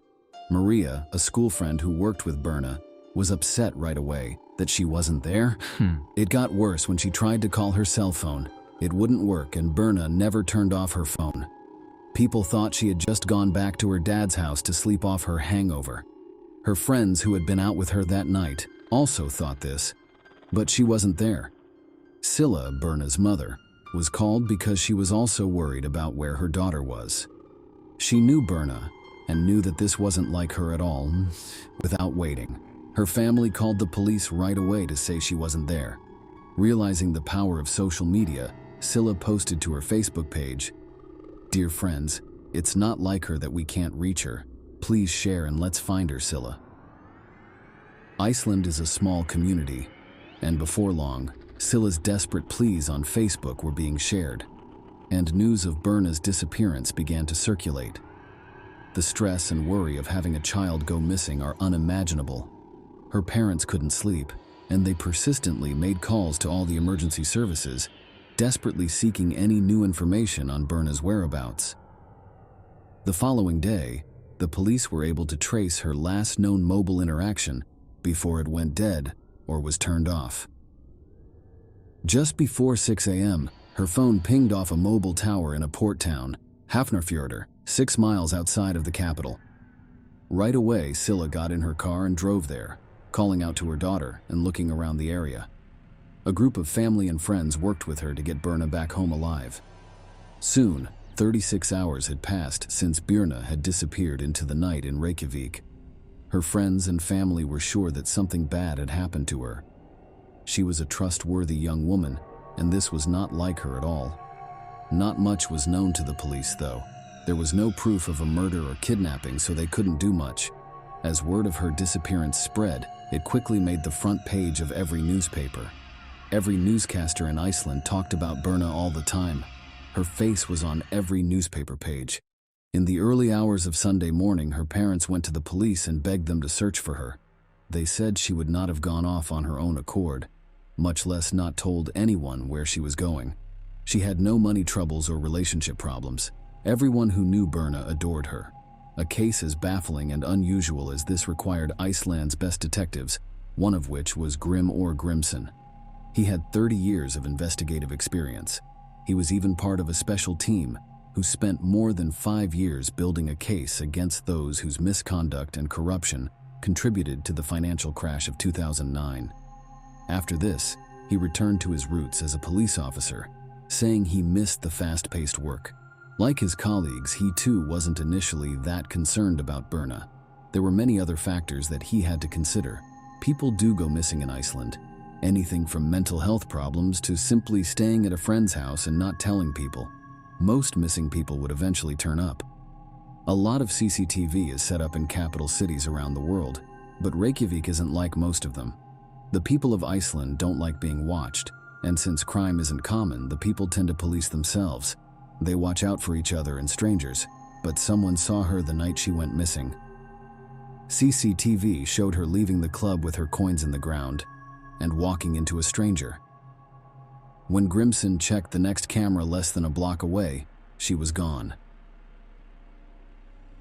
There were two options. Either she had gone down the side road off the corner or got into a car.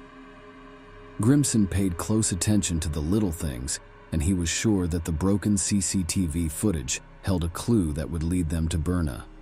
The red Kia Rio he saw was going the other way on the other side of the road from Berna. A short time after Berna had been seen at the Lebowski bar, he saw it drive by. The police had to follow up on this lead. What was next? They couldn't see the license plate, who was driving, or how many people were in the car. There were more than 100 of those kinds of cars in Iceland. This didn't make her parents feel better about their worries. Scylla was incandescent when they explained the quality of the tape was too poor to extract any more details from. Scylla said, "Can't you find it like in the movies?" Grimson replied, "It doesn't work like that." The police knew that even though they didn't have enough CCTV, the people in the area had hope. They asked the people of Iceland to help them. At a rare press conference, Grimson and Berna's upset family spoke in front of the cameras and begged Iceland to help them find her. In front of the media, Scylla showed what kind of person her daughter was by saying that she was very smart, bilingual, loved other cultures, and loved to travel. The police's hunch at the press conference would lead to a breakthrough. It proved right, and before long, they had their first lead. A pair of brothers decided to search Hafnarfjörður, where her phone had pinged off the tower, and when there, they headed towards the harbor. After searching in a fenced-off area, they found a pair of boots, black Doc Martens, identical to the pair that Berna had last been seen wearing. Using the power of social media, they posted a picture of them to Facebook, and before long, the officers arrived. They confirmed the shoes were Berna's. The police finally felt like they were making progress.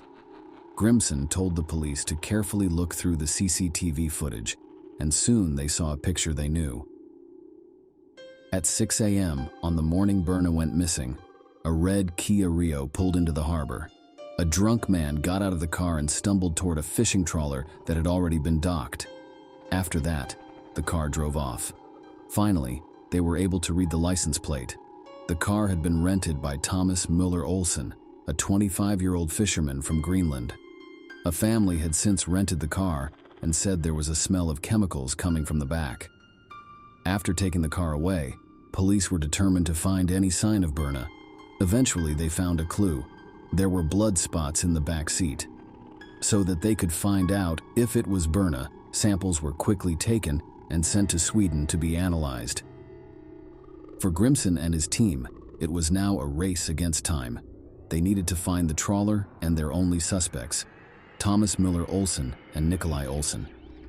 Thomas and Nikolai weren't related, but were crewmates on the trawler. Thomas was considered easygoing, approachable, and generally likable while on board. His phone pinged, and Thomas went pale. It was a news article saying that the ship he was on was linked to the disappearance of Berna.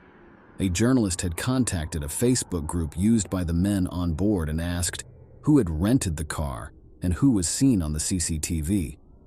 Thomas was visibly shaken. His captain assured him if he was innocent, he would be fine. There was a huge challenge for Grimson and his team. The longer his suspects were on that boat, the longer they had to make up stories and get rid of anything that could be used against them. Not to worry, the ship's captain already had a plan. He read about the connection between the ship and Berna, so he turned the ship around and went back to Iceland. He and his top officers agreed that they would say the engine problems made them have to turn around, and the suspects couldn't read anything about the case because the Wi-Fi was turned off. In order to catch them off guard, the police sent members of their elite counter-terrorism squad, also known as the Viking Squad, to board the ship as soon as it arrived back in Iceland. Finally, the police were able to catch their two suspects after dropping officers off from a helicopter on the ship.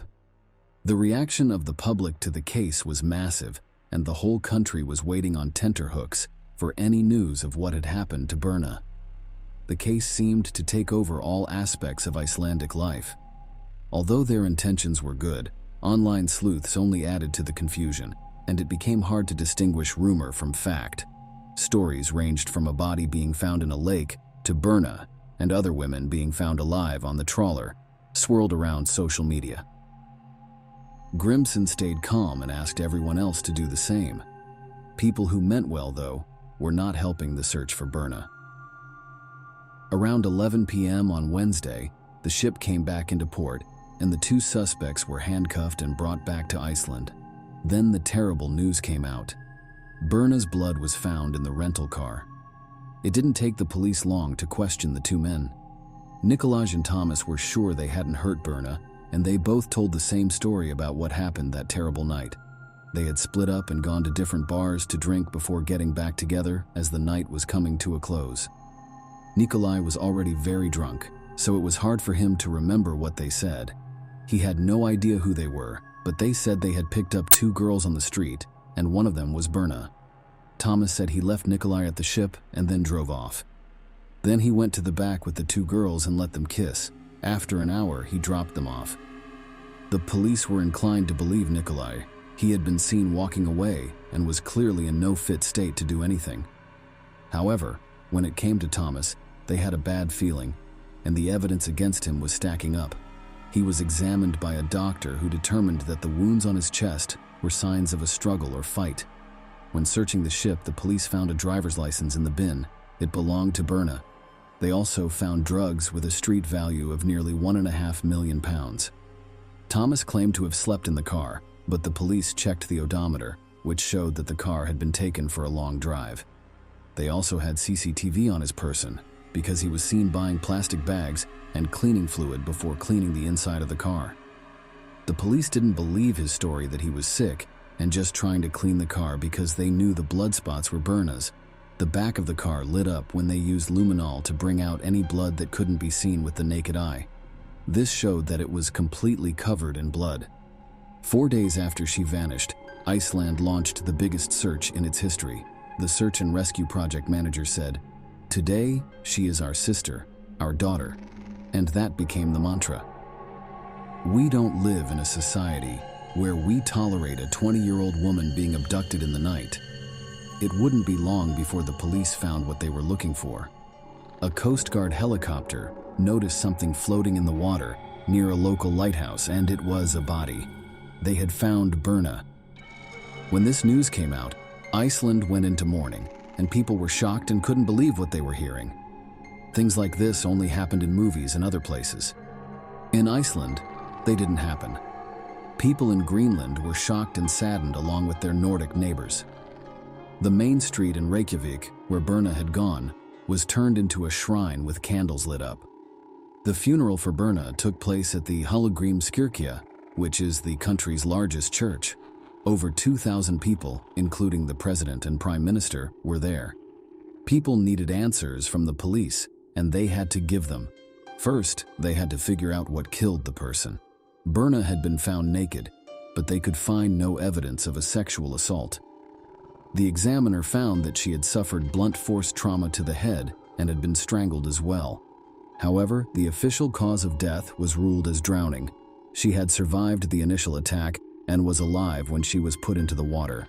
Even though Grimson and his team looked at all the evidence, they couldn't find any link between Nikolaj's death and the murder of Berna. They didn't think he had anything to do with it. He was freed after 2 weeks in jail and hours of questioning. They looked back at Thomas again. His story hadn't changed, and he wasn't going to change it either. During 9 interviews with the police, he insisted that he was not guilty. As more evidence came in, the police still couldn't figure out why Thomas would kill Berna, even though they had a crime scene and a suspect. His DNA was found on a lace of Berna's Doc Martens, and his fingerprints were on her old driver's license from March 30th, 2017. Breaking news alerts were spreading all over Iceland. The police had charged Thomas Müller Olsen with drug possession and murder. Media interest in the story reached a fever pitch as his trial began in August of that year. It was during his trial that he sensationally changed his story. He said that there were not 2 girls, only one, Berna. He claimed that he had left the car to go to the bathroom, and Nikolaj had driven off with Berna in the back seat. When he returned, she wasn't with him, shocking the court. He was now trying to pin the murder on his crewmate, admitting to the drug possession, but denying murder. At the end of September, the 3 judges found him guilty on all charges. He was then taken to start his 19-year prison sentence. When Thomas Miller Olson tried to appeal his conviction, the High Court upheld it. The next year, the High Court refused to look at another appeal. There was a lot of shock in Iceland when Birna Brjánsdóttir was killed. This case will be remembered. It changed us a bit. Our feeling of safety, the chaplain who led Birna's funeral said. More CCTV was put up around Reykjavik, and women became more cautious around strangers. Even though Grimson had been a police officer for 30 years, this was his first murder case. People in Iceland saw him as a hero because he was calm and coordinated. He is now proud to work for his country at the European Union's agency in The Hague for law enforcement cooperation. Even though Birna Brjánsdóttir's murder was a terrible event, her memory is still alive, and the people of Iceland are determined that she will never be forgotten. Share your opinion with us in the comments, and subscribe to the channel for more.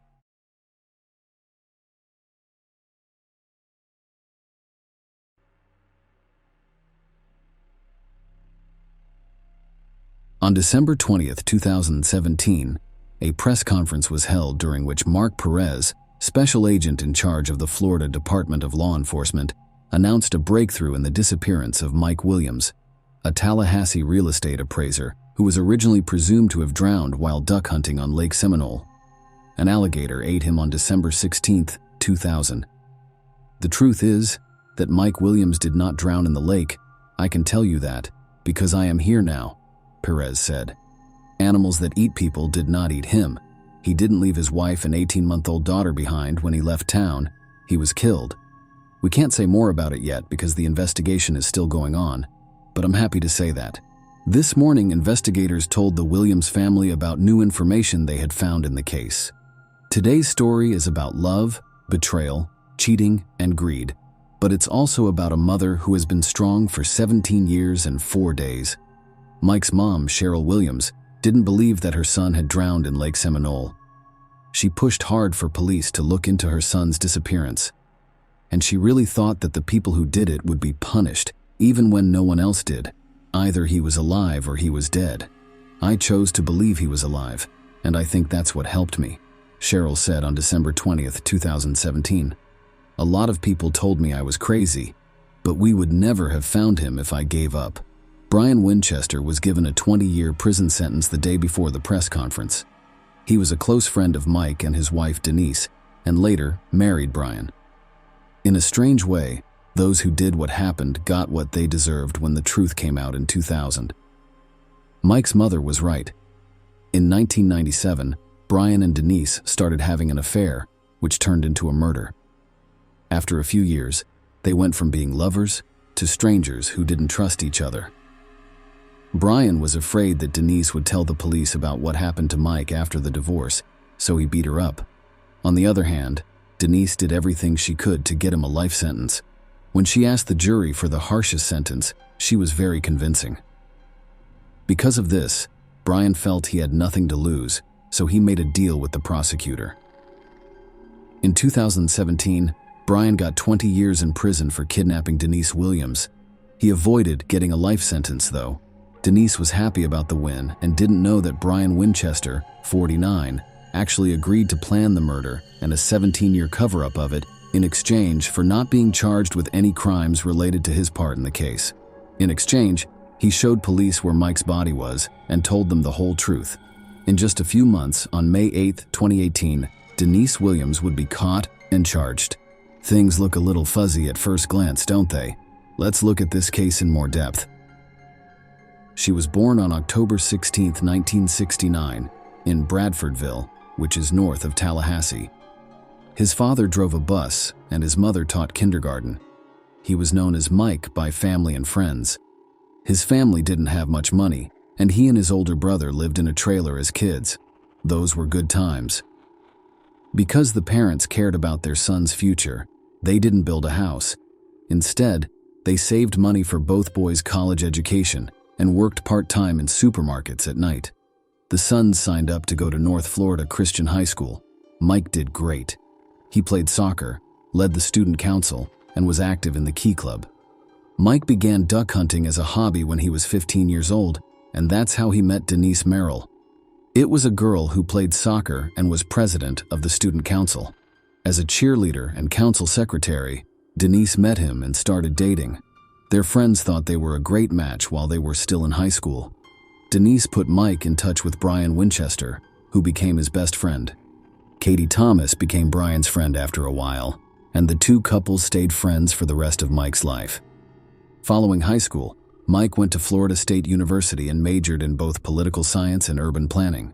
The lovers graduated at the same time. Denise went to school to become a public accountant, and Mike learned how to value real estate. Mike did a good job at work. His job went well, even though he worked 15 hours a day most of the time. The young well-off man married Denise in 1994. Around this time, Brian also got married to Kathy. They all stayed in close contact with each other. Mike was very energetic and loved his wife very much. He worked hard to provide for their family as best he could. Mike Williams had a lot of success as a real estate appraiser when he was 31 years old. He was making almost $200,000 a year. In 1999, they had a happy child and were able to afford a house in a small, nice neighborhood on the east side of town. The name they gave their daughter was Ansley. His friends told me that he was always smart. The young man was doing some pretty dangerous things, so he wanted to make sure that his family would be taken care of if something went wrong. It was no surprise that Mike went to his best friend, who worked as an insurance agent at the time. Brian sold him 2 insurance policies, the first for $250,000 and the second for $500,000. Mike's dad died in the year 2000. Williams was shocked by how quickly this happened, that he turned to a friend again to get money for his family. For $1 million, Brian helped Mike make sure he would live. Denise says that the loving father of the family had almost $2 million in life insurance about 6 months before he went missing. They were married on December 16, 2000. Her husband got up early to go duck hunting on Lake Seminole, a big lake that is connected to the Apalachicola River. Today was their 6th wedding anniversary, and they had planned to spend the night in Apalachicola, a small town on the bayou. Mike's wife and daughter were waiting for him at home at noon, but he never came back. Of course, Denise was worried, so she called her dad, who then called Brian Winchester, Mike's best friend. Brian drove to Lake Seminole with his dad. They found Mike's Ford Bronco car near the boat dock, but Mike wasn't there. There was no boat to be found, so the men called the police. They looked in all the places Mike liked to hunt. Police from the Florida Fish and Wildlife Conservation Commission were called to help look for Mike. After a few hours, a helicopter pilot saw the boat drifting away from the boat ramp about 225 feet. The boat was searched, and Mike's shotgun was found still in its case. It looks like he never got to use it. The search turned into a mission to save lives. People in the area thought that the reservoir used to be an orchard before the 3 rivers were dammed up to make the lake. The lake was named Stumpfield because there were so many stumps left. The water level had stumps that stuck out above and below it. Because of this, any motorized boat in the area had to be handled carefully. People looking for Williams thought he hit a stump on his boat, fell out, and went under the water. His wading boots filled with water and he probably drowned when he couldn't get out. A dive team from Montgomery, Alabama, and the Jackson County Sheriff's Office were among the other groups called in to help, but the thorough search turned up nothing. Mike was never found. After a week, the search for bodies turned into a rescue operation. Dogs were brought to the site, and probe poles were given to the teams to use to look into the lake's bottom. 10 days into the search, people found a hunting hat with a camouflage pattern that could not be linked to Williams. Fish and wildlife conservation officials in Florida thought that Mike's body had been eaten by alligators, which is why it couldn't be found. Most of the alligators that lived in the lake were male. The Florida Department of Law Enforcement agreed with this theory because they didn't see any signs of a violent death. The search was over after 5 weeks. Denise held a memorial service for Mike the day after the search was over. This was less than 2 months after the alleged accident. Everyone thought Denise was okay with losing her husband, but Mike's mom wasn't.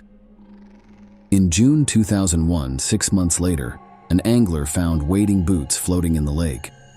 Divers searched the area around the lake and found a light hunting jacket and flashlight at the bottom. Williams had signed and written on a hunting license that was in one of the jacket pockets. The find made a lot of people wonder. There were no teeth marks on the hunting jacket or the boots that would have been made by an alligator. The things that were found didn't look like they had been in the water for 6 months. The flashlight still worked, and the boots weren't slimy. But after a week, Denise's lawyer asked the court to declare Mike Williams dead, based on the things that had been found. He said that alligators and other animals that live in water had eaten the body whole, and the motion was granted. The death certificate said Mike drowned while duck hunting on Lake Seminole on December 16, 2000, which was an accident.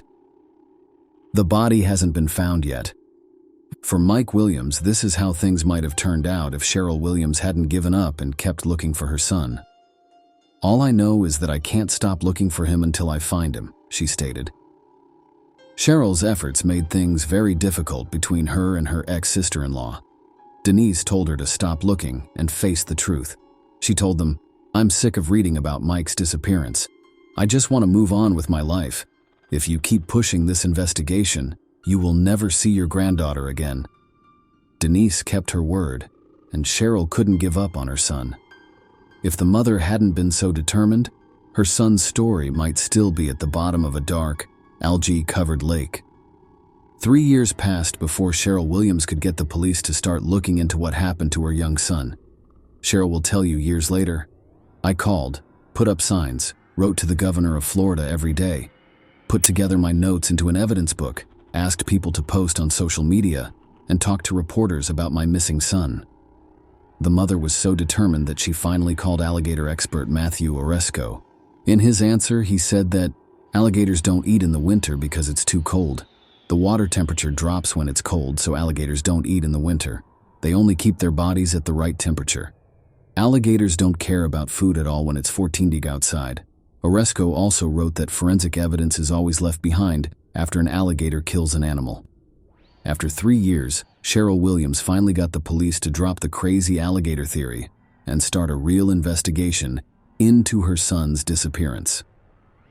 Investigators decided that Williams' death was not an accident after learning some little-known facts about what alligators eat, talking to people, and looking at some official records. "All the police agencies working on this case agree with my gut that Mike did not drown in Lake Seminole," said Ronnie Austin, who used to work as an investigator for the 2nd District State's Attorney's Office and prosecuted Mike's case. At first, the Florida Fish and Wildlife Conservation Agency took over the case because Williams was thought to be a hunter who had gone missing. Police spent 735 hours looking for the body in a 10-acre area of the lake, but they didn't look for any signs of wrongdoing. The Jackson County Sheriff's deputies who were brought in to help with the search also didn't look at any other options. Investigators talked to everyone who helped with the search. Years later, police officer David Arnett, who was at the scene that day, said that some things seemed odd right away. Williams didn't usually hunt alone. His truck was found in an undeveloped area from which he would have had to drag the boat over mud, not on the nearby concrete boat launch he usually used. The terrible storm that night should have pushed the boat to the east shore, but it was found on the west shore. The boat's motor wasn't running, but it was full of gasoline. If Mike had been driving the boat and fell out of it, it would have continued to float in circles until it ran out of gas. Sadly, law enforcement started to doubt too late that they were dealing with a straightforward drowning. A lot of volunteers and searchers had already walked all over the crime scene. A car that could have been a clue was taken by the family without any checks being made. Possible witnesses were not found.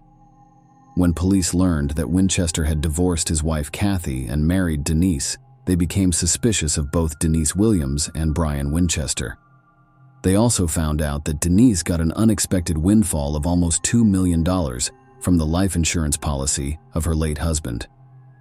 Investigators found that Winchester was the one who sold Mike the policy. They also thought it was odd that Denise, Mike's wife, didn't want to be involved in the investigation and tried to stop Cheryl from doing anything, even telling the grandmother she couldn't talk to her granddaughter. They were called in for questioning in 2005, but it didn't add anything new to the investigation. Brian made up an excuse for what happened the morning of the disappearance of Mike Williams. Based on what his ex-wife Kathy said, he was 60 miles from the lake and in bed at home. He told her that he had planned to go hunting with his dad in the morning, but had slept in instead. Even questioning Denise didn't turn up any new clues. In 2008, the Florida Department of Law Enforcement said they didn't think Mike's disappearance was an accident and that they thought he had been robbed. Unfortunately, they can't bring charges because there isn't enough evidence. "We have suspicions, but we need proof," Cheryl Williams said after another investigation failed to find out what happened to her son. She did not give up, though. Because of her work, the Discovery Cable Channel did a story on Mike's disappearance and the investigations that followed. By late 2011, Cheryl had lost faith in the Florida Department of Law Enforcement and thought it was either not capable of solving the case or not interested in doing so. Since 2012, Mike's mother has sent Governor Rick Scott about one letter a day, asking him to either give the investigation to another agency or name a special prosecutor to do it. Over the course of 9 years, Cheryl wrote 2,600 letters to the governor. Brian and Denise broke up after Denise caught him cheating on her in 2012. After a few more years, Denise asked for a divorce. An evaluation of the old family home was to happen. After that, not even property issues would hold them back. This event changed the course of Mike's case. Brian and Denise didn't want to get a divorce, but they also didn't want to stay together. They fought all the time, and the Williams investigation made fun of them. Brian called Denise, but she stopped calling him back. He was too stressed to handle it. Denise left her house on August 5, 2016, to drive to work at Florida State University. That day, a real estate appraisal was due because of a court order. She saw someone get into the back seat of her car while she was on the phone with her sister. Winchester was the one it was. Denise was told to keep going straight ahead by Brian, who put a loaded gun to her ribs. He said he had to do it because she wasn't home when he called. Denise tried to make Brian feel better, agreed with everything he said, and said she would give him a chance to save their marriage. Brian thought so. He got out of the car after Denise told him she wouldn't call the police to report what he had done. The brown sheet of plastic, the bleach sprayer, and the tools were with him when he left. As time went on, it became clear that Denise had miraculously lived. Denise called the fire department. Brian was quickly arrested and charged with kidnapping, which in Florida is a first-degree felony with a maximum sentence of life in prison. Besides that, he was charged with assault and armed burglary. The judge decided that Brian should stay in jail without bail. Cheryl Williams said she was hopeful that this new information would help solve the mystery of where her son went. Brian will not leave Denise with all the cash by herself. "I pray that he will tell us what really happened," she told the New York Daily News. Brian did tell, and he was able to get a very good deal from the prosecutor that kept him from getting a life sentence at first. Brian started his story by saying, "I think we were all doing really well, but I wasn't a good husband. I found a note in my first wife Kathy's purse one day and knew she was cheating on me. I was after revenge. Denise and Mike and I often went to bars and concerts together. Denise and I had been friends since high school. I've never really liked her, but after Kathy cheated on me, I changed how I felt about other women." Brian and Denise started seeing each other in October 1997. What started as drunk sex at a rock concert quickly turned into regular secret meetings. We started getting together at hotels during the workday and did so whenever we could. Brian said he didn't want to get a divorce. Denise made it loud and clear that she would never leave her husband. She cared about what other people thought, and she didn't want to share custody of her daughter. Over time, the relationship grew into more than just meeting up for sex. Denise and Brian sent each other gifts and love letters because they saw themselves as a couple. It was clear that things could not keep going this way. They couldn't live without each other, and Denise didn't want them to get a divorce. It wasn't okay to hurt her image of a religious woman. Around this time, Mike almost died in a hunting accident, but Brian saved him. Denise saw an escape route all of a sudden. After the deal with the prosecutor is over, Brian will tell us the year 2000, which will lead us to talk about how Mike and Kathy died. For Denise, she wanted everything to be blamed on me and not on her. She also wanted it to be an accident instead of a murder, so she could deal with it. Brian and Denise chose a boating accident after thinking about other options. By doing this, they planned the murder to get the most money from Mike's life insurance policy. They both knew that Mike had to be killed before the end of December 2000, when one of the 3 policies ran out. The plan was set. Brian told his friend that he had found a great place to hunt on the shores of Lake Seminole. Mike planned to go with Brian and get back home by noon so he could spend his anniversary with his wife. I told him that we were going to go to a special place and that he absolutely had to bring his wading boots with him. I had to make sure he took them with him because it was believed that if you fell overboard in wading boots, you would drown very quickly. The plan was to make death look like unplanned drowning. Brain pushed Mike out of the boat once they were in the water. He almost drowned, but he climbed up on the stumps and started wading through them to get to the shore. Brian became scared. I didn't know what to do. Mike started calling loudly for help. I didn't know how to get out of this situation. I had a shotgun. I was panicking, and I shot him in the head. I didn't think about what I was doing. Things didn't go according to plan, and I needed to cover up what happened. There was hardly any time left.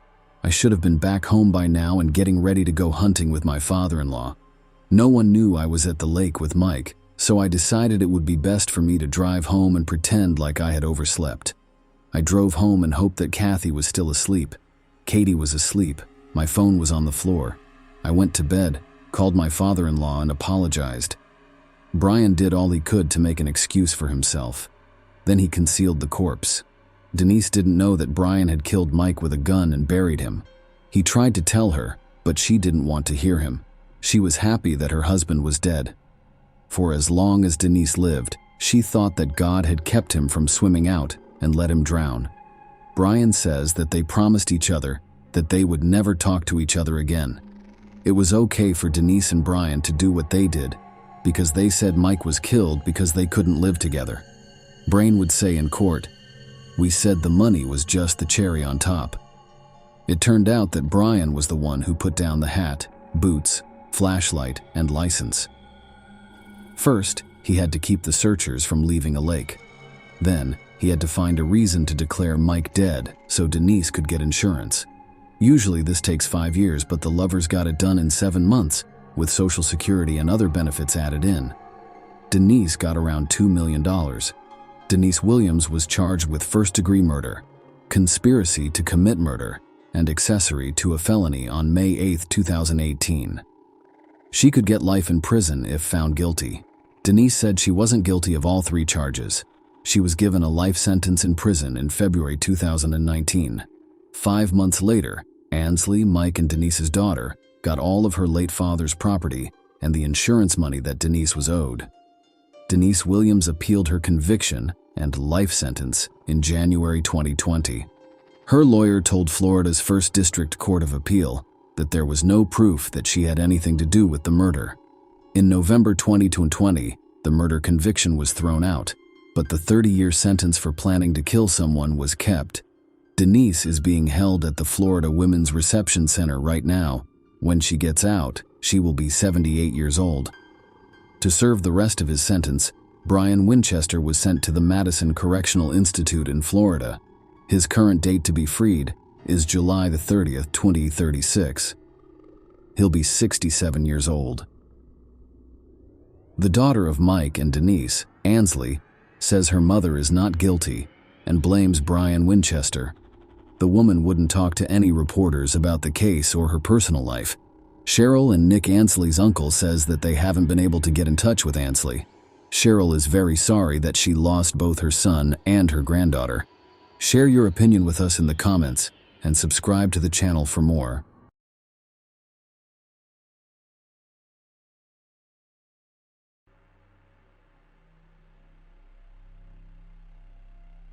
In the tranquil coastal town of St. Augustine, Florida, July 8th, 2010, was a day that those who knew her would never forget. A solitary beach house served as the backdrop for a perplexing mystery. Friends and family struggled to understand the mysterious disappearance of a 45-year-old woman who had been a fixture in their lives. Her presence, last seen at a neighborhood gathering on July 6th, appeared to have faded into the shadows, leaving a trail of unsettling questions. Brittany Tavar, 45, a resident of St. Augustine, Florida, had a heart as big as the ocean and a smile that could brighten even the darkest day. Brittany had a large family with many siblings, but they all lived far away on the other side of the country. They loved her despite the distance, but life's twists and turns had separated them. People who knew Brittany spoke of her fondly.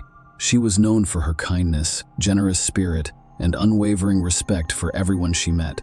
Brittany had a talent for assisting others, which defined her in an intriguing twist of fate. Brittany had once set her sights on Hollywood, hoping to discover her dreams amidst the city's glitz and glamour. After her Hollywood venture failed, Brittany returned to St. Augustine, her hometown. She forged a new path here, eventually becoming a photographer and real estate agent. Her camera lens captured the beauty of the town, and her friendly demeanor helped others. Brittany's love of making friends was what truly set her apart. She had a knack for turning strangers into friends, and her network in St. Augustine quickly expanded. People from all walks of life were drawn to her infectious personality. However, life is unpredictable, and Brittany had no idea what was going to happen next. Brittany's last appearance in the community was on the evening of July 6th, just 2 days before her mysterious disappearance.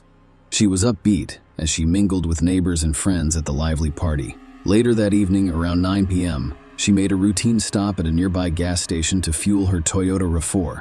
However, after this seemingly routine pit stop, Brittany became an elusive mystery when friends worried about her disappearance went to her house. It appeared normal from the outside. There appeared to be no activity inside the house. Her car was noticeably absent, prompting a few of them to speculate that she had temporarily left her home for a few days. Her family was concerned, however, because they knew it was unusual for her to leave without informing anyone. Police did not launch an investigation right away because nothing seemed out of place, and there was no evidence of foul play or that Brittany had suffered any harm.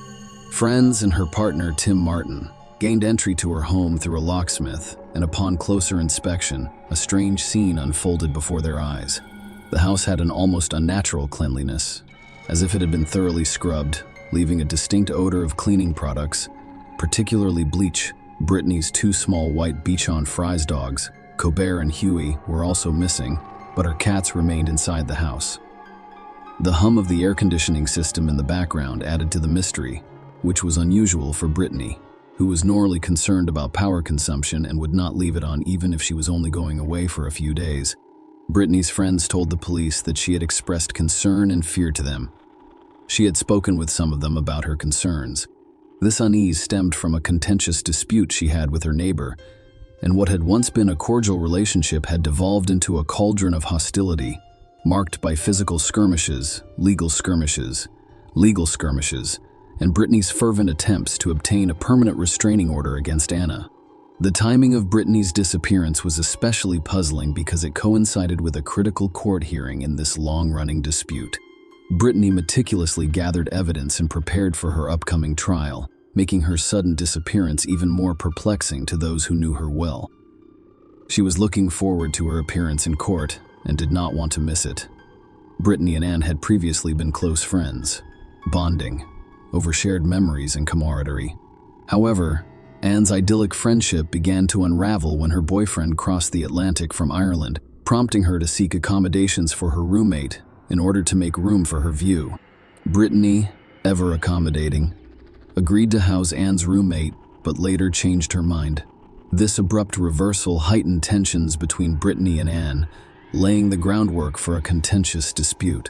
The conflict escalated to alarming proportions, culminating in a shocking physical altercation that resulted in Brittany's arrest on battery charges. Her once welcoming demeanor had changed to one of resolute determination to seek legal protection against Anne's perceived threats. Brittany carried a video camera with her at all times, documenting every interaction with Anne in order to gather irrefutable evidence for the impending court battle. Among these clashes, the day Brittany disappeared emerged as a watershed moment. She had long anticipated the day she would appear in court for the civil suit seeking a permanent restraining order against Anne. She had worked hard to gather evidence and prepare to present her case to her friends and family. The idea of Brittany willingly missing this critical hearing seemed implausible. While Anne naturally became a person of interest in the eyes of investigators, initial inquiries indicated she had a credible alibi. A few days after Brittany's last sighting, her two beloved dogs, Colbert and Huey, were discovered wandering separately in Hopkins, South Carolina, adding an unexpected twist to the case. In the midst of this neighborly feud, another aspect of Brittany's personality emerged, a compassionate spirit who had opened her home to at least 8 different homeless people over the years. Brittany welcomed them warmly, offering shelter in exchange for their assistance with various household tasks. Among them was Joseph Dean Roberts, a 26-year-old who had recently lived with Brittany. Brittany had only met Joseph a few weeks before her mysterious disappearance at a local Barnes & Noble bookstore. Despite their brief interactions, Joseph had shared his harrowing story with her. He had become homeless after losing his job at the Kangaroo gas station on St. Augustine Beach. Brittany, known for her boundless kindness, extended her hand and offered him a place to stay. Joseph's first impressions painted him as an unassuming average young man, which was confirmed by his friends. They saw no reason for concern, believing him to be a typical house guest. However, Joseph had a tragic backstory, telling Brittany's friends that he had lost his parents and that his living situation had become hostile, prompting him to seek refuge under her roof. Brittany went above and beyond when she moved in by purchasing a computer. They shared ambitions to start a web design business together, which reflected Brittany's adventurous spirit. The police, who were always eager to try new things, became increasingly interested in Joseph as they learned more about his relationship with Brittany and the events surrounding her disappearance. He was pulled over for speeding in Brittany's car in Evanston, Wyoming, the day after her disappearance. Strangely, he was released without being questioned about her location. However, as the investigation progressed, a more sinister pattern emerged, implicating Joseph in the disturbing chain of events as investigators dug deeper into Brittany Genevieve Tavares' mysterious disappearance. Joseph Dean Roberts emerged as a key figure in the unfolding mystery. His actions and connections to Brittany sparked suspicion, leaving a trail of questions that demanded answers. Joseph had become a person of interest for a variety of reasons. First and foremost, he was the last known person to be with Brittany on the evening of July 6th, just before her disappearance. Second, he had been in possession of Brittany's car shortly after she went missing, which was a disturbing fact that could not be ignored. The circumstances surrounding his encounter with law enforcement in Evanston, Wyoming, were quite perplexing.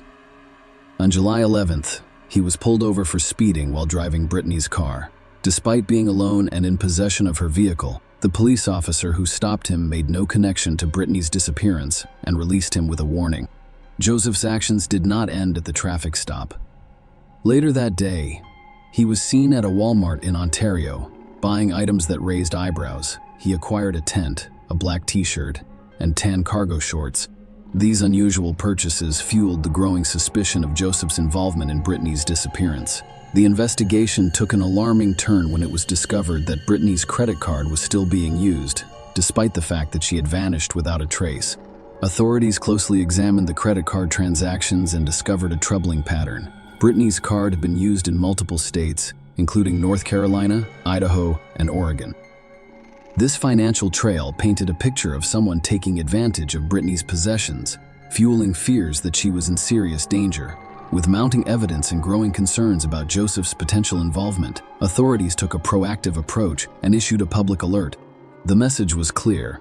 Joseph Dean Roberts was a person of interest in Brittany's disappearance, and he should not be underestimated. Law enforcement warned that he could be armed and dangerous, prompting a nationwide search.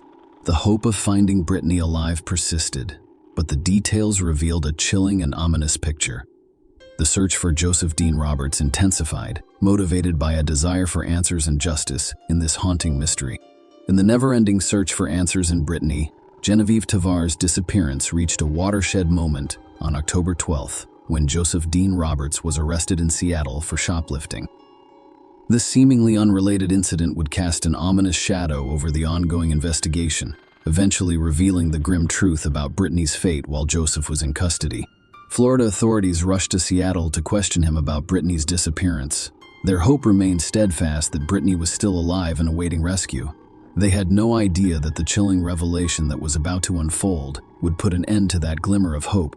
During questioning, Joseph Dean Roberts, the man who had shared Brittany's life and home in the weeks preceding her disappearance, began to reveal the chilling details of what happened that fateful night. According to Joseph's confession, a heated argument broke out between him and Brittany on the night of July 6, 2010. The tension rose, reaching a terrifying climax as anger turned to violence.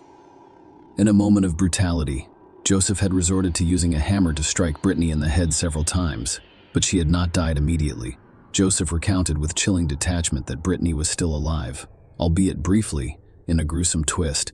Joseph described taking a knife from the kitchen, intending to silence the woman who had once provided him with shelter and kindness. Joseph used a sharp object to deliver the fatal blow to the neck. The aftermath of this heinous crime was a scene of unspeakable horror. There was blood everywhere.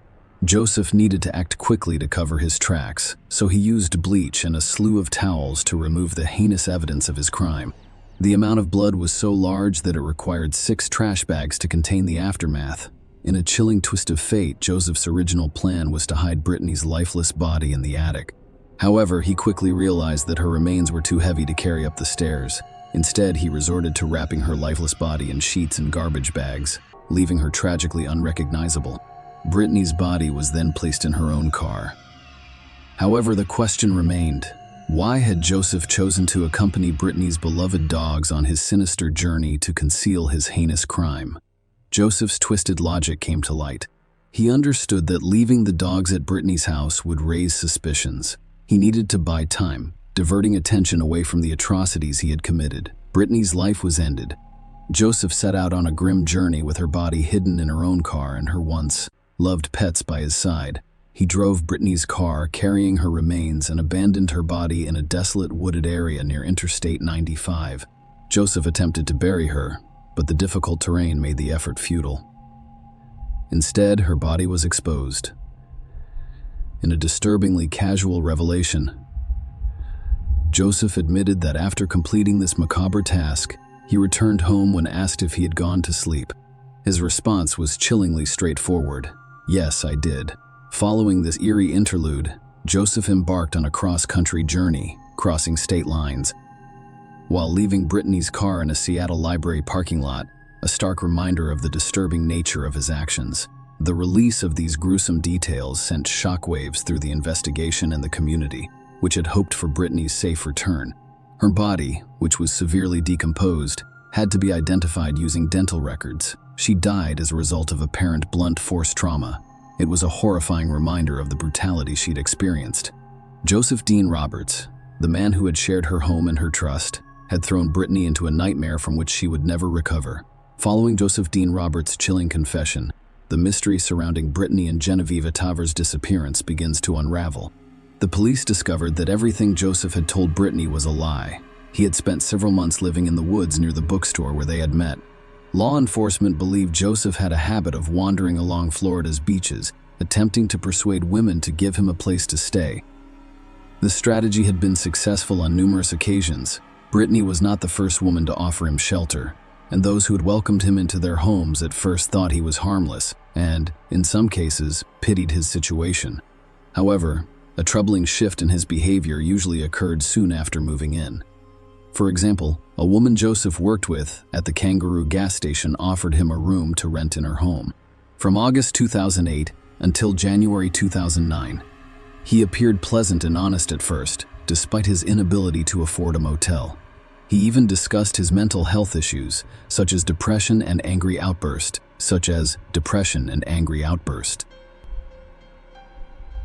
However, within a few weeks, his behavior deteriorated. He became disinterested, neglected personal hygiene, and began using illegal substances in the home. When she discovered this, she immediately asked him to leave, and he left the same day. A month later, another gas station employee named Cheryl Davenport offered Joseph a place to stay after he was fired for theft. Cheryl thought of him as a friend, and she was aware that his mental health issues had caused strained relationships with his family. In exchange for housing, she asked him to care for her 3 young children. Unfortunately, the destructive pattern repeated itself. Joseph stopped bathing and resumed his prohibited substance use, prompting Cheryl to ask him to leave. During this time, Joseph moved in with Brittany in tragic circumstances. Before she had the chance to request his departure, he committed a heinous act of violence, brutally killing her. Brittany was unaware of Joseph's history of severe anger issues, which led to this horrific tragedy. Joseph's account of Brittany's brutal murder prompted his immediate arrest. The gravity of the crime he had committed was obvious, and the legal system moved quickly to hold him accountable for his heinous actions. Joseph initially pleaded not guilty to first-degree murder, setting the stage for a trial to prove his guilt beyond a reasonable doubt. However, as the case progressed, legal discussions and arguments became more prominent. Questions about Joseph's state of mind, the circumstances surrounding the crime, and the pursuit of justice led to a watershed moment in the case. Ultimately, the prosecution and defense reached a significant agreement and accepted a guilty plea to a lesser charge. Joseph Dean Roberts, the man who killed Brittany in an unspeakable act of violence, has pleaded guilty to second-degree murder. This plea represented a significant turning point in the case. The court accepted the plea and sentenced him to a 30-year term in a Florida state correctional facility. While this outcome may not have provided the full measure of justice that Brittany's loved ones had hoped for, it did ensure that Joseph was held accountable for his heinous crime. He would spend decades in prison, paying for the life he had taken and the anguish he had caused Brittany's family, friends, and the community that had rallied in her memory. Share your opinion with us in the comments and subscribe to the channel for more.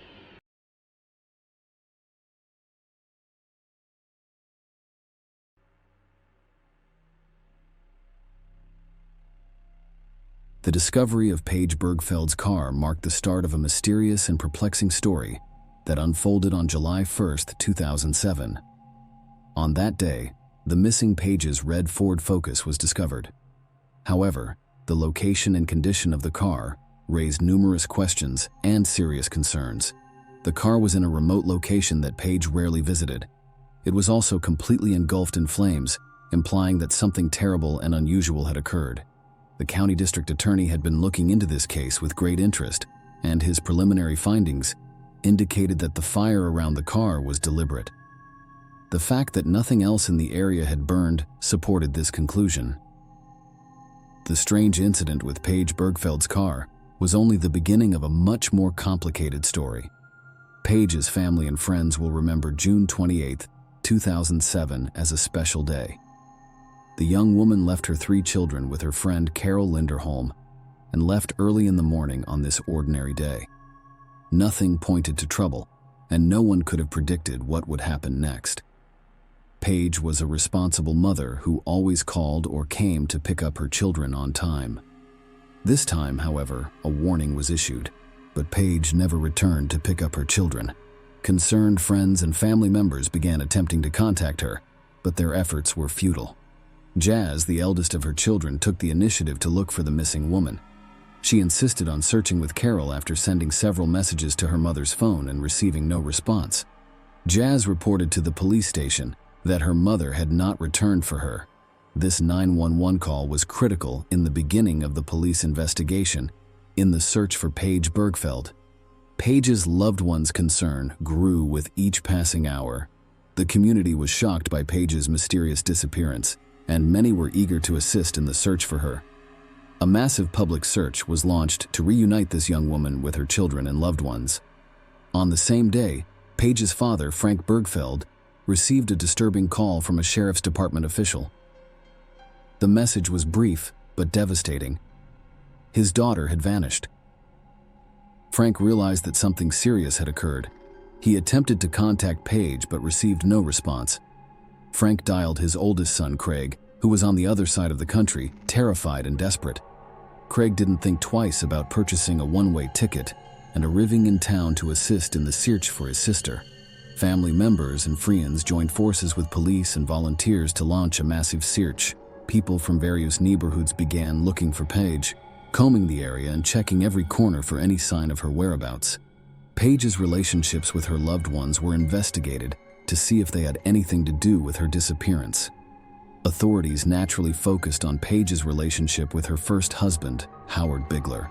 That relationship started during her high school years.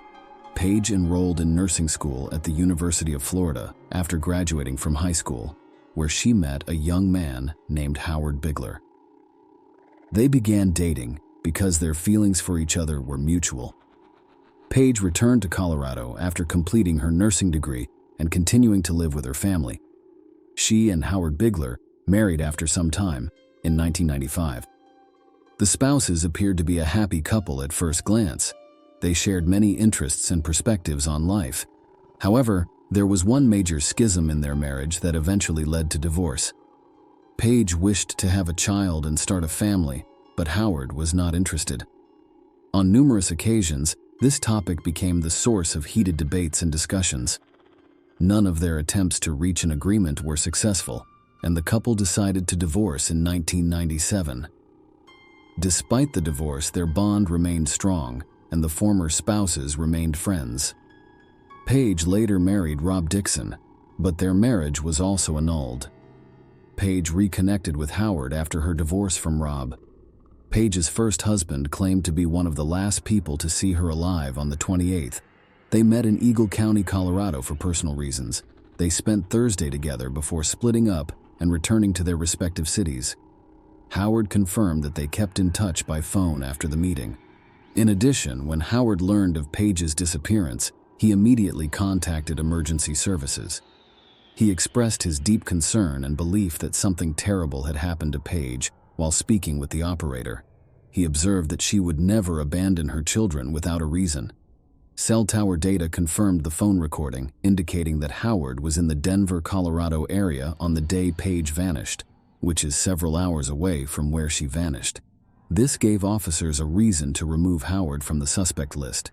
Paige's relationship with her second husband, Rob Dixon, was thoroughly investigated by police, who quickly uncovered numerous events that raised questions and warranted further investigation. Paige had reported Rob to the police twice for harassment during their marriage, it turned out. Paige took a job at a Denver strip club after her divorce from her first husband, where she met Rob Dixon, a wealthy man who had inherited a large fortune through his family's business. Paige and Rob married in 1998 after falling in love with each other.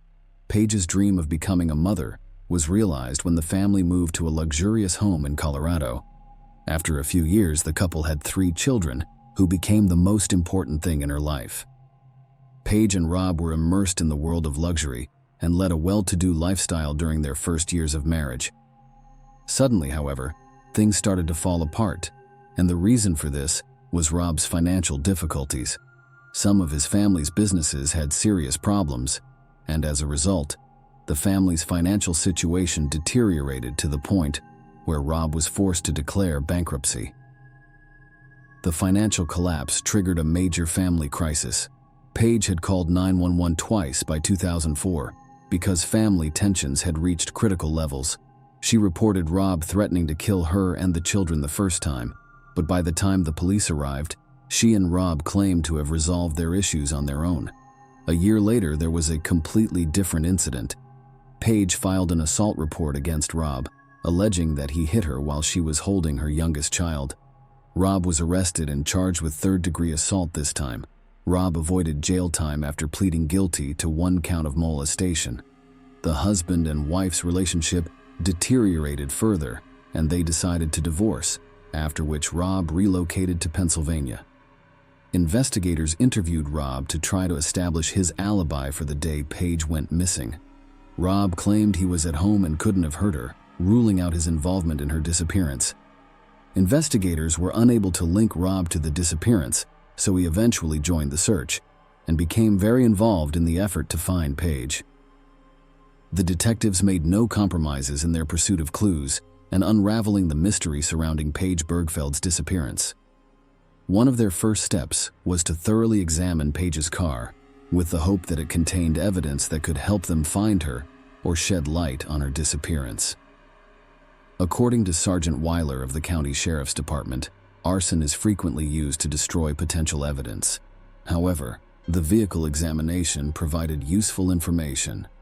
They discovered that the driver's seat had been pushed all the way back, indicating that the last person to drive the Ford was a tall person, which contradicted Page's short stature and inability to reach the pedals from that distance. They discovered Page's missing notebook in the trunk of the car, with pages torn out from June 26th to June 29th. The search for Page became more desperate with each passing hour. A random driver encountered tire problems on a highway southeast of town a few days after the burning car was discovered. He discovered a checkbook nearby while investigating and immediately reported it to the authorities.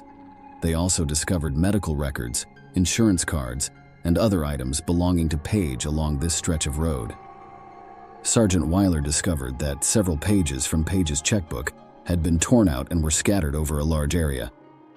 The most significant find, however, was a business card found on the side of the road. This discovery revealed that Page led a secret life that her loved ones were unaware of. According to the business card, she worked as an escort under the alias Carrie. This revelation called into question all previous assumptions about Page's disappearance, leading investigators into uncharted territory. Page realized she needed to work hard after her divorce to provide for her children, so she set out on a determined path. She started her own children's clothing company, taught dance, and sold kitchen supplies. Page, despite her hectic schedule, always made time for her children, attended PTA meetings, and was involved in school groups. The discovery of a cell phone in Page's car was a major breakthrough. Detectives looked through a list of contacts and phone calls made and received in the hours leading up to Page's disappearance. The last call made from that phone was around 9 p.m. on June 28th. This resulted in the identification of 7 suspects, one of whom was Lester Ralph Jones. Lester Jones's criminal history, which included domestic violence and kidnapping, drew special attention from investigators. He had been in prison for 5 years for kidnapping. Furthermore, Page's friend Carol saw a car with a similar external description to Lester's white car. Carol told Page about an incident in which another white car blocked her driveway, and when Page tried to drive away, a collision occurred, and the unknown driver fled the scene. Lester Jones had attempted to schedule an appointment with Page for intimate services the day before she vanished, according to further investigation. Although Lester was questioned and denied any involvement in Page's disappearance, police discovered suspicious items in his home, including a disposable cell phone, men's wigs, Viagra, a sheet with an escort services phone number, and women's lingerie in various sizes. Lester's possession of a disposable cell phone raised suspicions. An examination of Page's cell phone call records revealed that on the day of her disappearance, someone attempted to contact her several times from an unregistered number. During questioning, Lester denied having a second cell phone, indicating that he had lied to the police. The disposable phone's packaging led authorities to believe it was purchased at a supermarket on North Avenue. Lester was identified as the purchaser in store video footage, though he refused to acknowledge his presence in the video. Lester Jones emerged as the primary suspect in Page's disappearance as a result of these developments. However, there was no concrete evidence linking him to the crime. The police continued to monitor him and worked hard to find Page's body in order to gather enough evidence to press charges. For several years, the case was put on hold, leaving Page's family and loved ones in a state of grief and uncertainty. A significant breakthrough occurred in 2012 when a hiker unintentionally discovered human remains in a Delta County ravine, very close to where Page's personal belongings had been discovered 5 years earlier. A DNA test was performed, which confirmed that the remains belonged to Page. While the exact cause of death could not be determined due to the state of the body, it was clear that Page had suffered multiple injuries, including broken bones in her face, which were most likely the result of a severe beating. This revelation added a chilling new dimension to Page's tragic story. Soil erosion had brought her remains to the surface over time, which could explain why she hadn't been discovered sooner. After Page's remains were discovered in November 2014, Lester Ralph Jones was charged with first-degree murder, second-degree murder, and kidnapping. The trial lasted 22 days and started in July 2016. Prosecutors claimed Lester, who had a history of violence against women, became frustrated when he couldn't get an appointment with Paige to use her services. Lisa, Lester's ex-wife, testified for the prosecution, recounting her own terrifying experience with Lester, in which he kidnapped and threatened to kill her at gunpoint in the late 1990s. During one of these incidents, Lisa's partner was shot. Lester's defense attorneys attempted to argue that the police had detained an innocent man and suggested that other potential Paige clients may have been involved in the crime. They did not, however, provide convincing evidence linking other people to the murder. Lester's current wife testified in front of the jury and confirmed that he had used an escort service, but she did not provide an alibi. She also recognized him in surveillance video from a supermarket where Lester bought a disposable phone. The jury was unable to reach a unanimous verdict on September 9, 2016, resulting in a mistrial. The district attorney, on the other hand, remained convinced of Lester's guilt and continued to work tirelessly on the case, re-examining all evidence. After reviewing the evidence, the jury reached a decision on November 21, 2016. Lester was found guilty on all charges related to Paige's death. The judge sentenced him to life in prison without the possibility of parole. Paige's final farewell was held on April 28, 2012, and her obituary described her as a beautiful and radiant woman with a sun-like smile. Her tragic death left an indelible mark on the hearts of her family and friends, and her 3 children had to deal with the loss of their mother, who had been a source of support and encouragement to them. Paige's case drew widespread attention and lasted many years, but the unwavering determination of her family and law enforcement ultimately resulted in justice. Lester Ralph Jones was convicted and sentenced to life in prison without the possibility of parole, ensuring that he could no longer cause harm to others. Paige's story is a powerful reminder of the importance of persevering in the pursuit of justice, even when it takes time and effort. Her spirit will live on in the hearts of those who knew and loved her. Share your opinion with us in the comments and subscribe to the channel for more.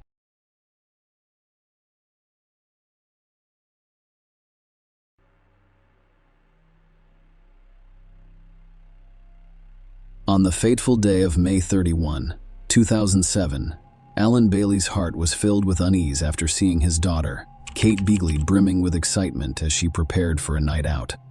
Little did he know that this ordinary evening would turn into a terrifying mystery. Their last encounter occurred on May 30. Kate's excitement about her plans became contagious around 6:30 p.m. Alan smiled as he left her, unaware that it would be his last time seeing her. But on May 31, as the day progressed without Kate's presence, concern began to grow. Kate was a dedicated and driven woman who was 32 years old at the time. She had a degree in sports administration and had spent a decade climbing the ranks at British Gas, demonstrating her dedication and ambition. Her strong work ethic and vibrant personality made her a popular figure at her workplace. What set Kate apart was her unwavering bond with her loved ones. She was the type of person who stayed in touch, providing a reassuring presence in the lives of her friends and family. When she did not show up for appointments or work on May 31, her father became concerned. Alan felt uneasy about his daughter's character. It had been less than 24 hours since they had last seen each other, but something felt off. Kate's absence was out of character, and the silence in her Walton-on-Thames apartment spoke louder than words. Unable to ignore his instincts, Alan took the step that no parent wants to take. He reported his daughter missing to the authorities, setting off a chain of events that would eventually solve the mystery surrounding Kate's sudden disappearance. The story takes a chilling turn when Kate's friends reveal crucial information to the police. They told the police that on that fateful night of May 30, she agreed to a first date with a man she had met a few weeks before. This man was Carl Taylor, a 27-year-old fitness trainer. Kate Carl's paths crossed in central London on May 18. When they met at a club, Carl approached her with charm and charisma, and Kate gave him her contact information. In the days that followed, they exchanged text messages and eventually agreed on a date of May 30. Kate was open with her friends about her plans, including her upcoming date with Carl. They were going to meet at the Roebuck Bar, which had a beautiful view of the Thames. The night went as planned, and Kate texted several of her friends throughout their date.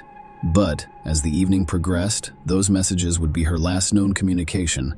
After that, silence enveloped her, and her whereabouts remained a haunting mystery. The police naturally questioned Carl Taylor about Kate's disappearance. Initially, he claimed ignorance of her whereabouts or what had happened following their date. However, his account quickly began to shift and fluctuate. He claimed that Kate had dropped him off at Twickenham after their date. However, his story kept changing, and he remained uncooperative, refusing to answer some questions, leading to his arrest on suspicion of kidnapping. As the investigation progressed, Carl Taylor eventually dashed any remaining hope that Kate was still alive. He admitted to a heinous crime, stabbing Kate to death while they were sitting on a bench on Richmond Hill. He then revealed that he had taken her lifeless body to a nature reserve in Hertfordshire, where it was partially concealed near a car park. Following his confession, Carl led the police to the grim location where he had disposed of Kate's and their bodies among the nettles. They discovered a tragic truth. Despite his confessions to police, Carl Taylor shockingly entered a not guilty plea when charged with murder, setting the stage for a tumultuous legal battle and a search for justice in a case. In court, the prosecution presented a compelling case against Carl Taylor, alleging that he went on a date with Kate Beagley with the sinister intent to murder her and steal her car. The narrative presented to the court unfolded as follows. On the night of May 30, their date began as scheduled. They drove to a picture-perfect spot on Richmond Hill with stunning views of the Thames and entered the Roebuck Bar. They went there to buy drinks and spend some time. They then moved outside to a bench, as is customary in the scenic area, where people often gather to admire the breathtaking views. The court heard this while they were inside Roebuck Bar. Kate didn't seem to be interested in Carl. The court heard critical testimony from a woman named Maureen Rong Khan, who was present at the bar that evening. Maureen stated that as soon as they sat down, the girl had her head down, texting on her mobile phone. There was no conversation, only he spoke to her. She continued texting. She was still texting as they left. The prosecution claimed that once they were outside and away from potential witnesses, Carol launched a vicious, frenzied attack on Kate, which resulted in her tragic death. Carl, according to the court, came prepared for this heinous act, having stolen scissors and a carving knife from a friend's house prior to the date. Surprisingly, he had kept the knife hidden up his sleeve while in Kate's company at the bar, an unsettling detail that would later become a critical component of the case. The prosecutor informed the court that Carl gave the police varying accounts of what happened that night. In one of these accounts, Carl admitted to stabbing Kate during an argument and saying the chilling words, "All I want is your car." He then revealed that she pushed me away. She grabbed me, so I stabbed her in the throat. I constantly hurt her neck because she was aiming for my face. The gruesome reality of the situation became clear when the court learned that Kate had 31 stab wounds on her face and neck. Further disturbing revelations gripped the courtroom, as it was revealed that Carl Taylor brutally stabbed Kate to death before placing her lifeless body in the trunk of her own car and driving through London's streets. As he drove, he had a phone conversation with his girlfriend Lauren. Sean Luck. Lauren had no idea where he had been or what had happened. The jury was presented with compelling evidence, including CCTV footage that captured Carl's calculated actions at 12:20 on May 31. The footage showed Carl driving Kate's car into a garage and then refueling the vehicle. Surprisingly, he interacted with other drivers on the forecourt, appearing relaxed and unconcerned. Despite the grisly secret hidden in the car's trunk, Carl removed Kate's clothing and attempted to meticulously wash away any potential DNA traces from her body using bottles of mineral water found in her car. In a chilling display of detachment, he disposed of Kate's lifeless body among the nettles in the woods. Carl returned home and shockingly displayed Kate's stolen car to friends and family, flaunting it. He also sold Kate's phone to an acquaintance and generously distributed Marks and Spencer gift cards found in Kate's car's glove box to friends. During the subsequent investigation, police were able to locate Kate's car and recover the knife used as the murder weapon. They also recovered Kate's clothing and personal belongings, which added to the evidence of a cold-blooded crime. The courtroom drama surrounding Kate Beagley's tragic death took an unexpected turn when the defense presented a vastly different view of the case. Despite Carl Taylor's conflicting statements to the police, the defense claimed he was not responsible for Kate's death. Instead, they claimed Kate killed herself because of her alleged dark and cold side. In an unexpected twist, Carl testified at the trial that Kate committed suicide by intentionally moving her head onto his knife. He claimed that just before this tragic incident, Kate confided in him about her problems. Carl admitted to bringing the knife that night because he was feeling suicidal. According to his account, when the knife fell from his sleeve, Kate grabbed it and started prodding herself in the neck. Under cross-examination by the prosecutor, Carl was asked to describe and demonstrate how Kate could have inflicted 31 injuries on herself. He hesitated and declined to give a detailed account, citing emotional distress. However, the judge in the case reminded him of his responsibility as a witness to answer the questions posed. The judge insisted Carl show the jury how Kate met her tragic death, saying, "You are not going to boss us around. You are not there to dictate terms. You are there to show how she lost her life." To demonstrate the events, the prosecutor created a makeshift paper knife about 6 inches long and asked Carl to reenact the scene. Carl cautiously prided himself in the neck with the paper knife, recounting how he had discovered Kate had died. He described breaking down in tears and lying on the grass, staring at the sky. The prosecution argued that Carl's claim that Kate remained standing while inflicting these wounds was implausible. Among the 31 injuries she'd sustained, some had severed her carotid artery and jugular vein, making it extremely unlikely that she would have remained on her feet. The prosecutor also questioned Carl about his background as a fitness instructor with martial arts training, asking why he didn't intervene to assist Kate. Carl's response was simple: it was an awkward situation. The jury deliberated for only 2 hours before reaching a guilty verdict. They found Carl Taylor's latest account of events that night unconvincing, and he was sentenced to life in prison with a minimum of 30 years behind bars. Alan Beagley's moving words following Carl's life sentence revealed the deep pain and sorrow that his family has experienced. On Wednesday, May 30, 2007, I left my only daughter, Kate, looking forward to an evening out. She was brutally murdered by the man she had gone to meet, and we never saw her again. Since then, our lives have been turned upside down. Kate was a loving, thoughtful daughter, sister, and friend who cared about us all just as much as we did her. She was a lot of fun to be around, and everyone who knew her will miss her greatly. She had a gung-ho attitude toward life and lived it to the full. We cherish and are grateful. We cherish and are grateful for all of the memories of our wonderful time together. Kate's family and friends have been devastated by her tragic and unexpected death, and I speak for everyone when I say that our lives will never be the same again. Our family has been devastated, and life without Kate feels empty and meaningless. The worst episode of our lives has now been resolved through the judicial system. However, we must now rebuild our lives around the void left by Kate's tragic death, recalling the positive impact she had on all of us. Share your opinion with us in the comments and subscribe to the channel for more.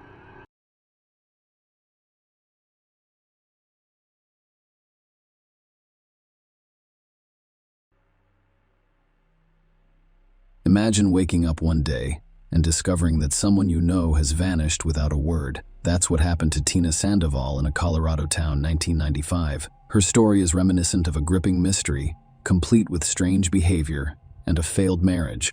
In this story, we'll go over her strange disappearance and the shocking truth that surfaced more than 20 years later, leaving everyone stunned. Christina Tina Marie Tournay Sandoval got her start in Windsor, Colorado. Michael and Mary Ellen Tournay welcomed their child on March 17, 1972. She was a determined and energetic young woman who excelled in many areas of her life. Tina graduated from Windsor High School, where she not only studied, but also competed in track, volleyball, basketball, and knowledge bowl. Her talents extended beyond sports. She played trumpet in the school band and sang in the choir. As the second child among her parents' 9 children, she naturally assumed the role of caring for her siblings, instilling in her a strong sense of compassion for others. Tina's nurturing instinct drove her to pursue a career in nursing, and after high school, she earned an associate's degree in nursing from IEFM's Community College. During her college years, she met John Sandoval, who wanted to be a radiology technician. Tina's commitment to her education was unwavering. She also furthered her education by earning a B.S. in nursing from the University of Northern Colorado. To fund her education, she worked as a licensed practical nurse on weekends at Northern Colorado Medical Center. Tina's commitment to excellence was reflected in her academic achievements. She graduated from ONC in May 1995, ranking in the top 5s of her nursing class. Tina started her nursing career in the oncology department of the North Colorado Medical Center. Tina's personal life was marked by her marriage to John Sandoval, which took place on December 31, 1991, in the picturesque Colorado Rocky Mountains. However, their marriage was fraught with difficulties, and Tina filed for divorce less than 2 years after their wedding. Her determination to move on with her life and a positive outlook on the future prompted her to move into a new apartment and resume dating. Susan Turnai, Tina's sister, became increasingly worried on October 19th. Tina informed Susan of her plans to meet John at his home after her shift that day. Tina found the meeting significant because it revolved around John's need to sign certain documents and pay an IRS debt as part of the final steps in their divorce process. However, the situation was tense because John was opposed to Tina's divorce and did not want her to date anyone else. Furthermore, Tina was concerned about the meeting because of some troubling incidents in the past involving John, making her nervous about her encounter with him. Tina contacted Susan, requesting her presence at the meeting. Unfortunately, Susan had work commitments that day and was unable to accompany her sister. In lieu of her actual presence, Susan asked Tina to call her right after the meeting with John to give her an update on how things went. Susan waited anxiously for Tina's call all day, but it never came. Still at work and growing increasingly concerned, Susan decided to involve their mother, Mary Turnaya. Mary went to Tina's apartment to check on her, only to find that she wasn't there. Mary went to John's house where he lived with his aunt because she sensed something was wrong. Unfortunately, John wasn't home at the time. Mary's concern grew when she noticed Tina's jacket in the kitchen, indicating that she had been there at some point. Fearing for her daughter's safety, Mary immediately reported Tina missing to the police that night. The investigation into Tina's disappearance took a troubling turn as the police dug deeper into the case. When they arrived at Tina's apartment, everything appeared to be in order, which matched their expectations. Tina appeared to have returned home after a shift change and then left again. Inside the apartment, her nurse's uniform was discovered, indicating that she had actually been there. However, a troubling mystery loomed because her car was nowhere to be found. It prompted authorities to launch a search of the area around 3 a.m. On October 20, Tina's car was found parked only 4 blocks from John's house. The situation became more sinister when a police dog tracked Tina's scent from the driver's seat of her car to John's house.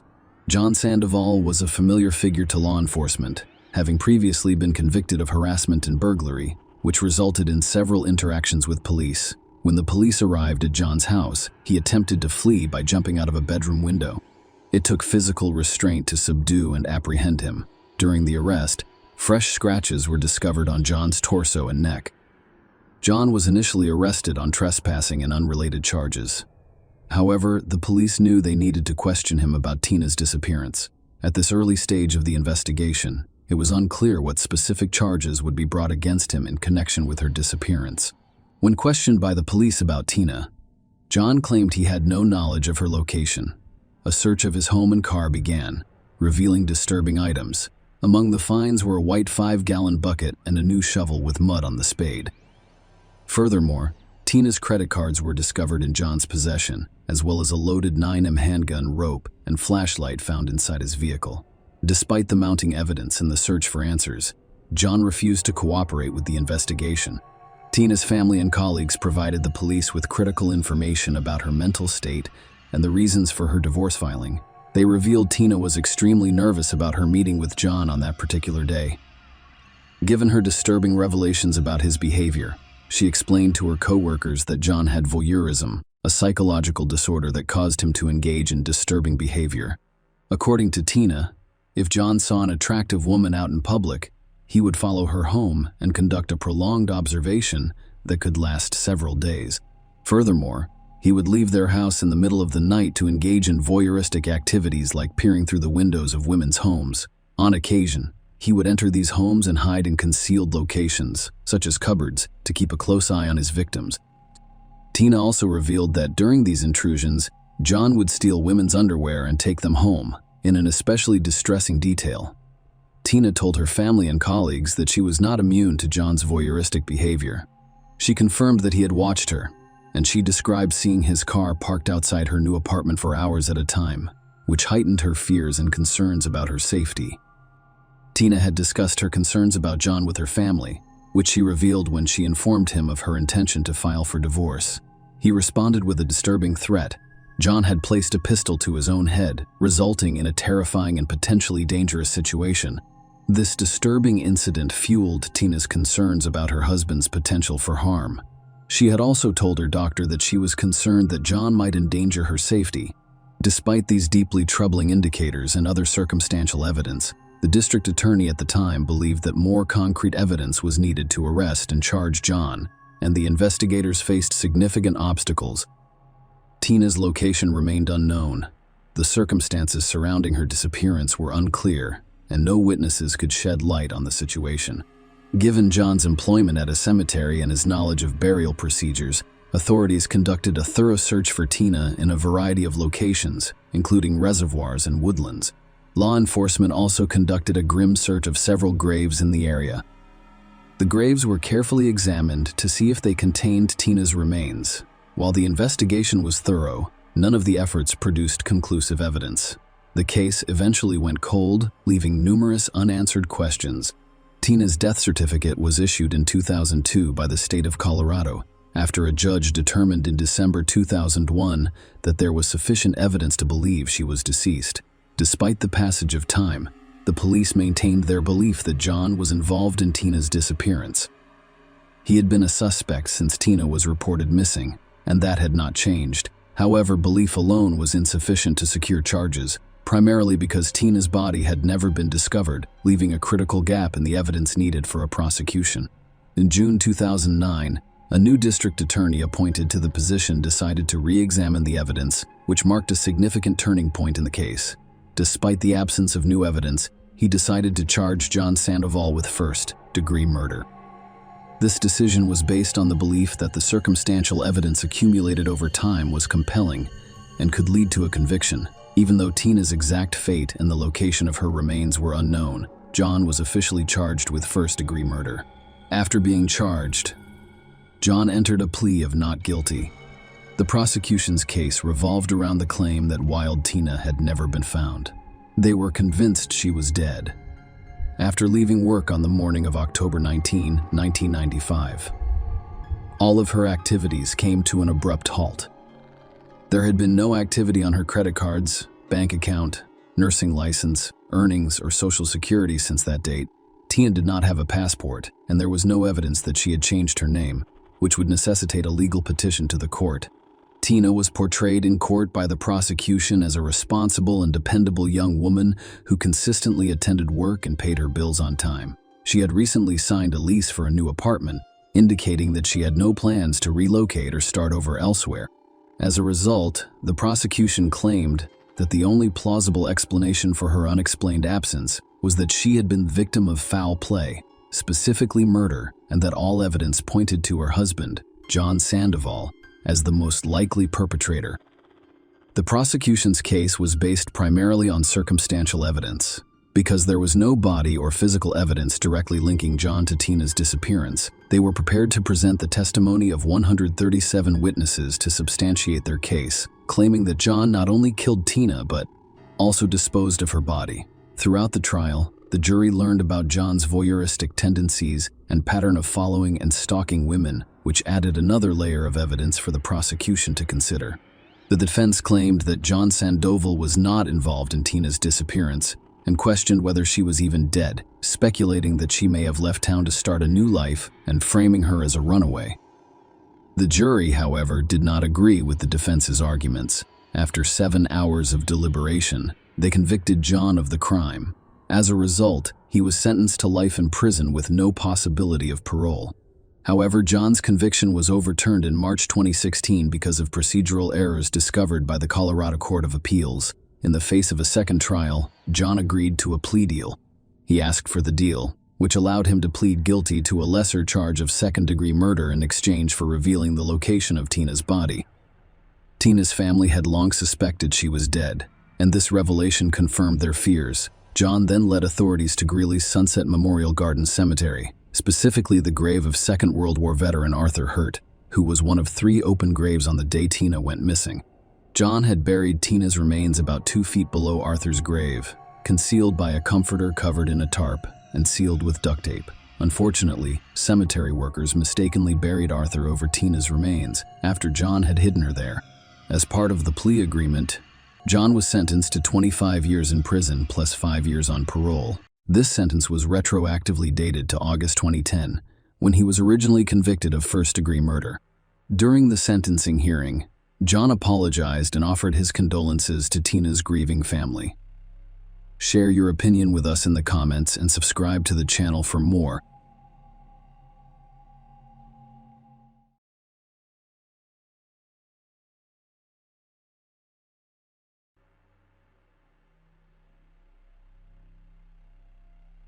Nolan Buchanan, 16, remembers Monday, September 14, 2015 as the best day of his life. The day before, he had spent Sunday with his girlfriend, doing traditional morning math with her family, followed by a social gathering with friends and a wonderfully romantic evening. When the teenager awoke on Monday morning next to his favorite girl, he felt like a free, successful, and influential businessman with the entire world in front of him. After all, he now owned Buchanan Construction. The young man was about to inherit cars, a house, land, and monetary assets, and he planned to manage the family business on his own, and certainly better than his father, who had brought the company to bankruptcy. It appears that what could go wrong?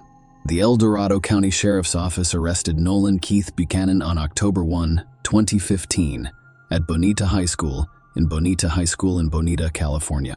Nolan was held at the Juvenile Treatment Center JATS in South Lake Tahoe until June 13, 2018, when an El Dorado County jury of 7 men and 5 women found Buchanan guilty of 3 charges.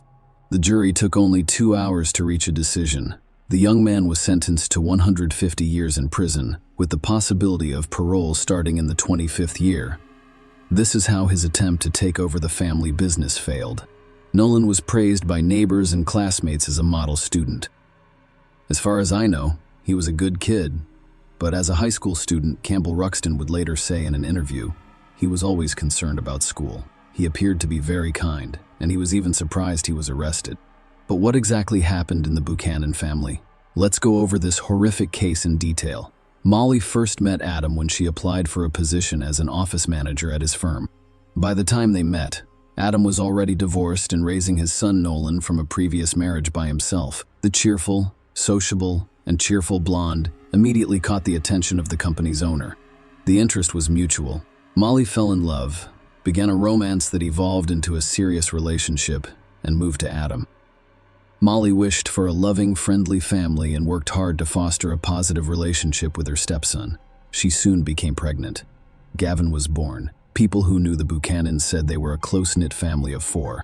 The family's head, who owned a construction company, made enough money to live comfortably. The family also purchased vacation property in El Dorado County, California. A small cabin sat on 19 acres in Greenwood with no electricity, water, sewer, or gas. Adam, who worked in construction, took an active role in remodeling the house, and the family began visiting their office on September 13, 2015.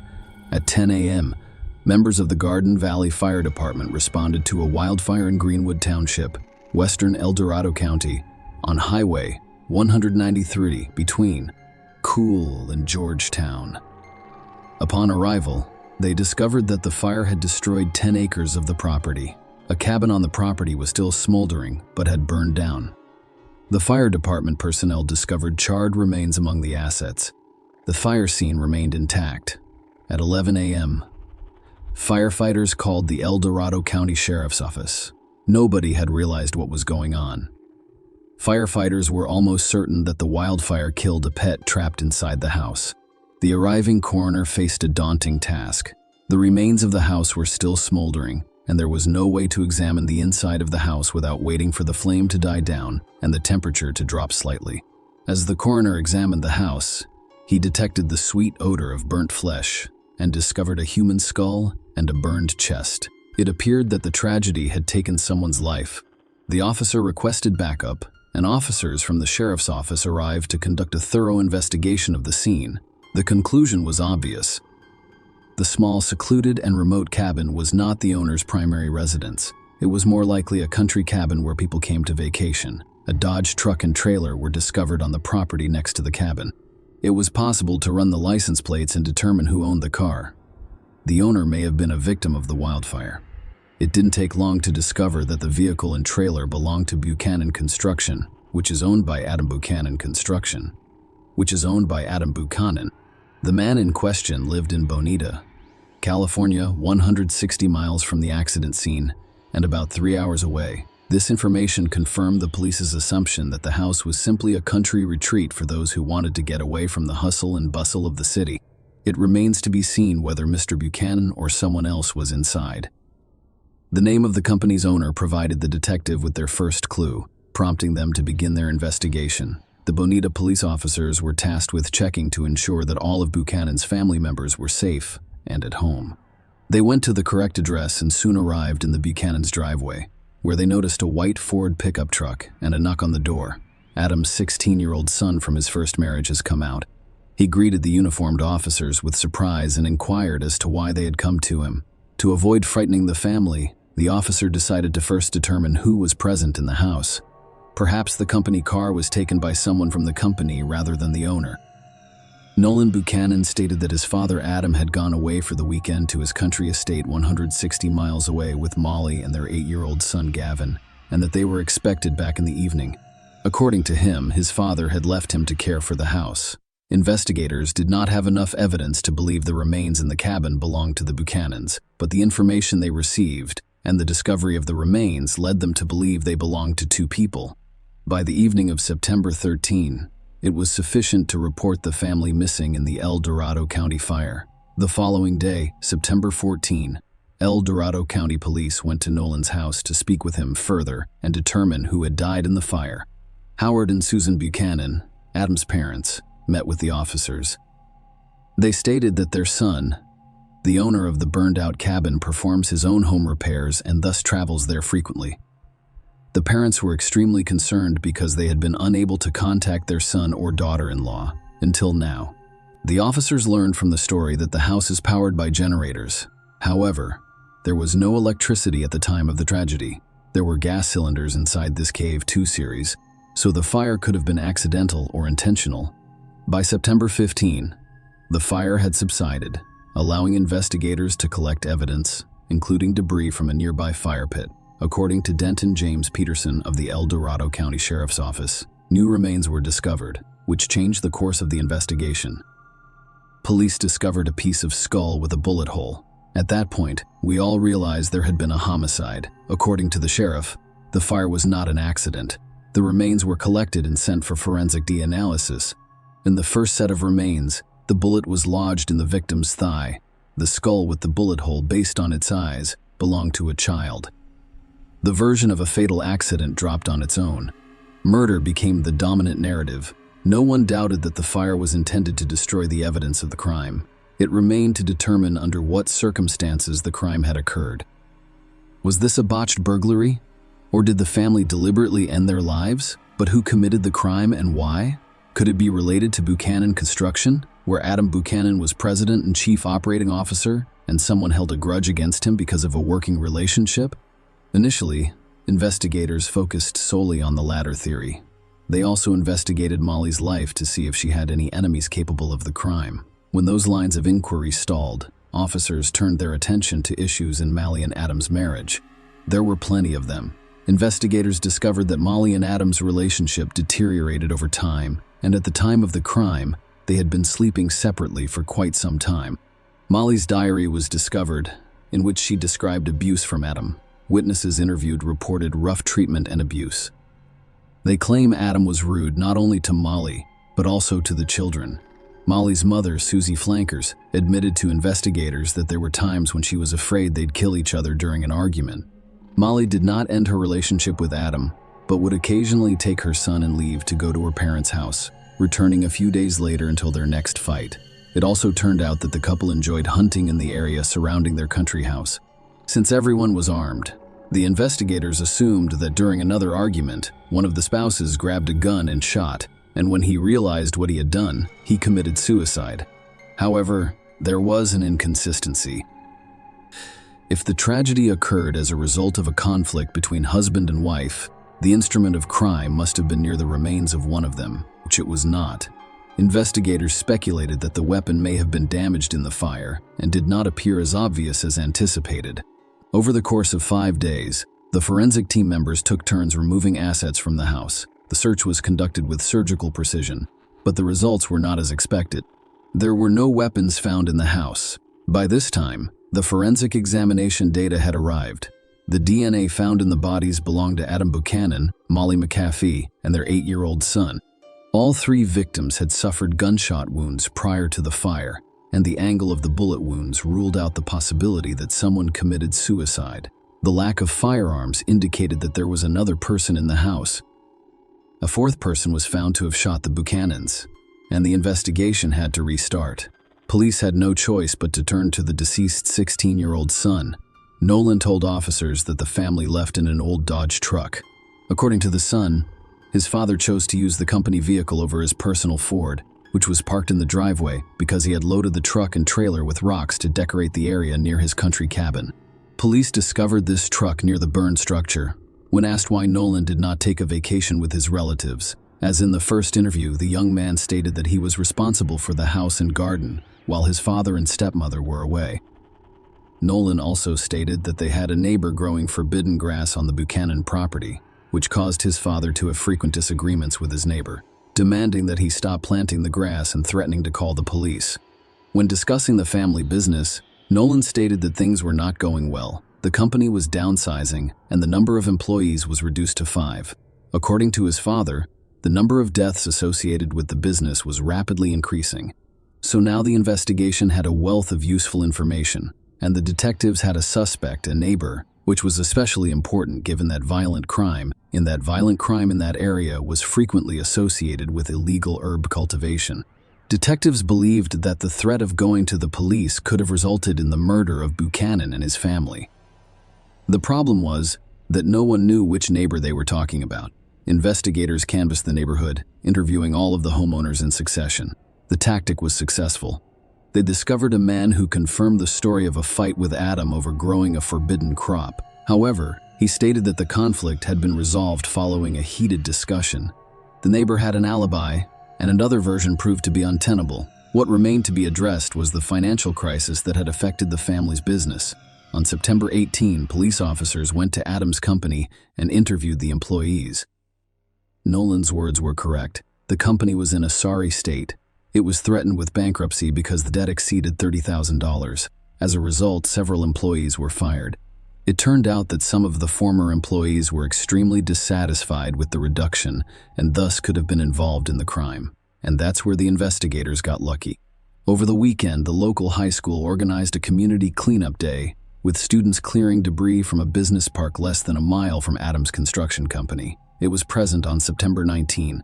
A small purse containing a wallet and identification cards belonging to Molly McAfee and Adam Buchanan was discovered under one of the bushes. A .22 caliber rifle was lying nearby. Detectives rushed to the scene of the discovery. The county sheriff's office made a new assumption. The perpetrator used the found rifle to murder the Buchanan family and then stole their documents from the crime scene to cover his tracks. The discovery was significant because it indicated that someone had traveled all the way to Greenwood to murder the family and then returned to Bonita, dispose of the bag and murder weapon. It appeared to be a Bonita resident. The evidence found near the Buchanan construction site strengthened the theory that the boss was murdered by one of the disgruntled employees. Detectives placed the firearm in the bag of documents for examination and requested a warrant to search the company's records and premises. The investigators got lucky again. During the search, they gained access to a video surveillance camera located on the firm's premises. By happy coincidence, the camera's lens was pointed at the center of the parking lot rather than the company's territory. Following this discovery, the case was only days away from being solved. Because it was already known that the family had left town on Friday, investigators examined Friday's footage and were surprised to discover that Adam had attached a trailer loaded with rocks to a Ford F-150. It was not a Dodge truck, as Nolan had told them. Detectives discovered that the young man had deliberately manipulated the investigation. If the white Ford towed the rock trailer to the cabin, it must have been driven back and parked in the Buchanan family's driveway. Investigators interviewed Nolan to keep him safe while gathering as much information as possible. Nolan recounted his weekend, where he went and who he saw. But this time, they asked him what movie they had seen at the cinema, how he had paid for his mall shopping, and how he had paid for dessert on a date. Nolan, who had no idea, responded with his father's credit card number. The officers then applied for a warrant to search Buchanan's Bonita home, vehicles, and financial records. The Ford automobile remained parked in the driveway. It was thoroughly inspected, and they discovered reddish soil stuck to the wheels. This is similar to what happens in Greenwood. If the Ford had been used for a trip last weekend or earlier, traces of soil might have remained, but they would not have been as visible. Unfortunately, the fire destroyed the wheel tread marks near the country house. However, the dirt buildup indicated that the car had most likely been in Greenwood recently. Detectives tracked the bank card payments and discovered that Adam Buchanan used his credit card on Friday, September 11. He stopped at Taco Bell on his way to Greenwood. Nolan, on the other hand, claimed he stayed at home, did not accompany his parents, and had the credit card in his possession. Detectives went to the diner to check the security cameras. They saw exactly what they were expecting: a white Ford instead of a truck. When detectives searched the Ford, they discovered a Taco Bell receipt dated September 11 that included not 3, but 4 beverages. 4 drink cups were also identified in evidence collected at the fire scene, so Nolan was inside the car. The next credit card transaction occurred on Saturday, September 12, at the Valencia Club Bar in Penryn, about 30 minutes from the cabin. Adam's parents had previously informed detectives about the bar. They stated that their son and daughter-in-law frequently visit after the cabin has been renovated. Security cameras recorded when the couple left the bar, and traffic cameras on the highway assisted in tracking the couple's route. On the day of the fire, a Ford F-150 drove toward the Buchanan cabin around 2:30 a.m., then reversed direction at 3:30 a.m. In the first instance, the camera captured Adam and Molly in the vehicle, while in the second, it only captured Nolan. Several hours later, on Sunday morning, September 13th, Adam's credit card was used to pay at 3 of Benitez's locations: Starbucks, McDonald's, and a gas station. The bank confirmed to investigators that you can only have one bank card, which contradicted Nolan's claims. By this time, the forensic results had been returned. Nolan's fingerprints were found on the gun. He was arrested while in the middle of a high school class. Nolan Buchanan has pleaded not guilty to the charges against him. He attempted to distort the story by claiming that his father shot the family, after which he pointed a rifle at him and, in self-defense, took away the weapon. After accidentally shooting his father, Nolan claimed it was self-defense, blaming the fire and subsequent lie on panic and extreme fear. That's why he used gasoline to set fire to the house, making it appear as if nothing had happened. The defense repeatedly focused the jury's attention on Adam's abuse of his own son and other family members. The medical examiner questioned the verdict because the bullet wound mark on a piece of Gavin's skull corresponded to a shot fired at nearly a 90-degree angle. Nolan, on the other hand, claimed that his and his brother's beds were next to each other and that the noise and screaming had woken them up simultaneously. Nolan claims to have seen someone enter the bedroom and shoot Gavin just as he awoke. The shooter then pointed the rifle at Nolan, who miraculously pushed the attacker away. Under this scenario, the shot would have been fired at about a 45-degree angle, which contradicted forensic findings. The prosecution concluded that Nolan shot his brother when they were alone in the house while their parents were at a bar. After waiting for his father and stepmother to return, Nolan shot them as well.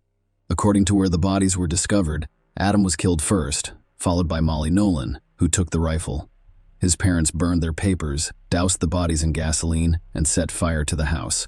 Then he went home, met his girlfriend, and spent the day with her, establishing an alibi for himself. On July 13, 2018, a jury convicted Nolan of 3 counts of first-degree murder. As a result, he was sentenced to 150 years in prison, with the option of parole after 25 years. Judge Kingsbury. The sentence announcement reflected on verbal and physical abuse. Nolan testified that he massacred his brother because he did not want him to experience the same horror or be forced to live with what his father had already done to him. However, as he did so, he also listed facts about the premeditation of the crime and subsequent arson, the creation of alibis, and Nolan's plans to run the family business, which he had discussed with family members. The judge cited Nolan's failure to follow rules and deviant behavior as observed by staff at the South Lake Tahoe Juvenile Treatment Center, where he went after being arrested. Everyone has the ability to change. Judge Kingsbury told Nolan, "I hope he will do everything in his power to do so, if you behave properly. According to the Senate bill and Supreme Court rulings, you will be eligible for parole after 25 years in prison. You decide whether or not to take that chance." Nolan continues to insist that he is innocent. If he is ever released on parole, he will be required to pay significant compensation to the victims. The payout amount is currently unknown. Share your opinion with us in the comments, and subscribe to the channel for more.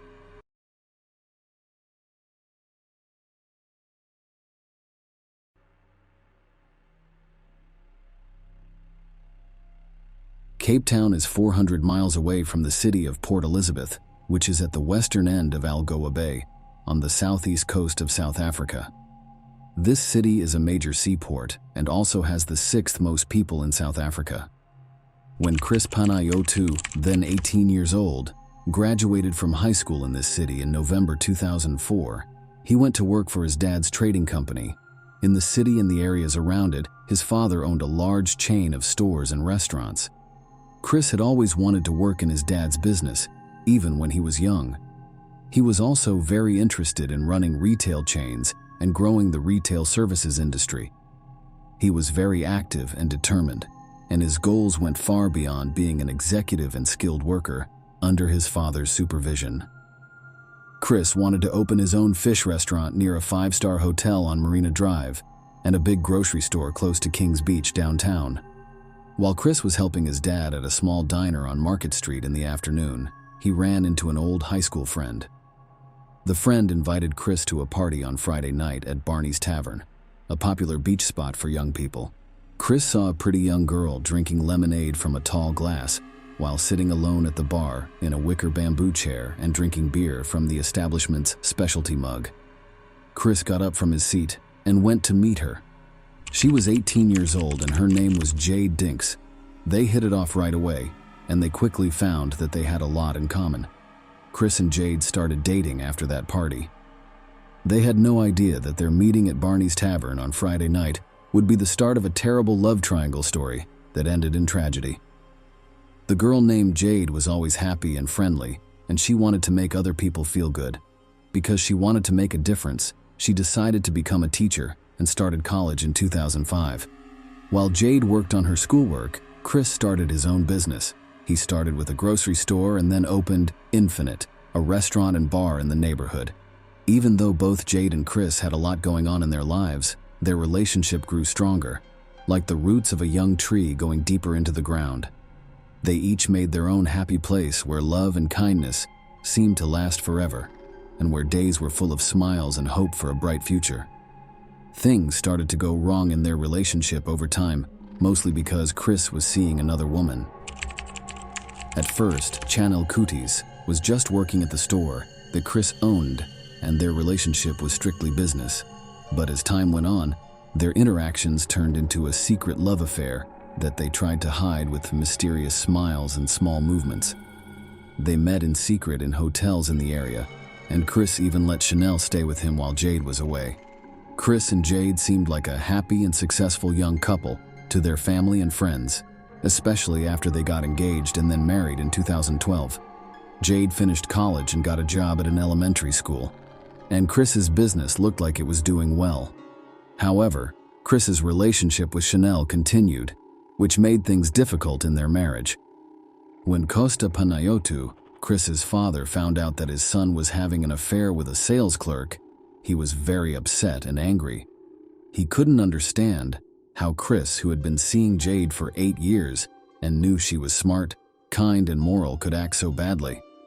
Costa confronted Chris at Infinite while he was celebrating his engagement with friends, which turned into a heated argument.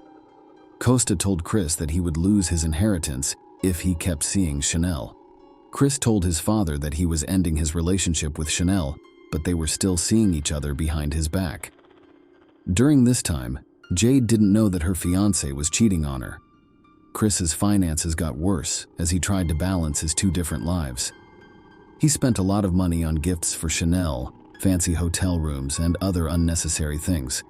While Chris was away from Jade more and more over the next 3 years, it hurt his business and his family. Jade started to feel more and more alone and ignored in her marriage. She told her friends how upset she was and how she had tried but failed to get them back to getting along. In September 2014, Jade was at the point of losing her mind. She wrote a very emotional letter on September 21st about how much she wanted love, a normal marriage, and a caring partner. She also told him how annoyed she was with Chris's secrecy and the distrust and uncertainty it caused. 3 big men in a rented car pulled up to the gate of Staringlad Village on April 20th, 2015, in the early morning. This is where the young Panayotou couple lived. They saw a young woman who was well-dressed and impatiently waiting by the road. 2 of the men got out of the car, but the driver told them to stay inside. A black BMW pulled up next to her and they watched. When she got in the car, it took off quickly, making the people who wanted to take her hostage angry. Like every other day, Jade left her house at 6:15 a.m., waiting for her friend and co-worker Cheryl to pick her up in her BMW for their daily trip to work. Cheryl was running a little behind, and she saw the car from the day before with tinted windows at the curb. When Jade reached for her phone to call Cheryl, she saw 2 people coming from the bushes next to the road. Cheryl was only 10 minutes late, but Jade wasn't there. Cheryl tried to call Jade's cell phone and knock on her door, but got no answer. Cheryl finally called the police, and by 10 a.m., Jade Panayotou was officially reported missing. This led to a large-scale search that included police, a K-9 unit, and volunteers from the community. The search for Jade went on, but on the first day, nothing was found. The search started up again the next morning, and there was a reward for anyone who could help find her. Around 10 a.m., Angel, a K-9 officer, found Jade's dead body in a bushy ravine close to Quano Bushley. Even though she was fully dressed, a medical exam showed that she had been shot 3 times in the back and fatally in the head. Her jewelry and bank cards were missing, making it look like the people who killed her were trying to hide why they did it. Jade's family and friends were shocked and couldn't understand what had happened. Her co-workers and students were also very sad. The news of her death spread all over the city, and people were sad and confused on social media. On October 22nd, Jade's family held a memorial service at a Catholic church. This was followed by a funeral that was attended by a huge number of people from Port Elizabeth. People who knew and loved Jade were deeply saddened by her death. South African police service officers were also at the city cemetery. They thought Chris Panayotou's behavior during the funeral was strange and staged. As suspicions grew, the court later found that Chris's farewell speech looked a lot like a dedication on the internet by Charles Atkins to his late wife. Even though it wasn't direct proof, this discovery made people think that Chris may have been involved in killing his wife. The authorities decided to keep a close eye on him. Several other strange events also pointed to Chris's involvement in the murder of his wife. Luthando Sioni, a security guard at Chris's nightclub, was arrested by the police the night before the funeral because they thought he might have worked with the killer. Luthando said Chris had asked him to hire killers for his wife, and that Chris had already found 3 friends to carry out the plan. There was proof that someone tried to use Jade's bank cards on the day she was killed, and surveillance footage showed 2 men that Luthando identified as the hired killers. As a reward for his help, the police let Luthando go on the condition that he gather more evidence, including Chris's confession to killing his wife. Because he was told to, Luthando called Chris for a private conversation that was recorded. During the conversation, Chris said something that led to his arrest. After that, 3 more suspects were caught, and the crime's details were put back together. Hit men were sent by Chris to kill Jade Panayotou in the early hours of April 20, 2015. But because of an unplanned change in her plans, the execution was moved to the next day. On April 21st, Jade was taken hostage and taken to a remote area and brutally killed. The thieves took her valuables and ran away. They tried to take money out of her bank cards but couldn't because the PIN they were using was wrong. The trial against Chris and the 2 mercenaries began on October 11, 2015, and was widely watched and reported on by the media. The prosecution said that Chris killed one of the women because he was having money problems that were made worse by his double life and his desire to kill one of the women. At the trial, different types of evidence were shown, such as Chanel Coutis's testimony, call logs, ATM videos, and photos. Along with the two hired killers, Chris was found guilty by the court and given a life sentence. On December 9, 2019, Chris's father, Costa Panayotou, died in a mysterious accident. This added another sad turn to the story. This made the story even more complicated and left a lot of questions unanswered. If Chris had anything to do with his father's death, it made an already scary story even scarier. Overall, Chris Panayotou's actions showed how far some people are willing to go to put their own needs ahead of the lives and well-being of those they care about. People are angry and upset about what he did, which led to the brutal murder of his wife Jade. It's still not clear if Chris had anything to do with his father's death, but he is now facing the consequences of his horrible crimes, which means he will never get away. Share your opinion with us in the comments and subscribe to the channel for more.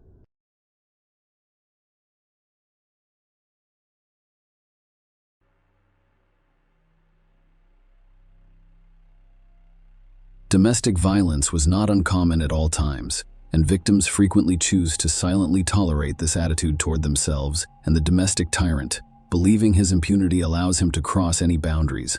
The worst thing about such situations is that children may become victims.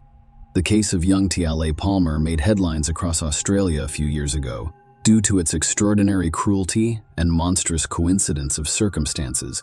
When a child from one dysfunctional family moved to another, the situation became even more terrible and cruel. The girl's birth mother, in an effort to protect her only daughter from her tyrant husband, gave her to another family with the best intentions. However, as it turned out, she placed Tiale in the hands of death itself. The case in question is quite complex and ambiguous. There were several criminals, all from the same family. At the same time, the investigation determined that nearly all of them were victims of domestic tyranny. And now I'll tell you everything in order. Tiale Alyssa Rose Palmer, a girl from a dysfunctional family, was born in a small Australian town, Logan City, Queensland, in April 2003. Unfortunately, the girl grew up in less than ideal conditions. The family's head abused hot drinks, and the man was hot-tempered and aggressive. He repeatedly beat his wife in front of the child and, on occasion, the daughter herself. The girl was constantly stressed and lived in a state of fear and depression. It is not surprising that she began to flee from home on a regular basis in order to avoid hearing the endless scandals of her parents and coming under the hot hand of the father. We can only speculate as to why the girl's mother, Cynthia Palmer, did not leave the man who abused her and her daughter. However, the young woman decided to give her only child to another family, believing that this would be better. Cynthia later stated that it was a forced measure and that she was deeply sorry for it. However, she was unable to do so at the time because she was held hostage by the circumstances. However, the dysfunctional family's neighbors have a different story. According to some reports, Cynthia is an alcoholic.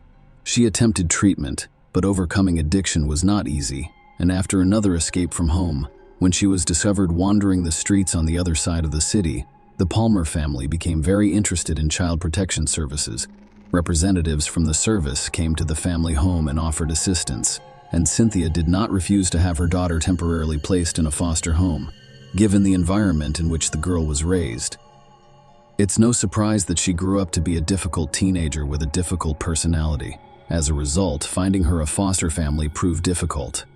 She was always running away, loitering and begging on the streets. She disobeyed her guardians and did everything her own way. Tiale did not stay with her first two families for long because her foster parents simply couldn't handle her. She didn't commit any serious crimes, but she was frequently accused of lying. The girl desired the comfort of home, but had no idea what it should be, and any disagreement with the household inevitably resulted in the child's escape from the Thorburn family in early 2015. Kylie appeared to have found her ideal foster family, who were eager to welcome her. Rick and Julia Thorburn, along with their spouses, made up the Thorburn family. We were raising two sons, Josh, who was 19 years old at the time, and Trent, who was barely 18.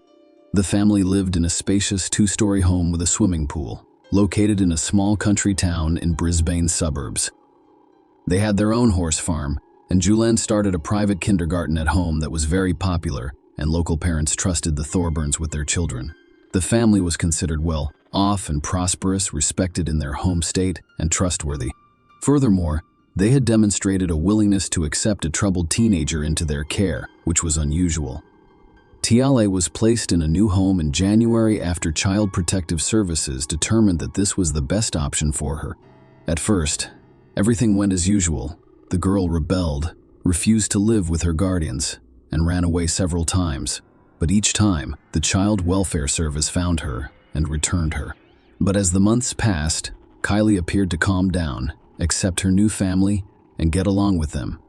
In reality, however, the outward well-being was hit by a real drama that quickly turned tragic: Tiale's mysterious disappearance. The girl attended a local school, which was a few kilometers from her guardian's home, so Kylie's foster father drove her to school every day, and after school she made a lot of new friends who described her as a kind, cheerful, and happy girl.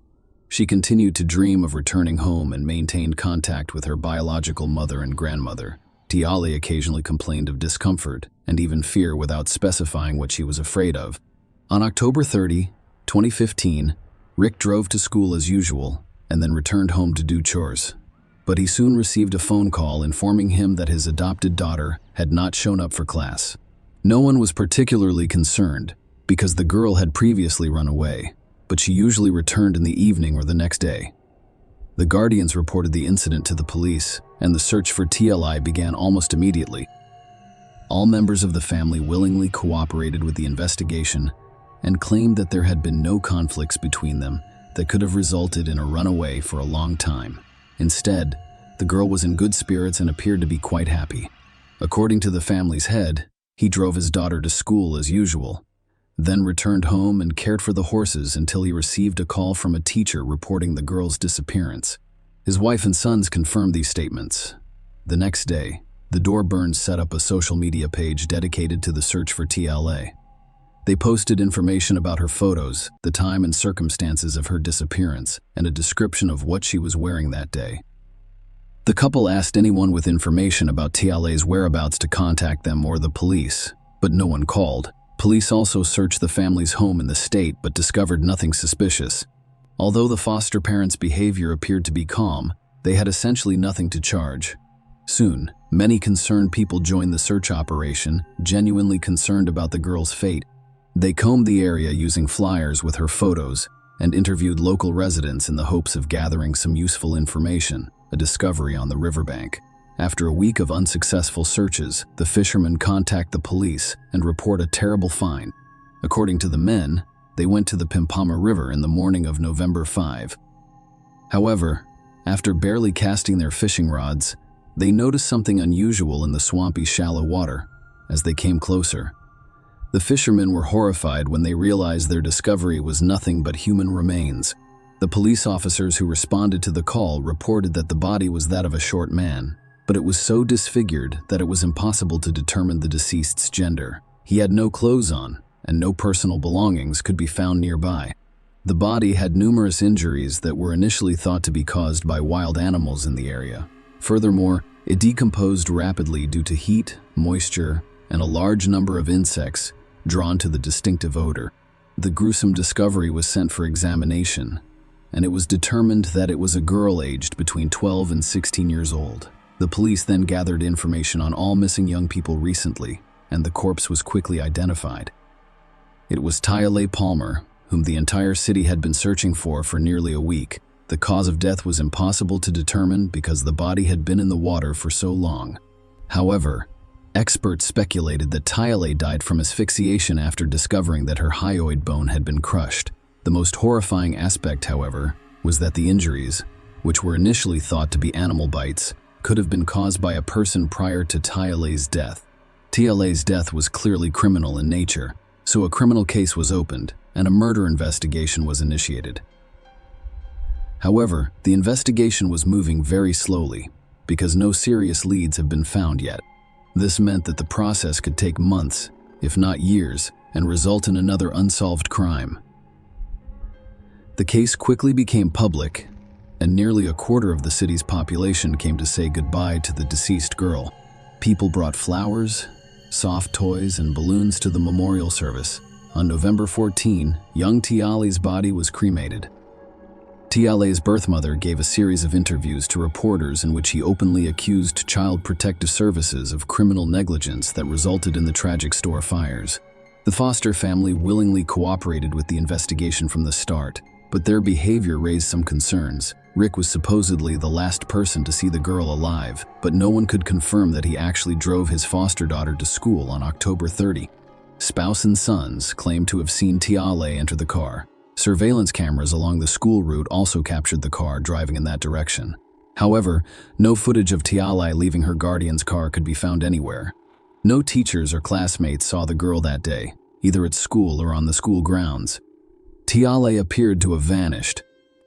Investigators had growing doubts that Palmer was even in the car. Family members occasionally aired in their testimony about the events of that day, but insisted that everything was as it had always been, and there was nothing to suggest trouble with the children's secrets. As part of the investigation, dozens of children and teenagers were interviewed, including the deceased's classmates and friends. Everyone spoke highly of her, but they did mention that Tiale had recently been concerned about something but was unable or unwilling to discuss it. Tiale requested temporary shelter from a classmate a few days prior to the tragedy. She claimed she was in trouble and that the guardians would kill her. These statements were not taken seriously, and, despite feeling sorry for her, the friend was unable to invite someone to her house for a sleepover without parental permission. The other girl mentioned that Palmer had told her secret. Trent, the youngest of the Thorburn brothers, was her 18-year-old love interest. Furthermore, she boasted that they were romantically involved and would be together in the future. The latter revelation sounded strange because Tiale was only 12 years old, and a relationship with an older brother, even an adopted one, seemed unlikely, like a childhood fantasy. Nonetheless, the information she received was definitely something she needed to look into. The Thorburn family members categorically denied all suspicions. They referred to their deceased adopted daughter as a liar who wanted to draw attention to herself, and they suggested that the girl's school friends may have made up something or fantasized. There was no solid evidence to suggest that the guardians had committed a crime against Hailey, so they remained at large and went about their business as usual. Their private kindergarten continued to accept children, the farm thrived, and they did not have to deal with the pain of loss. For several months, the investigation was essentially on the same ground. Local residents with prior convictions were questioned, and those suspected of crimes were investigated. However, the search returned no results, and no new leads appeared. Even the announced high reward for any information about the case did not expedite the process. A parallel search was carried out in the area where Tiale's body was discovered. And a month later, under a layer of silt, a backpack and a shoe presumably belonging to the deceased were discovered 150 meters away from where the body was. These items were obviously intended to be discarded so that they would never be discovered. The entire story drew a large public response. The search and investigation results were broadcast on television and published in the press, and city residents organized pickets to demand that the killer or killers be found and punished. The biological mother of the deceased Tiale organized some of the tickets. Eventually, the police appealed to potential accomplices of the perpetrator, promising them protection and immunity if they identified the perpetrator or provided any significant information. However, this appeal also went unanswered. In 6 months, no new clues or avenues of investigation have emerged, despite an anonymous call and a wiretap at the Thorburn residence. It wasn't until the summer of 2016 that police received an anonymous call that altered the course of the investigation. The anonymous caller claimed that the Thorburns were looking for a troubled teen for a reason. They were motivated by a mercantilist interest, as custody of troubled children is compensated with increased allowance. Anonymous also stated that their youngest son most likely had an intimate relationship with Tiale, which he had mentioned in passing prior to the tragedy. Of course, this information could have been false. However, detectives remembered that they had previously heard from the deceased's high school friend that Tiale and her named brother may have had an affair. The investigators decided not only to take a closer look at Trent, but also to examine him thoroughly. The interrogations yielded no results because the guy and his family members insisted on their involvement, claiming that the girl fled and then got into trouble. The family's social media pages were quietly examined, and one of the chat rooms in Trant's profile revealed an unusual correspondence. Approximately a month and a half before the tragedy, he told his cousin that he had an intimate relationship with a girl much younger than him, but he did not reveal her name. Of course, the dialogue on social media could not become incontrovertible evidence, but it did allow the police to obtain permission to install listening devices in the Thorburn house, albeit without their knowledge. The wiretaps yielded shocking results within the first few days. On the recordings, family members could be heard meticulously rehearsing their versions of events, ensuring that their stories matched in every detail. The family had taught his household what to say and how to behave, and from the mother's mouth came such phrases as "Dad made this decision to save, we'll have to live with it. Never, ever tell anyone or anything, regardless of what happens." Rick threatened his family members several times, and while it was clear that they were afraid of him because they knew his father could turn words into action at any time, there was still insufficient direct evidence. However, the Thorburn Blue Card, which granted them permission to work with children, was revoked almost immediately, forcing the private kindergarten to close. The wiretap quickly confirmed that the youngest of the brothers had been intimate with Tiale.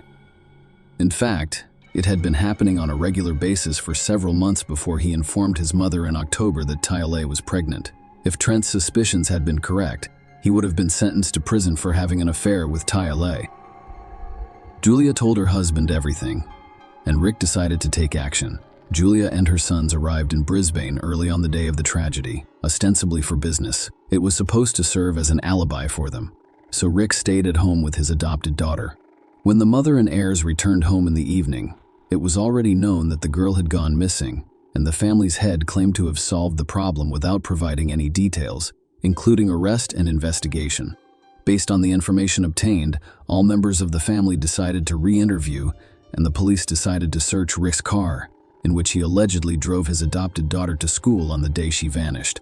And it turned out that the car was sold almost immediately following the tragedy. The vehicle was located, and a thorough inspection revealed old washed-out traces of blood in the trunk. DNA analysis revealed that the blood belonged to Tiale, who had been murdered. After that, any remaining doubts were dispelled, and the Thorburns were taken into custody.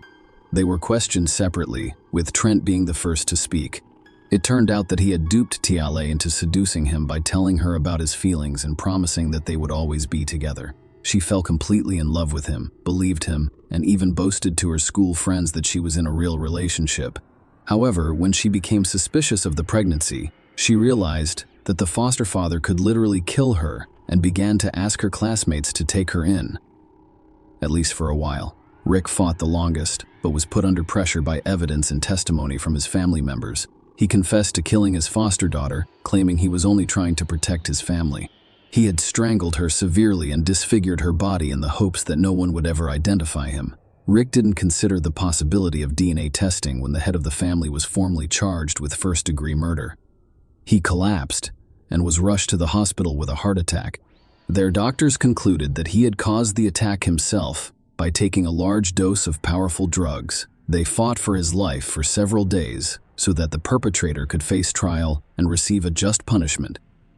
The entire country followed each family member's trial and sentencing, as well as the investigation and trial, because the Tiale Palmer case became one of the most publicized and cruel in the last decade. Each member of the Thorburn family was found guilty, but many believe their sentences were too lenient. For example, Josh, the eldest son, was sentenced to just 3 months in prison for perjury and attempting to obstruct the investigation.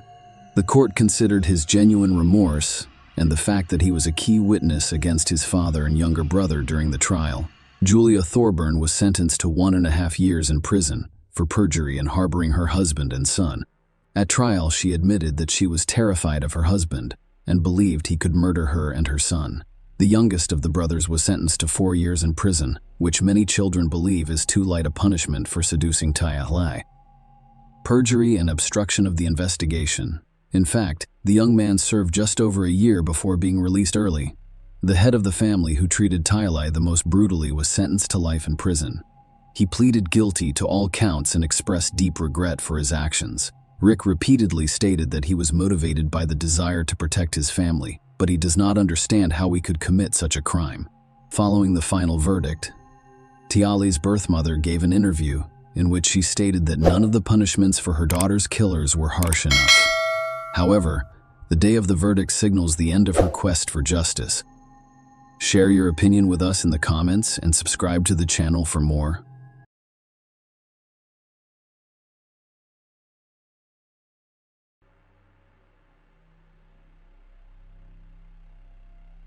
On a fateful November morning, a chilling and mysterious crime took place in the quiet suburbs.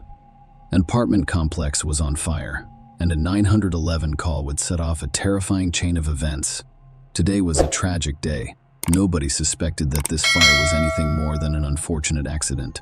It concealed a sinister story of murder, betrayal, and meticulously planned cruelty. The tragic events of November 28, 2014, in Fort Worth, Texas, provide a chilling picture of a heinous crime. Ashley Ann Harris, a 31-year-old apartment complex resident, was the target of a brutal and deliberate attack. The sequence of events on that fateful day raised disturbing questions about the motivation behind this heinous act. The incident began with a 911 call from a concerned resident of the same apartment complex. They reported a fire in one of the units, which prompted emergency personnel to rush to the scene. They had no idea that this would escalate into a murder investigation. Ashley and Harris were the tenants of the apartment that caught fire. At first, no one could tell whether Ashley was inside the burning apartment or not.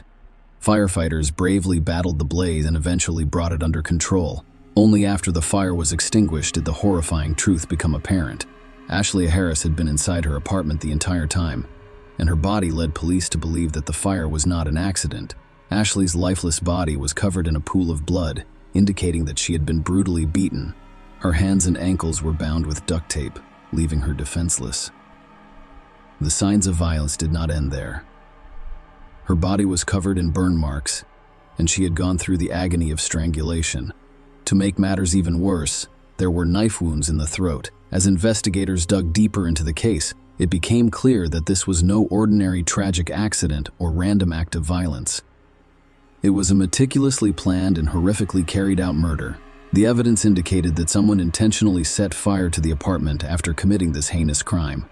The perpetrator had poured rubbing alcohol throughout Ashley's apartment, including her bed, in an attempt to erase any evidence of their actions. The fire, however, had failed to conceal the gruesome truth. One perplexing aspect of this case was the apparent lack of any motivation. Ashley's keys were the only thing missing from her apartment, leaving investigators perplexed. What could motivate someone to commit such a heinous and merciless attack on an innocent woman? The investigation into Ashley and Harrison murders would undoubtedly be difficult and heartbreaking, as law enforcement sought answers, justice, and closure for her bereaved family members. The police went on a search for answers. Their journey started with interviews with Ashley's neighbors. Among them was Stephen Lee, a man who lived in the next apartment. He described a peculiar sighting at around 6:30 a.m. the fateful morning.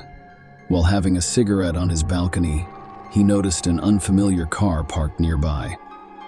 The vehicle in question was a sleek black Infiniti Gay 35, a rarity in their quiet neighborhood. This observation would prove to be a critical clue in the ongoing mystery. However, Stephen Lee's account was not the only piece of the puzzle. Another neighbor, Patrick Sweet, lived directly below Ashley's apartment. He made a chilling revelation to the police. At around 7:30 a.m., Patrick was startled out of his morning routine by a blood-curdling scream from above. Alarmed and disturbed, he heard a series of unsettling noises, including what appeared to be a heavy thud and frantic gasping breaths. Fear gripped him, but the blaring alarm of his carbon monoxide detector jolted him into action. He realized there was a fire going on, so he called 911 right away to solve the mystery surrounding Ashley's death. The police meticulously tracked her movements on the day in question. Ashley worked as an assistant manager at an American Eagle store inside the Hulan Mall. Their investigation revealed that on Thanksgiving Day, she dined with her close friend Alexis Torres and a group of acquaintances in one of their complex's apartments. Ashley left for work after finishing his meal. The Black Friday sales frenzy made for a long and demanding night. During Ashley's work shift, Alexis graciously took on the responsibility of caring for his beloved dog, Null Ashley. Ashley returned home in the early hours of the morning. Around 3:15 a.m., Alexis paid a brief visit before leaving after 4 a.m. It was at this point that the timeline became crucial to the investigation. Ashley's untimely death was believed to have occurred between 4:15 a.m. and 7:30 a.m. Given the urgency of the situation, authorities were eager to find and speak with the owner of the mysterious black Infiniti D35. I hope to shed light on what occurred during those fateful hours. The search for answers had only just begun, and the peace of the small towns was at stake.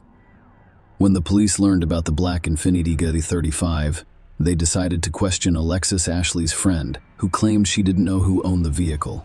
However, a tip from Ashley's boss, Christopher "Chris" Gravy, piqued their curiosity.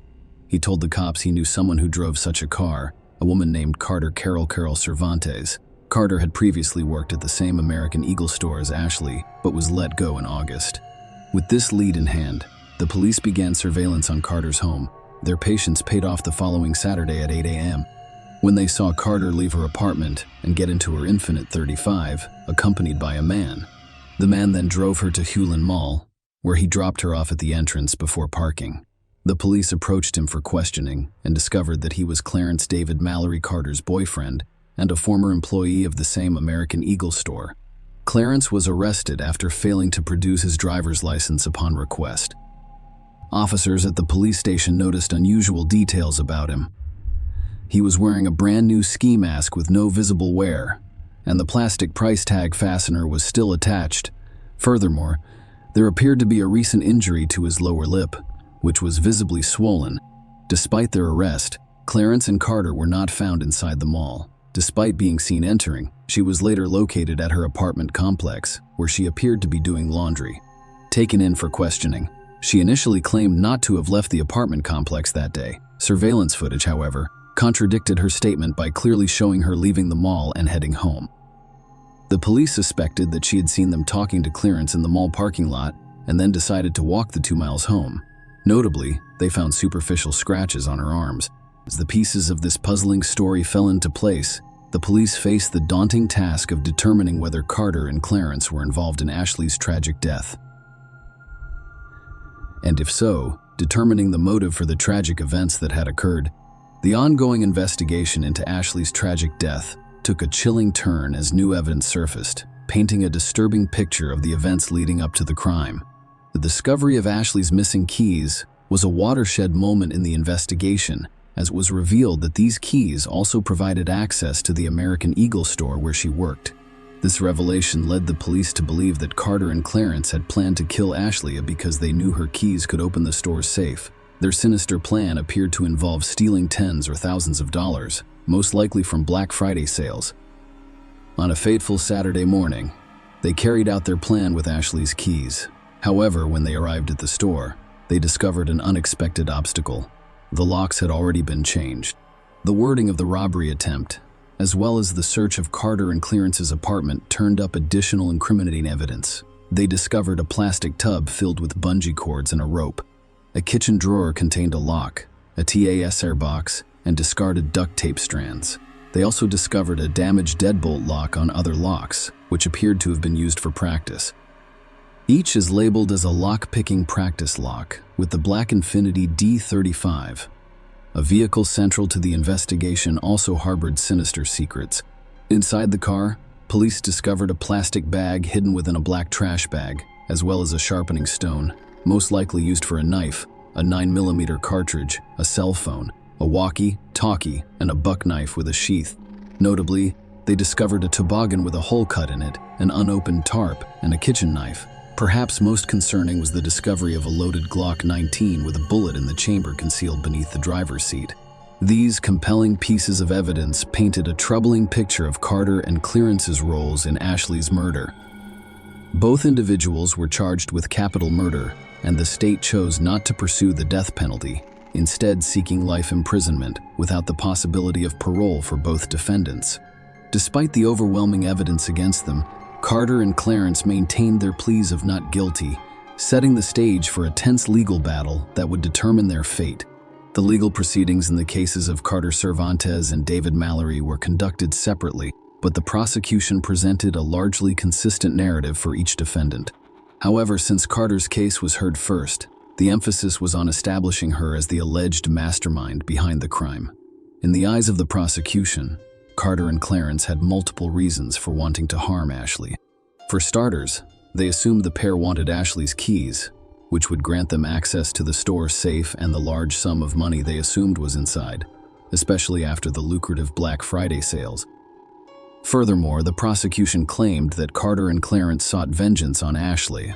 They blamed her for their job terminations, adding to the personal animosity in the situation. The court proceedings delved into the backgrounds of the parties involved. In June 2014, Ashley had been appointed to manage the store temporarily while Chris was on medical leave.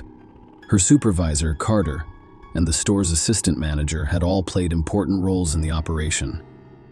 Significantly, she had also hired her boyfriend to work with her at the same establishment. On August 24, 2014, a sum of $18,000 mysteriously vanished from the safe at the American Eagle store.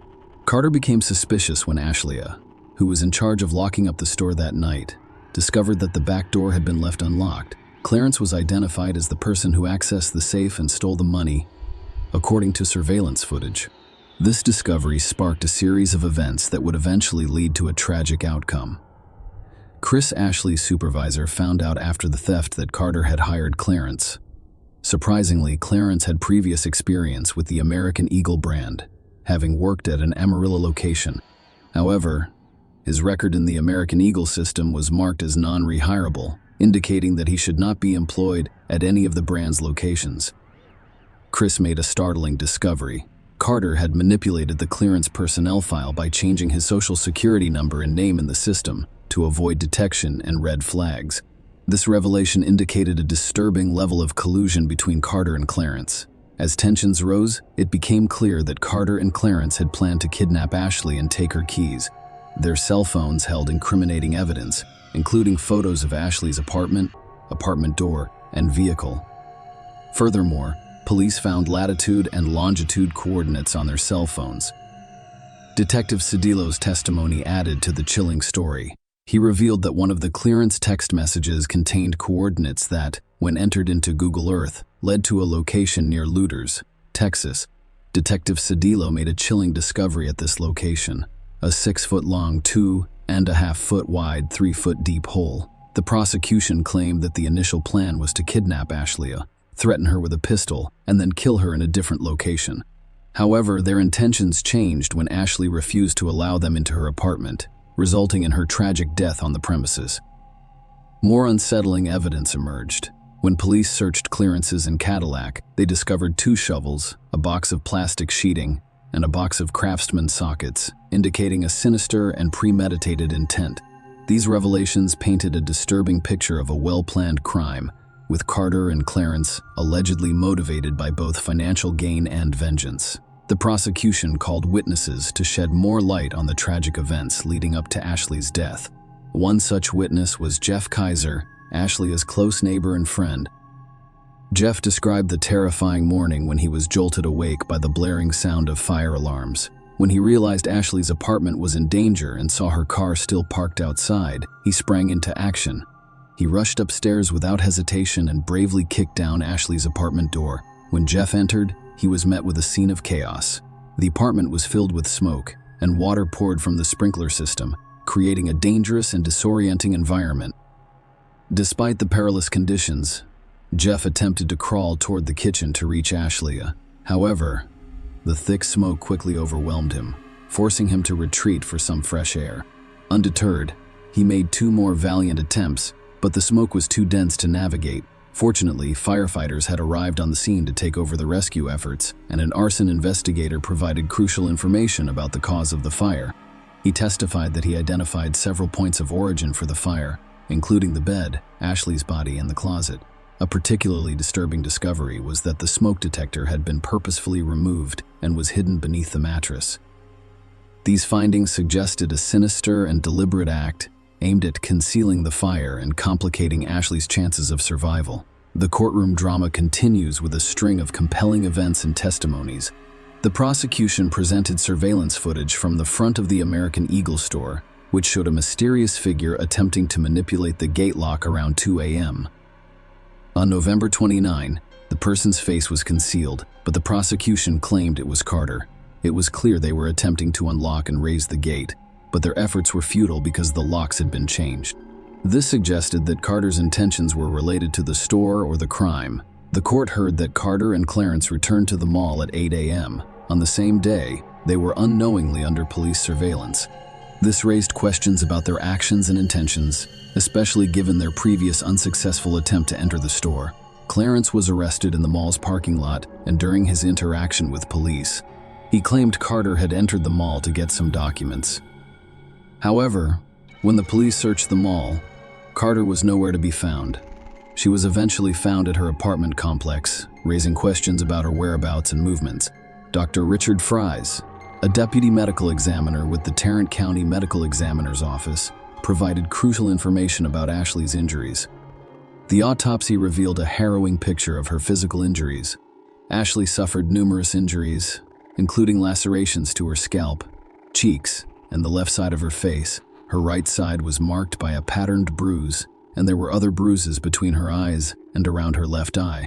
She had scrapes and laceration marks on her lip, as well as a chin scrape. Also mentioned the presence of Paddock A and Ashley as eyes, implying asphyxia or strangulation.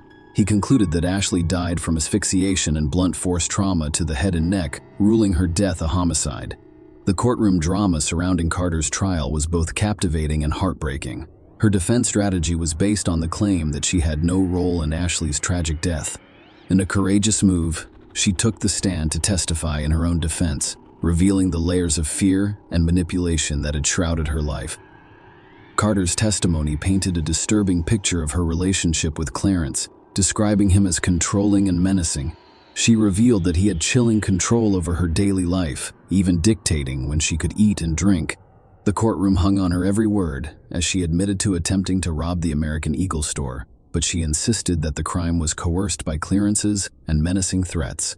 She described a terrifying moment in which he brandished a gun and ordered her to commit the theft. To add to her anguish, he claimed that there was a lurking danger outside her parents' house, threatening their lives if she refused to steal the money. Carter's story became darker when she described a horrific incident in which she claimed to have been raped by two unknown men. Clarence, she claimed, allowed these assailants into her apartment, and she was subjected to unspeakable brutality. Carter maintained her innocence on the night Ashley was murdered. She testified that she was in her bed, sound asleep, and had no knowledge of Clarence's whereabouts at the time. She vehemently denied any involvement in Ashley's death and insisted that she had no role in the tragic event. Despite Carter's compelling testimony, the jury remained skeptical in a remarkably swift decision. They arrived at a guilty verdict after only 2 hours. Carter was sentenced to life without parole. The case did not end there. Clarence will appear in court, maintaining his innocence in Ashley's murder. His claims, however, were met with similar silence. The jury, clearly unconvinced by his claims, found him guilty as charged. Like Carter, he was sentenced to life in prison with no possibility of parole. Share your opinion with us in the comments and subscribe to the channel for more.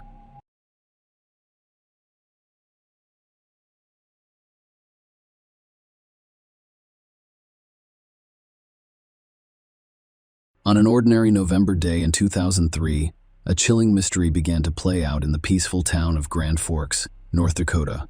Druce Joden, a vibrant young woman known for her compassion and community service, went missing after leaving Victoria's Secret. What followed was a harrowing journey through cryptic phone calls, shocking revelations, and a never-ending pursuit of truth and justice. Drew, a vibrant and ambitious 22-year-old, had deep roots in the town. She worked part-time at Victoria's Secret while attending the University of North Dakota and majoring in visual arts. Drew, however, was much more than her academics and work. She was a unique combination of creativity and compassion. Her passion for art knew no bounds, and she expressed herself in a variety of ways, from sketching to painting to capturing the world's beauty with her lens. However, it was her unwavering commitment to assisting others that truly distinguished her.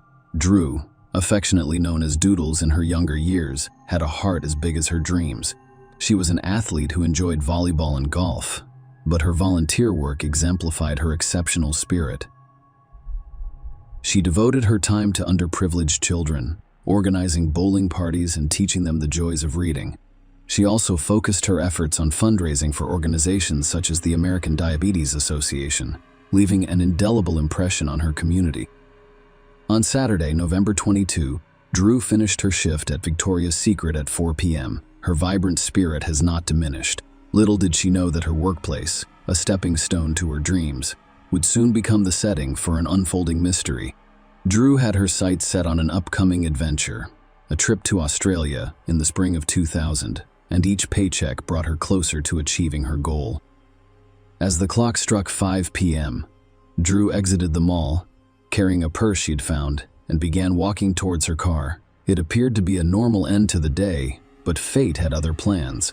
Unbeknownst to her, the next few moments would be shrouded in mystery, triggering a chain of events that would captivate an entire community. As Drew approached her car, she had no idea that her life was about to take a terrifying turn into the unknown. She was scheduled to work that evening, but when she didn't show up, her friends and colleagues became concerned. It was unusual for Drew to miss work without notice, and her absence raised concerns. Drew's boyfriend, Chris Lange, was one of the first to notice that something was wrong. He stated to the police that he had not seen her that afternoon, but he did receive a phone call from her shortly after she left the mall at 5 p.m. The conversation ended abruptly, leaving him with a strange feeling. In the background, he heard Drew say the words, "Okay, I understand." Then the call was abruptly disconnected. At the time, he dismissed it as a dropped call. But as the evening turned into night, and there was still no sign of Drew, worry turned to fear at 7:42 p.m. The same night, Chris received another call from her phone. This time, he only heard static and the sound of someone fumbling with the phone's buttons. It was far from reassuring. The alarms rang louder, and the police took action. They started searching the parking lot where Drew's car was still parked outside the mall. What they discovered sent chills down their spines. A knife sheath was discovered beside her car. The ominous prospect of an abduction loomed large. Desperation grew, and the police contacted Drew's phone service provider in the hopes of getting a lead. The information they received was both perplexing and disturbing. Drew's phone had pinged off a cell tower near Crookston, Minnesota, indicating she had been transported across state lines.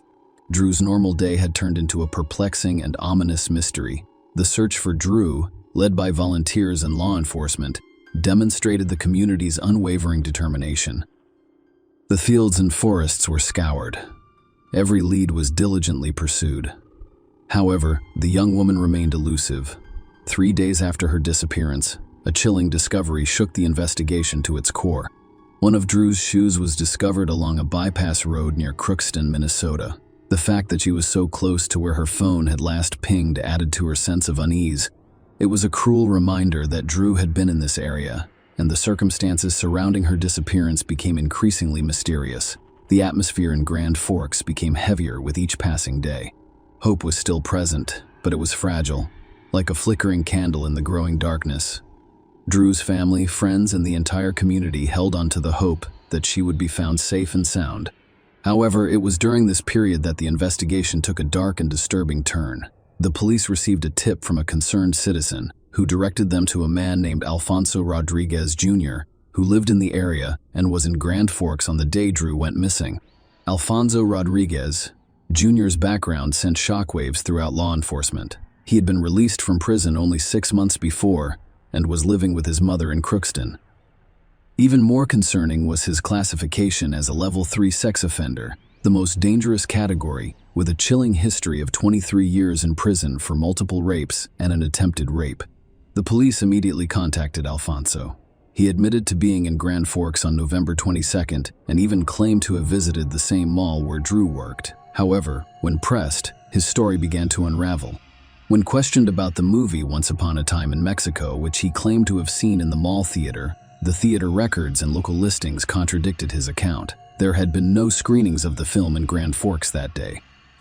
Suspicion grew, but the evidence discovered in his possession sent shockwaves through the investigation.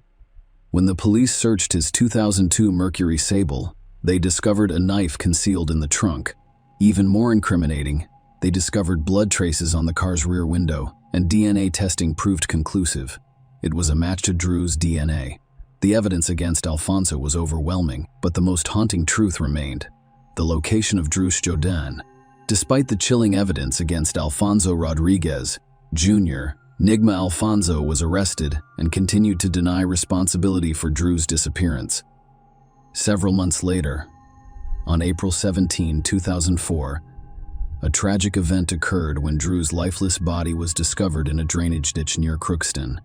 The bleak scene revealed Drew partially naked from the waist down, her hands cruelly bound behind her back, and her lifeless body lying face down.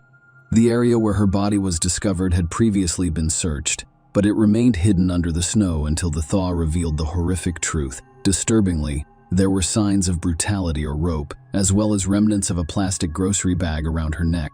The autopsy performed on Drew's body sought to determine the exact cause of her death. The findings suggested that she died as a result of asphyxiation or suffocation caused by the slash wound to her neck or exposure to the harsh elements. The fact that Alfonso was accused of transporting Drew across state lines prior to her tragic death added to the gravity of the crime. As a result, he faced federal charges, allowing the prosecution to consider seeking the death penalty, which they made abundantly clear. Throughout the trial, the prosecution maintained that there was no room for doubt. Drew was kidnapped outside the mall, transported across state lines, and eventually murdered. They also expressed their belief that she had been violated. The jury was presented with compelling evidence, including a knife found in Alfonso's car and a knife sheath discovered near Drew's vehicle. DNA analysis linked Alfonso to the crime, as did the recovery of hair and fiber samples from Drew's body and belongings. Dr. Michael McGee, the medical examiner, was an important figure in the courtroom drama. He testified about Drew's injuries and the circumstances of her death. He identified significant cuts on her neck as the likely cause of her death, though he couldn't rule out suffocation or exposure. Dr. McGee's expert opinion, based on his extensive experience and thousands of autopsies, suggested that Drew died violently during the assault. The condition of her clothing, particularly a torn pink sweater and displaced peacoat, indicated a struggle. The defense's perspective differed significantly from the prosecution's. Alfonso had offered to plead guilty in order to avoid the death penalty, but this was declined. The main point of contention was whether Drew was raped, as well as the critical question of where she died. The latter would decide whether to impose the death penalty. The defense claimed that there was insufficient evidence to support a rape allegation and that Drew died from suffocation mere minutes after being abducted. Alfonso was eventually found guilty in federal court of kidnapping, which resulted in Drew's death. After considering both sides' arguments, the jury unanimously recommended the death penalty, marking a historic decision for North Dakota, which had not seen a death sentence in nearly a century. Because the death penalty is illegal in the state, it is only considered in federal cases. The sentencing was a difficult moment for Judge Ralph R. Erickson, who acknowledged the gravity of the situation, saying it was the worst day of his life. Alfonso and his attorneys immediately requested a new trial, which was denied. They appealed and asked for a stay of execution until the appeal was heard. In 2021, Ralph R. Erickson, the same judge who sentenced Rodriguez to death, overturned his sentence and ordered a new sentencing phase due to misleading testimony from a medical examiner and limitations on mental health evidence. Michael McGee, the Ramsey County medical examiner, testified in court in an untrustworthy, misleading, and inaccurate manner, and Rodriguez's attorneys did him a disservice by limiting Rodriguez's mental health evaluation, which could have resulted in their client using the insanity defense. On March 14, 2023, prosecutors announced that they would no longer seek the death penalty for Rodriguez, who had been sentenced to life without parole on May 18, 2023. Share your opinion with us in the comments and subscribe to the channel for more.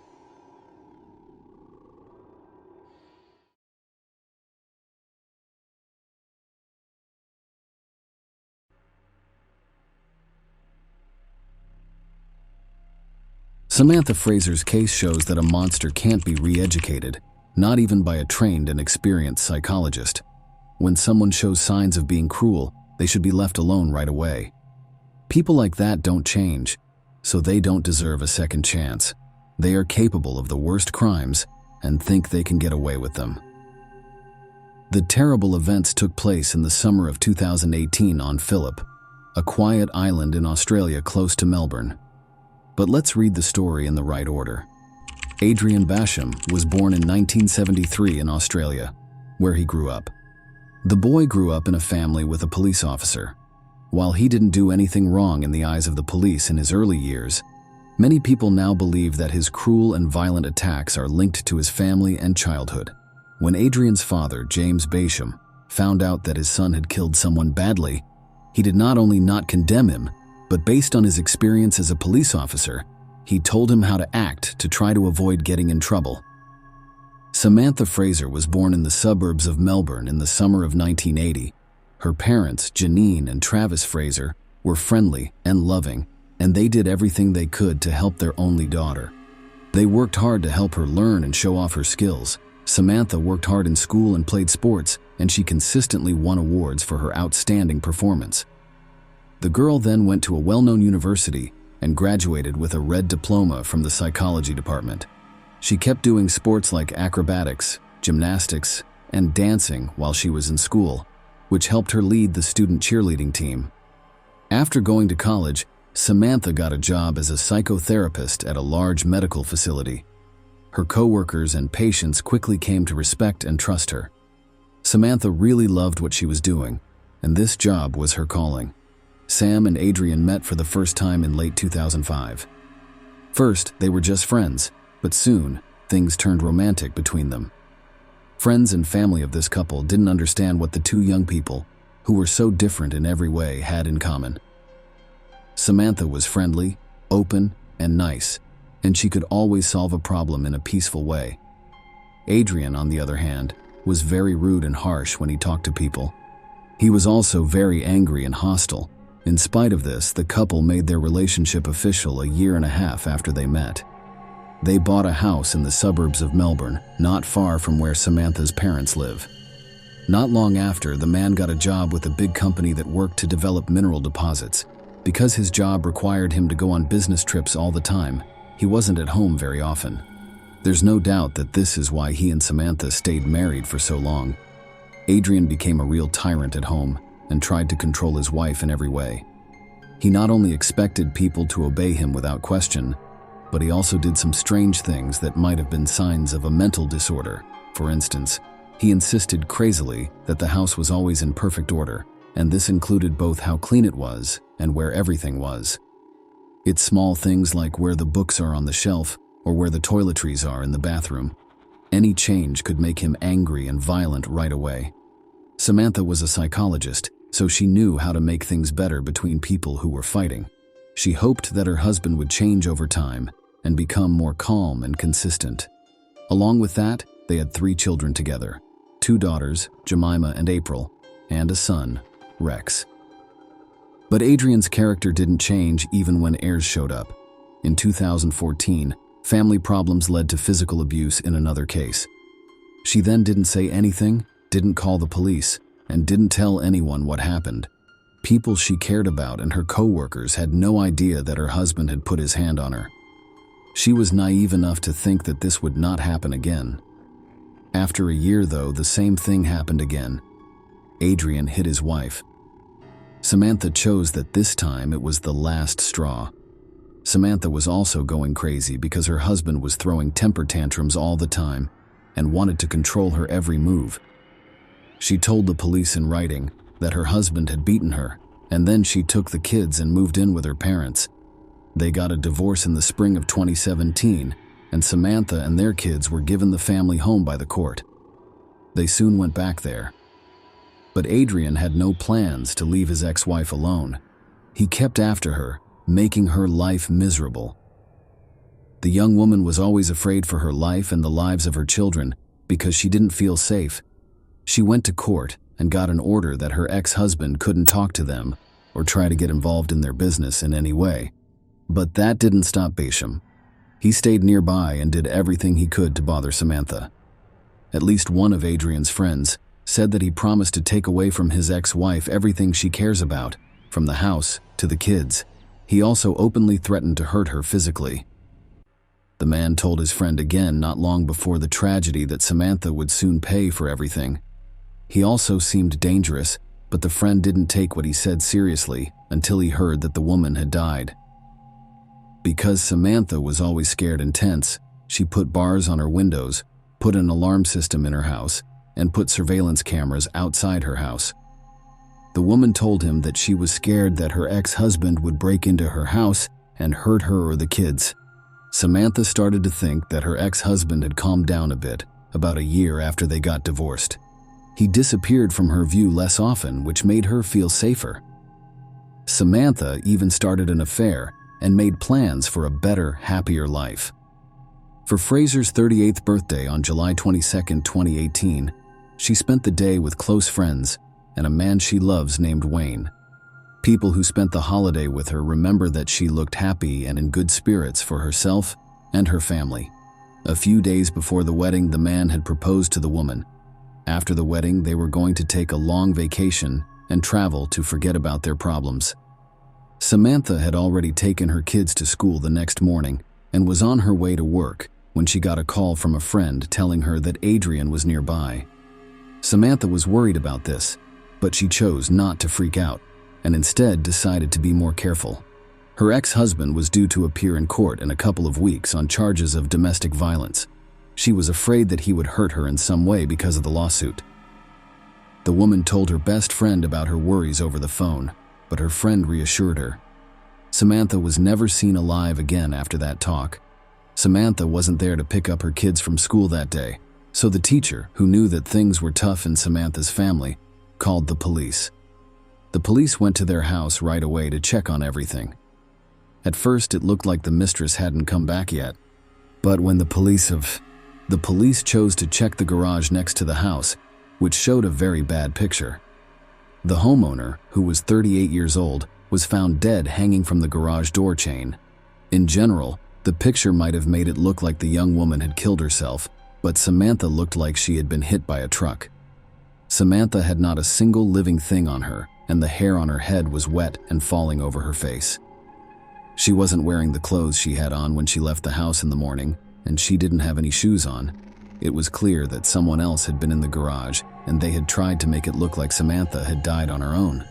It did a lot of wrong things, though. Say, a broken-down stepladder was lying next to the body, but the rope was so long that the woman's feet were touching the ground. Samantha had deep bruises under her eyes and on her temple. She had scrapes and hematomas all over her body from falling down and hitting things. The forensic medical examination later showed that the deceased had a serious head injury, which means that she was either already unconscious or dead when she was hanged. Experts in forensics found blood and epithelial particles under the victim's fingernails. This means that she desperately fought back and scratched her abuser. A lot of blood and small splatters of blood had been washed up on the floor, walls, and body of the car in the garage. In later tests, blood was also found on the rope that the body was hanging from in several places.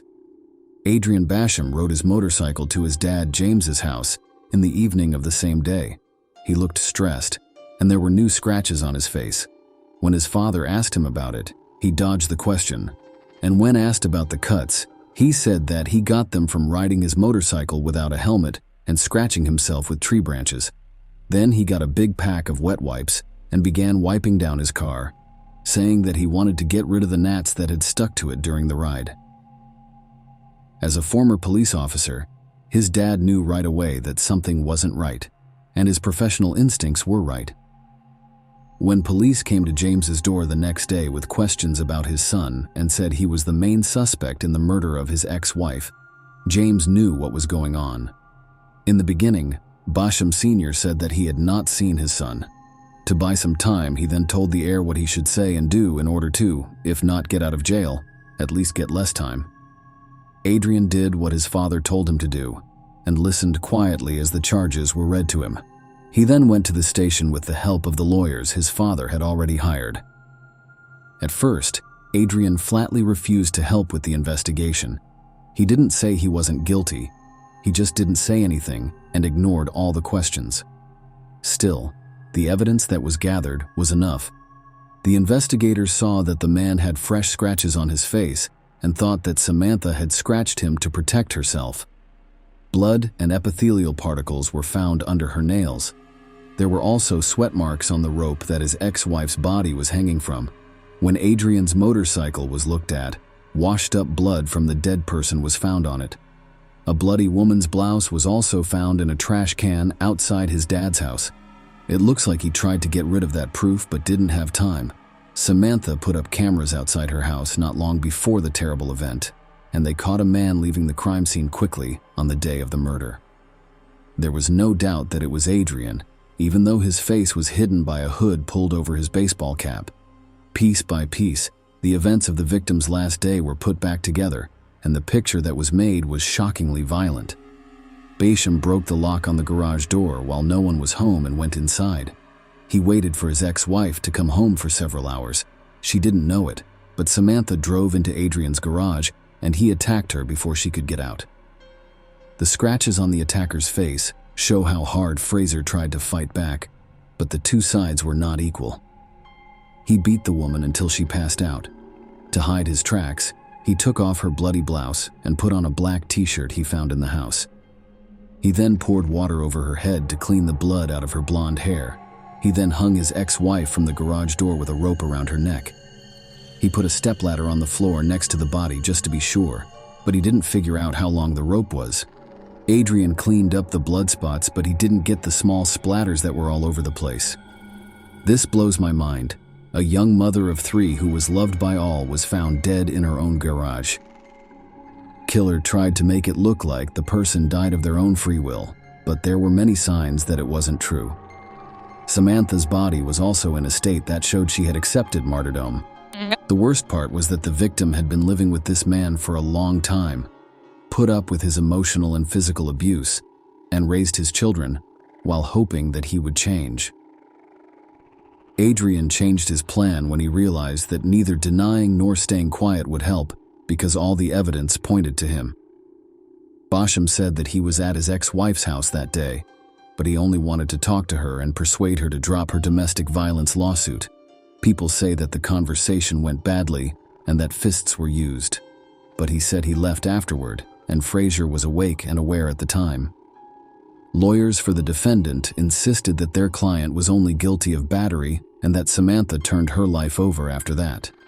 But Samantha's family says she would never do that and did not leave her kids.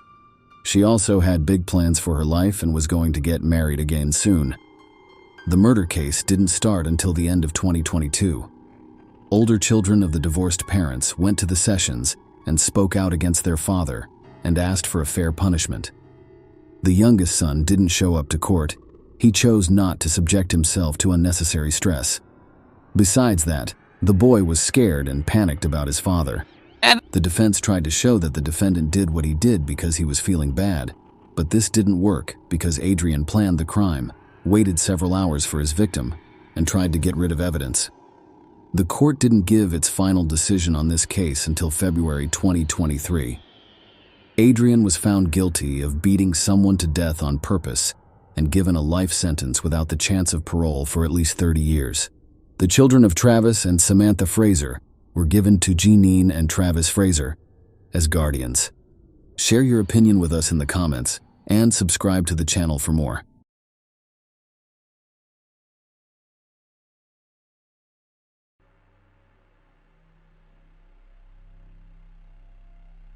On November 6, 2014, Mexico City police discovered human remains. Part of the torso was discovered in a vacant lot near the city's exit. A few days later, bags containing arms and legs were discovered in various areas of the capital. The fact that there were no fingers on the limbs was horrifying. The police sounded the alarm. Apparently, a particularly violent criminal was operating in the region. Squads of officers were formed and patrolled the streets. The main goal was to find the unfortunate man's head and limbs and prevent future crimes. At the time, everyone was certain that this was the work of a brutal serial killer. The fingers and head were never located.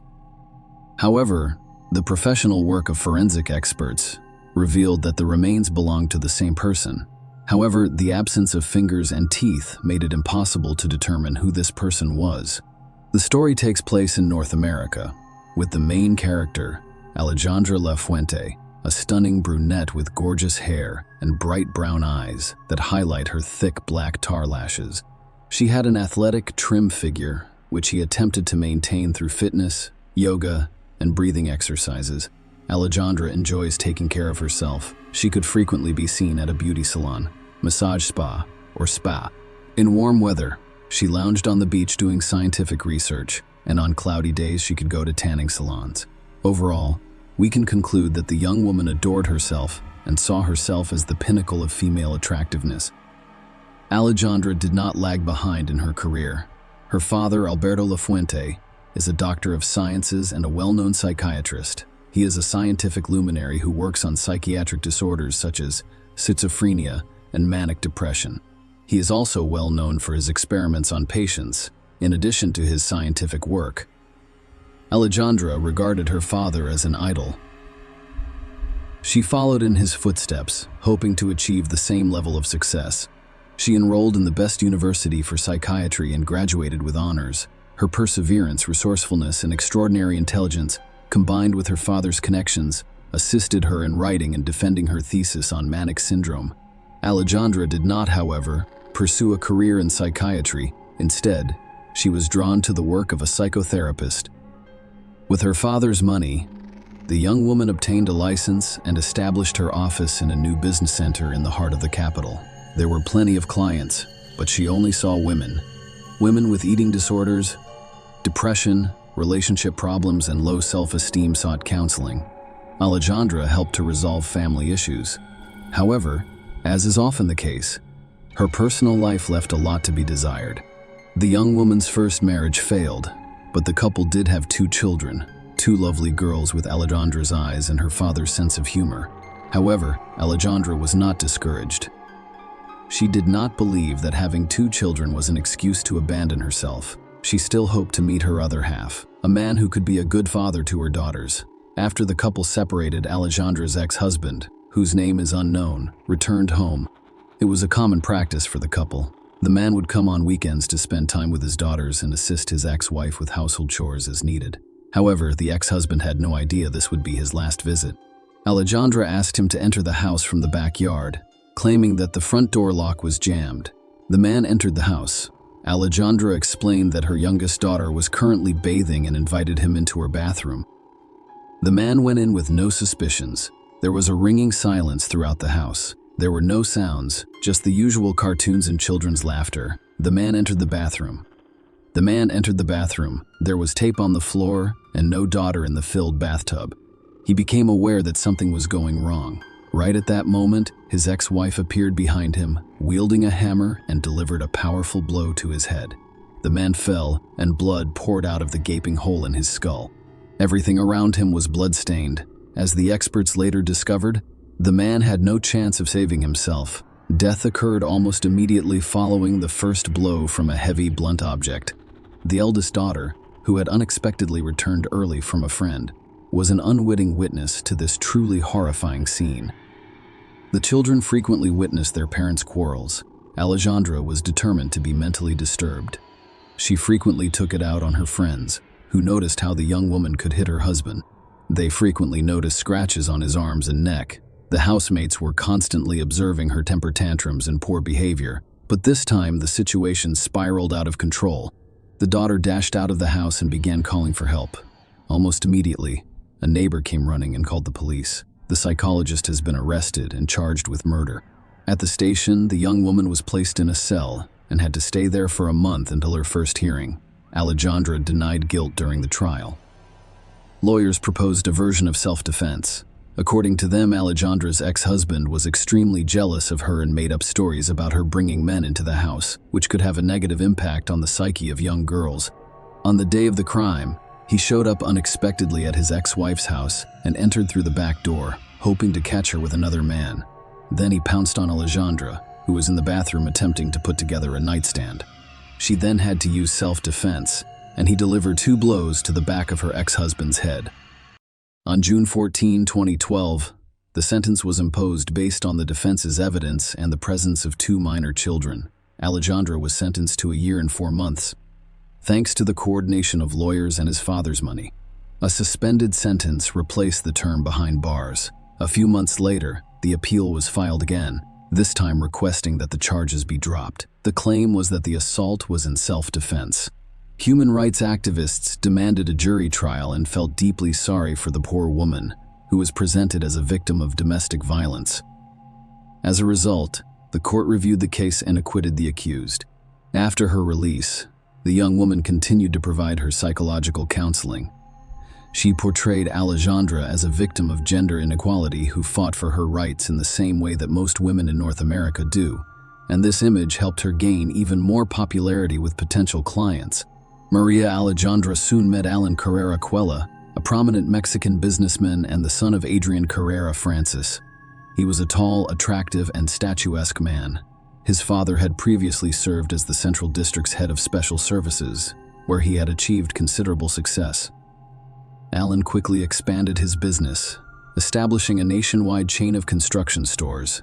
A portion of Alan's business was legalized. The other part, which few people knew about, was closely related to crime. By the way, his father was removed from his position because one of his son's financial frauds was discovered. In addition, Alan had a stake in a criminal organization that transported psychotropic substances to the United States. Their base was in a border town and was patrolled by newly hired police officers. This group controlled a small portion of the South's psychoactive substance trafficking. Alan's father was proven to be involved in his son's affairs. The police were able to obtain a statement from him, and he faced a 20-year prison sentence. However, Adrian Carrera was released early on July 18, 2000, as a result of the Witness Protection Program. Following his release, he devoted all of his time to his son and his legitimate business. The son matured quickly, adopting his father's perspectives and experiences. After graduating from college, Alan Carrera decided to follow in his father's footsteps as an entrepreneur. He was very interested in the store of household appliances, and despite his young age, he completely let himself in. This business was not as large as his father's, but it provided a good income. There were always a lot of women around him, but Alan had been in love with a classmate who he thought was smart, beautiful, and came from a good family since childhood. The marriage was brief but bright. Daddy had a gorgeous daughter. However, a lot of work and Alan's almost complete absence from home caused this marriage to end. It was extremely difficult for Alan to part with a woman he had loved since high school. New novels did not bring pleasure, and loneliness and sadness drove the man to drink. This became a bad habit over time. Alan tried many things to cope with his long-term depression and addiction to alcohol, including books, circles, and drips, until fate led him to a consultation with the famous psychiatrist Alberto, Maria Alejandra's father. Alan's now ex-wife was also dealing with a difficult divorce. Alan was the only male in the young woman's life. Despite their separation, she could not allow anyone else to be with her. To alleviate her loneliness, Alan's ex-wife also decided to see a therapist. The psychiatrist who rehabilitated Alan explained that he couldn't lead both spouses for ethical reasons and suggested the woman turn to Alejandra. However, he did not inform the clients that Alejandra was his daughter. Alejandra quickly realized that her patient's ex-husband could be an ideal match. He was described as a pleasant man in his prime and quite wealthy. Alejandra did not think long before asking her client to bring her ex-husband for another consultation. According to the therapist, she would be able to resolve their issue in one session and break the former spouse's strong bond. Alejandra began carrying out her plan to seduce the entrepreneur as soon as the steamy session began. The result did not last long. Following the session, Alan offered the therapist a cup of coffee to discuss family issues. The young woman initially refused to go on a date because she believed it violated medical ethics. However, their date took place on the same evening, and it quickly became an affair. Alan's ex-wife soon learned of the situation. She was shocked. She even planned to report the incident to the doctor's ethics committee. However, she didn't. Alejandra was a highly competent specialist who was able to persuade her client to let the situation go. After all, it indicates jealousy and a refusal to let go of the former spouse. As a result, the doctor believes that a happy future will be ineffective. Alan's ex-wife decided not to apply both during and after the commission sessions. Meanwhile, the relationship with the newly married couple progressed quickly. A few months after their first date, the young couple decided to live together. After 2 more months, they decided to formalize their relationship, but Alan had no idea what skeletons he had in his closet that were hiding his fiancée. What were her reasons for divorcing her ex-husband? In April 2014, Alan decided to spend the weekend with his parents and flew there. It became an excellent opportunity to talk about his beloved and the upcoming wedding. Alan's parents were taken aback that they would learn such important information so late. They had never heard of Alejandra in their son's life, which seemed strange. A week after meeting with the parents, the marriage was registered. Interestingly, Alejandra asked her husband not to contact her friends and family. No invitations were sent. The wedding was supposed to be modest, and the budget didn't allow for inviting everyone one would have liked. However, as it turned out, the bride's father did attend the wedding ceremony. Initially, the young family's life appeared to be a fairy tale, young and happy with a lot of plans and desires. However, it did not last long. Alejandra was unable to conceal her hysterical personality as she approached the horrifying conclusion of this story, but no one suspected it yet. The newlyweds' relationship began to undergo dramatic changes. Alan was a very private person, and details about his personal life were not shared with his friends. As a result, very little was known about the couple's personal lives. However, it was clear that the former relationship had cracked, and the couple no longer appeared to be happy. After meeting Alejandra, Alan distanced himself from his family. The final straw was the wedding, to which parents were not invited. Following that, they stopped calling each other. Alan's remaining friends began to notice that his wife became more nervous, sometimes acting inappropriately and quickly losing her temper. After a few such incidents, Alan felt ashamed and decided to limit joint meetings. Family quarrels occurred on a daily basis and were almost always without merit. According to her own testimony, Alejandra decided to access her husband's cell phone one evening. As is often the case, correspondence with some women was discovered to contain racy content. Of course, it was impossible to ignore such things. According to Alejandra, this was the final straw. She claimed in court that her husband beat, insulted, and humiliated her in every way possible. When cheating was discovered, it became pointless to save the marriage. For unknown reasons, Alejandra attempted to save the relationship by using non-traditional psychotherapy techniques. After thinking about her husband's cheating, the young woman decided to deal with Alan using a method she was already familiar with. As soon as she made this decision, her entire attention could be focused on devising the perfect murder plot. Meanwhile, Alan maintained his usual, measured pace of life. He had no idea what was in store for him. Alan still communicated infrequently with his family, but he couldn't miss the family's annual feast to celebrate his beloved grandfather's birthday. Alan, of course, attended the feast, but his parents made it clear that his wife was not the most welcome guest in their home. This situation irritated Alejandra and aggravated the couple's relationship. Was it possible that this would be the last time the family saw Alan alive? Dated October 31, 2014. Alan last used his phone to send a text message to his family informing them that he had arrived home safely from his birthday party. He has not communicated since then. He hadn't been seen at work in several days either. This was quite unusual because it had never happened before. The entrepreneur took extreme responsibility for his work. And soon, the opening of a new store was anticipated, making the presence of the head absolutely necessary. The reason for this was the spouse's terrifying plan, which she carried out. After Alan returned from his vacation, there was another scandal, which prompted Alejandra to immediately dispose of her husband. She added a powerful sleeping pill to the milky tea she used to drink before bed. Then she smothered him with the pillow.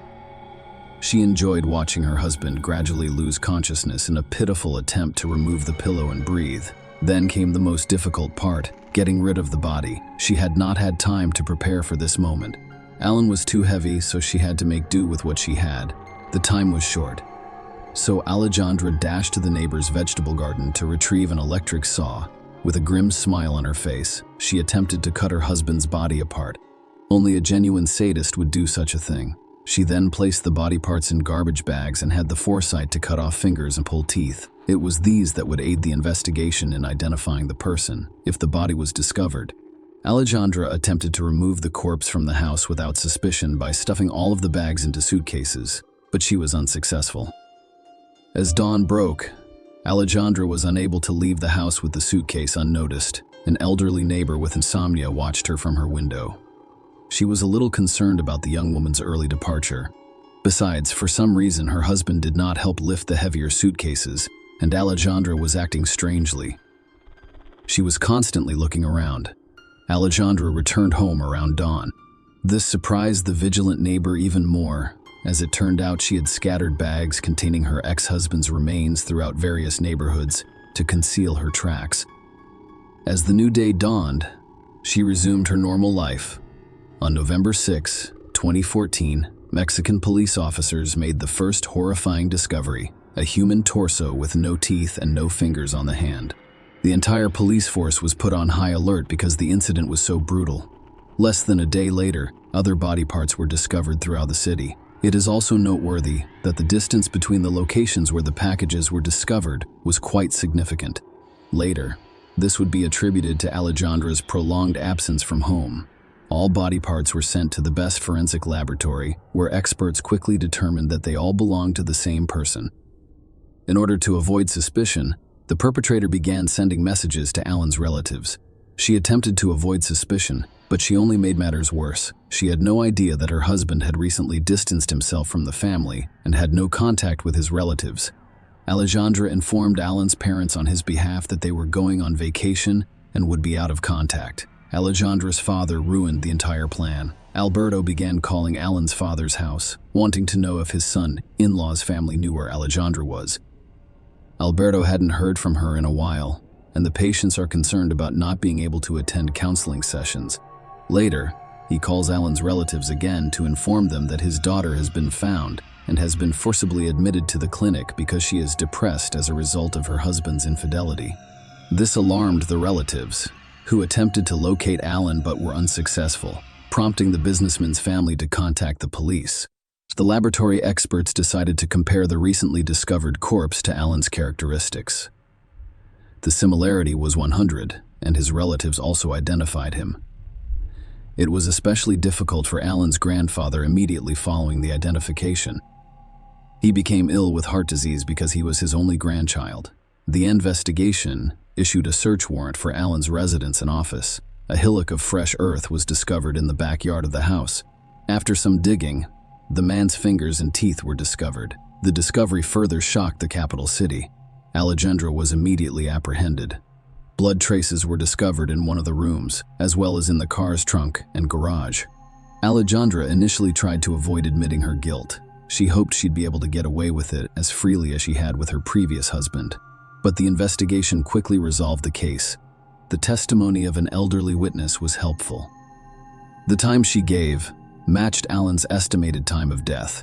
Alexandria took advantage of her position to obtain a powerful sleeping pill, the type of medication that only doctors could obtain.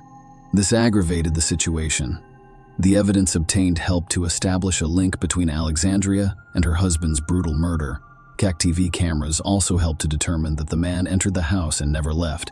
CCTV footage confirmed that the suitcases had been taken out. On December 10, 2014, the jury returned its verdict. Alejandra was sentenced to life in prison for murder with brutality and attempted to conceal the fact by using her official position. All of this was unfavorable to her father, the former psychotherapist who attempted to save his daughter from imprisonment through connections and bribes, but was also unable to assist. However, he was only able to keep the trial hidden from the public and the press in order to avoid further publicity. However, he did everything for the sake of his own career. Now, few people will consult a specialist who raised such a ruthless monster and failed to diagnose problems with his own daughter in a timely manner. The death of Alejandra's first husband was also brought up during the trial. However, due to the passage of time, the evidence in this case was not discovered. The version about Alejandra's father's involvement in the events was also considered. There were suspicions that he colluded with his daughter and committed crimes for scientific reasons. However, there's no evidence to support this idea. Following several appeals from the victims, the sentence was commuted to death. This is an unprecedented situation. Such sentences are extremely uncommon in Mexico, particularly in these times. The defendant is also not entitled to a review of the proceedings. All of the accused property, including his home, must be given to the victim's family, who can be comforted by this, though, if the person cannot be brought back. Alejandra appears to have been a pragmatic and cruel woman. She had severe mental health issues, despite medical examinations denying this. She also relied on her father's influence and used her official position to carry out her maniacal plans. Impunity for her first crime had only released her. Alejandra felt invincible and continued to do evil. Perhaps Alan would still be alive if this horrible woman hadn't been acquitted the first time, but it was too late to discuss it now. Share your opinion with us in the comments and subscribe to the channel for more.